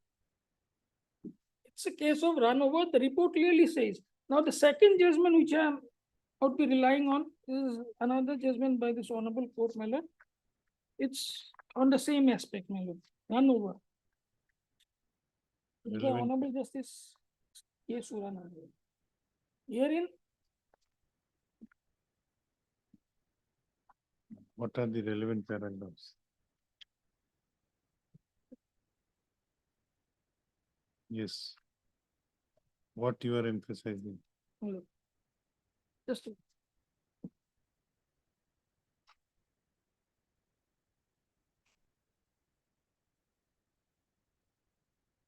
I'll just place the facts what has happened, my lord. In this case, what has happened, I will not trouble you lordship by reading the judgment. What has happened? The person concerned was on a train. That train has halted for giving pass to the Rajdhani, my lord, at a particular station, it's probably Borpeta station. Now, his case was that due to sudden jerk, he was standing near the toilet He and fell down. he fell down onto the other track and he was crushed by the Rajdhani. Now, here the finding is that when the Rajdhani was being given pass, the other train has to remain stand still, my lord. Both the trains cannot move at the same time. That is the standard operating procedure. Because while one train is standing, the other can go. If both are moving, my lord, both cannot move together, my lord, in the station yard area. There are problems with regard to that. Now, the finding, lordship will find at paragraph 13, page 7 of the judgment. 13 and 14 I will rely. This is relevant for me. I read out. Why it was denied? Because it was held that if he had fallen down from the train, he could not have come over to the other track to be run over by the Rajdhani, because the distance between two trains are sufficient enough so as no person can fall over to the other track after falling down from the train. For that purpose, I'm relying on this judgment. My lord. These are, my lord, admitted facts, my lord. There is huge distance between the two tracks, my lord. If somebody had fallen down from a train, he cannot come over to the other track until and unless he trespasses, my lord. He moves forward. How much is the distance Minimum 20 feet. Minimum. It's more than that in between two tracks? two tracks. Even assuming it's 10 feet, my lord, person cannot fall down, my lord, to the other track if he falls down from a running train. May I read out paragraph 13? Yes. In the light of such submission, the court is of the considered opinion that the evidence of AW2 and AW3, to the extent that the deceased had slipped from the train while the train was approaching Gograpa railway station and he was run over by the Rajdhani Express, is not believable. Because if the Sifu Express was in motion, the Rajdhani Express would not be given crossing. The evidence of all the three AWs cannot be believed to the extent that the deceased would slip out of the train with heavy jerking so as to fall onto the second track and get run over by another train. Hence, there appears to be no infirmity in the finding recorded by the tribunal that the gap between the two lines was big enough for any passenger to fall on the other line. Hence, the finding recorded by the tribunal to the effect that the runover of the deceased by the other train would be covered by the willful negligent act and covered under self-inflicted injury as per section 124A of the Railways Act 1989. Accordingly, the findings recorded by the learned tribunal that the victim deceased had got down at the other side of the platform and was clearly crossing the other railway line is held to be plausible and acceptable. Hence, no interferences called in this appeal. In view of the findings, the other paragraphs are not relevant. Now, coming to the judgment which my learned brother had relied on, my lord, the Supreme Court judgment, I'd just like to place 3 paragraphs, not the end, 3 paragraphs on the judgment, which goes in my favor, my lord.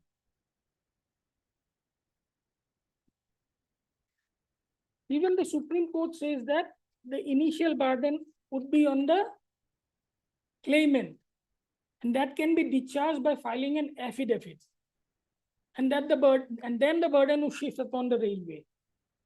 Yes. Here is the case, my lord, where the applicant clearly discharged her burden by placing relevant facts before the tribunal. As such, the Honorable Apex Court, relying on the ratio laid and in the case of But in Rina, the present case, there is no, during cross-examinations, she said that her testimony is entirely based on hearsay. see, she had not seen her father buy the ticket or board the train, nothing of that sort. In this case, the burden was discharged. I'll just place that portion of the judgment, paragraph 10, that Supreme Court decision. That's why the benefit benefit of compensation was granted to the appellant's, my lord, in that case. Yes. But she was holding the judgment, my lord. Yes. Paragraph 10, may I read out, my lord? Yes. That the appellant's case solely rests on the affidavit dated 10/2/2020 filed before the Railway Claims Tribunal, namely the affidavit of the wife of the deceased. She had stated in unequivocal terms that her husband, late Sri so-and-so, on the date of the incident, that is 19/5/2017, was traveling from Indore to Ujjain by train number so-and-so, Ranthambore Express, with a ticket in the second class. This is the relevant fact which she has stated in the affidavit. That is not a case out here. Traveling further, my lord, she had further deposed that the ticket has been seized by the police, Newa district, Ujjain. She had also deposed that on previous day, that is on so-and-so, she was told by the deceased that he was going out with some work and asked for his Aadhaar card and ID proof, and thereafter he left the house with his luggage. My lord, the ticket was seized by the police in this case. So the burden of discharging the proof that the person was a bona fide passenger was discharged by two facts: the seizure of the ticket, secondly, the unequivocal statement of the wife, stating that the person concerned had traveled from so-and-so, train number so-and-so, name of the train, everything is given. Now traveling. Similar statement is there in the affidavit of the No, claimant no, also, no, nothing has been. that her Only father, bold her- statement that her father was traveling traveling, the train, which train, nothing, traveling from, nothing has been done. That is not the discharge of burden. And in her cross, my lord, she clearly stated she knows nothing. So her statement itself is demolished, my lord, in chief, on her cross. Now traveling further, my lord, yes. before the tribunal as well as before the High Court, the appellant had placed reliance on Divisional Railway Manager note dated 23/2/19 R1 to contend that the police station Newar, while forwarding the documents to the railway authorities, had forwarded the railway ticket bearing number so-and-so dated so-and-so. The normal police forwarded it to the RPF under the provisions of that Act of 2003, which are placed before your lordships. Thus, the initial burden which was cast on the claimant stood discharged. In fact, the High Court, while reappreciating the evidence tendered by the tribunal, found that DRM report so-and-so revealed that at the time of accident, deceased was traveling in the train. This is relevant, lordship will take note of that. DRM report dated so-and-so revealed that at the time of accident, deceased was traveling in the train and having fallen from train had sustained injuries and later succumbed to the same. The DRM report itself stated that the victim was traveling in the train, he had fallen down from the train, which is not the case out here. Here the DRM report says that the person was run over. So in this case, in the teeth of said finding recorded, the High Court held that it established that the death would fall within the purview of untoward incident as defined in the so-and-so of the Railways Act. However, while examining the issue as to whether claimant that proof deceased was a bona fide passenger, same was held in the negative on the premise that the railway ticket was not found along with the body of the deceased or along with the articles found near the body of the deceased. So the claim was rejected by the High Court only on the ground that the bona fide of the passenger could not be proved. It was not a case that the person concerned was not a victim of untoward incident. That aspect was clearly proved.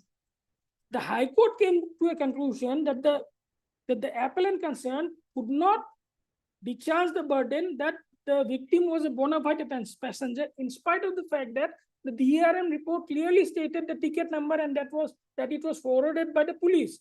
So under those circumstances, the Honorable Apex Court came to the finding in paragraph 14 and 15. That's why the case was allowed. Okay. It was a case where the burden, So your submission is that the facts and is circumstances. distinguishable. Distinguishable, totally. The law is settled, my lord. The initial burden is always on the claimant. They'll have to discharge the burden. And Kaliram Scores case, I placed it before your lordship, which was authored by Honorable Justice Ashram. My lord, in that case, it was the categorical finding that the burden was never discharged. And to that effect, my lord, the relevant paragraphs are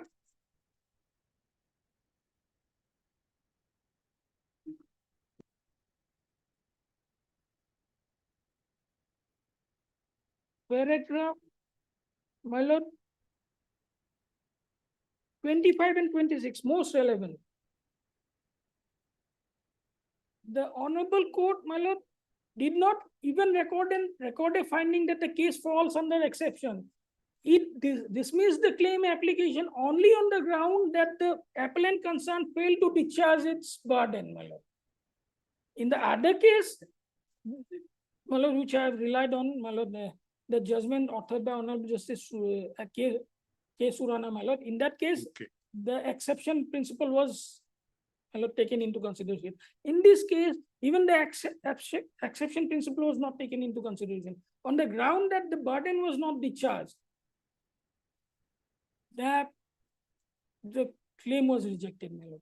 It's my respectful submission in this case, my lord, that the burden was never discharged by the claimant side.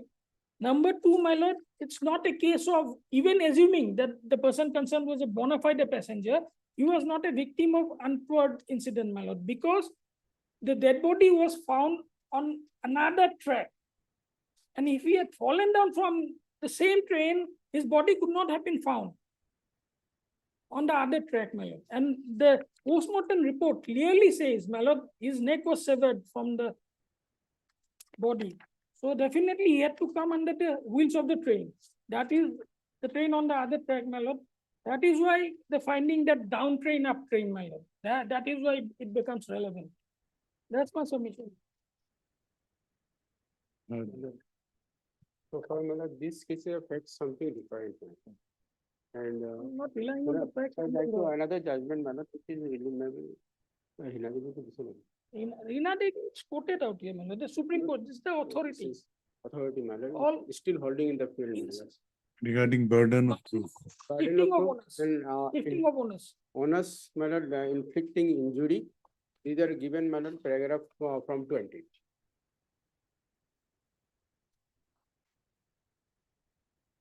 And my lord, lastly, my lord, this is a beneficial legislation, my lord, railway. So in this new judgment, my lord, it is also in paragraph, my lord, this stated, my lord. Now that you have read. Yes.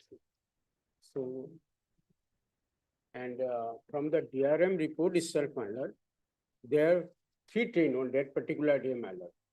And they also, my lord, stated that among those trains, one of the train. Yes. And regarding my learned friend submission, my lord, it was between the track. I think so, my lord, there is no photograph available in the record, my lord. But only mere statement on the inquest report, my lord, which was also not proved before the court, my lord. My learned friend has not discharged his burden, my lord, on this. Inquest report was submitted by them, relied upon by them, my lord, not us. We only. My lord, it's a part of DRM report, my lord. Okay, heard Mr. Jiuddin, learned counsel for the appellant. Also heard Mr. B. Sharma, Learned Standing Council. NFRED. Standing Council NFRED. I'm reserving the judgment. Hearing concluded, judgment reserved. Just off the record, I'm just saying, 99% of the cases are manufactured case, my lord. They will get a ticket from somewhere and place it on record. My lord, my land. Bodies are always found inside the track. This is not my submission. Of the My lord, record. whether inquiry report was timely submitted or not, that is also a question, man. I have not raised this question I here. have given sufficient time to Yes, ma'am. both of you. Now, my learned friend, Inquiry report was placed on record as R1 exhibit, my lord. it has to be filed within 15 days. But in many cases, my lord, it was filed after 1 year, 2 years, 3 years, my lord. It was accepted by the Everything possible there. Yes. Next item. much obliged.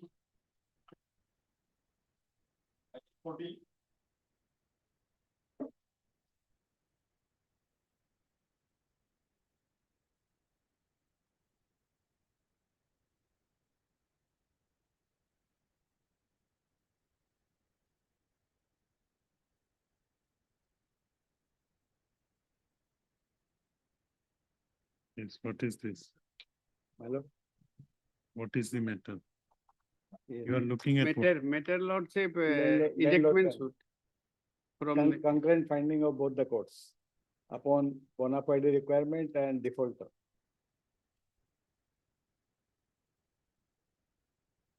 How much time will you take? it will take some time lordship.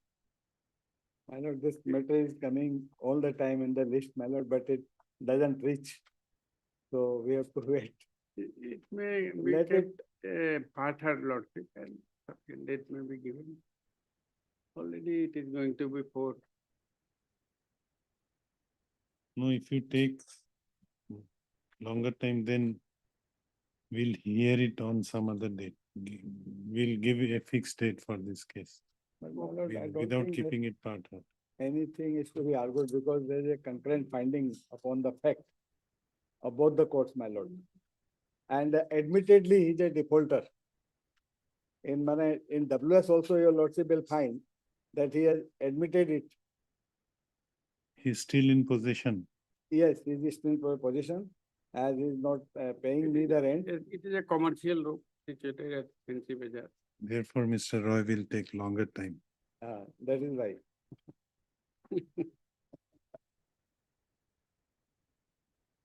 But otherwise, within half an hour, it is, Half an hour, it can be finished, my lord. No, it will take them more than 1.5 hours. Because there are subsequent, the bona fide requirement So finding. far my lordship, part is concerned, I will take only 15-20 minutes. but my lord. he will start only after he completes. Yes, We'll take it up on some other fixed day. but my lord, We'll give a fixed date. fixed, my lord, it may be kept as a part time, my lord, otherwise No. this. Otherwise, the matter again will come on the bottom and it may not Says reach, my lord. 17.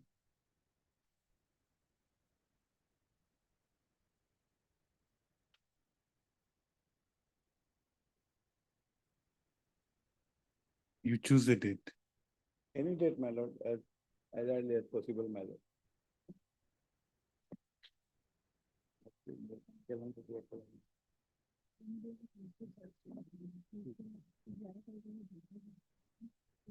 Many after 15. 11? Either on 18 or 20, Lord. 18, 20. नहीं रहेगा, बीच में नहीं।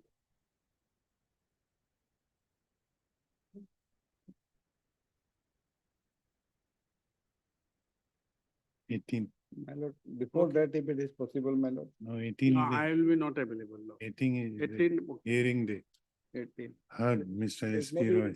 It's subject to part heard, my lord, that specific order may be passed. Without hearing, how can I make No, it? sir, no, I am saying subject to part heard. Matter may be listed subject to part heard. After part heard, it may be allowed to be listed, madam. No, on that day, you may make mention Now you can upgrade. for upgrading. If that order can be reflected, my lord, it will be listed like that, my lord. After part heard, it will be listed. Oh, You want it as the first item in the Yes, hearing yes, list? yes, Hearing list. yes. Heard Mr. S P Roy, learned counsel for the petitioners. How many petitioners are there? Only one. Learned counsel for petitioner. Also heard Mr. J Sharma, learned counsel appearing for respondent, sole respondent, Sole response. sole respondent. The matter would not be heard due to paucity of time. Hence, let this matter be listed on 18th of November as the first item in the hearing column in the cause list. Like, 16.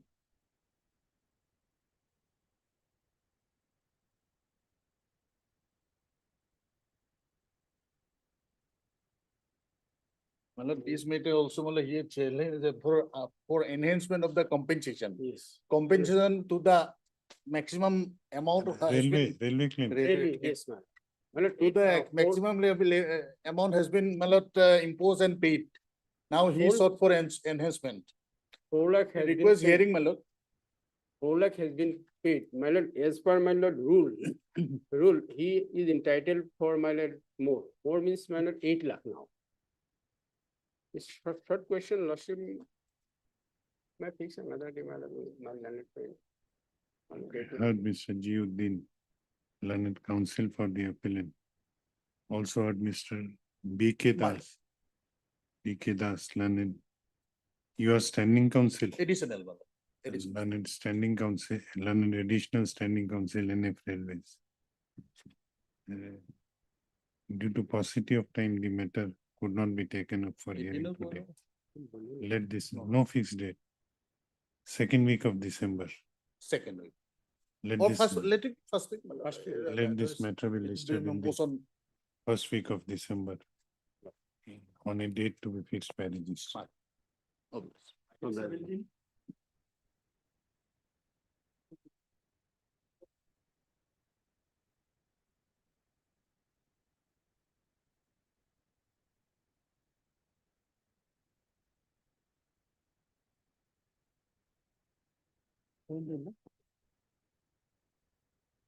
The respondent, Madam.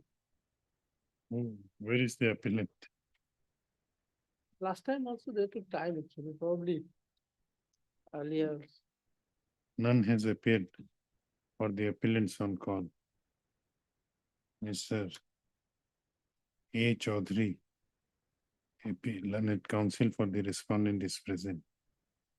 Let this matter be listed after 2 weeks, Second week of December. in the second week of December, on a date to be fixed by registry. All right. Second 20.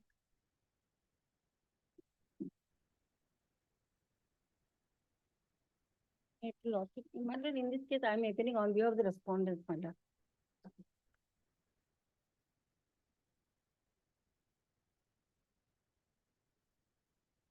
So, the learned counsel for the appellant is so absent, my lord. Who is appearing for P. appellant? Shundi for the appellant. I am for the respondent. P. Sundi, who is from Tejpur. My lord? Is he from Tejpur? No, no, my, I haven't received any information. Okay. None has appeared. Kindly pass over the adjournment, ma'am. You are appearing for the appellant. Yes, ma'am. Heard Mr. PK Roy Choudhury on behalf. I am as Islam on behalf of PK Roy Choudhury. Heard Mr. 17. No, no, he is appealing for item number 17. 17 is continued. No, now it's 20. Sorry, ma'am. You 17 की लिख लो अभी. You wait for some time. Okay, ma'am. Heard none has appeared for appellant on call. Miss U Chakraborty, learned senior standing counsel. Not a standing counsel, the senior railway counsel. Senior railway counsel. Appearing for the respondents is present. let this matter be listed after 2 weeks. Fixed my lord. Otherwise it will be difficult to, In the second week of December. but any date may be fixed my lord. No, this is RSA, Yes. 9th of December, 9th of December. 9th of Bless- December. Bless my lord. Yes, 17. 17 उनका presence. You are for? And for the petitioner. For whom you are appearing? PK Roy Choudhury on behalf of PK Roy Choudhury.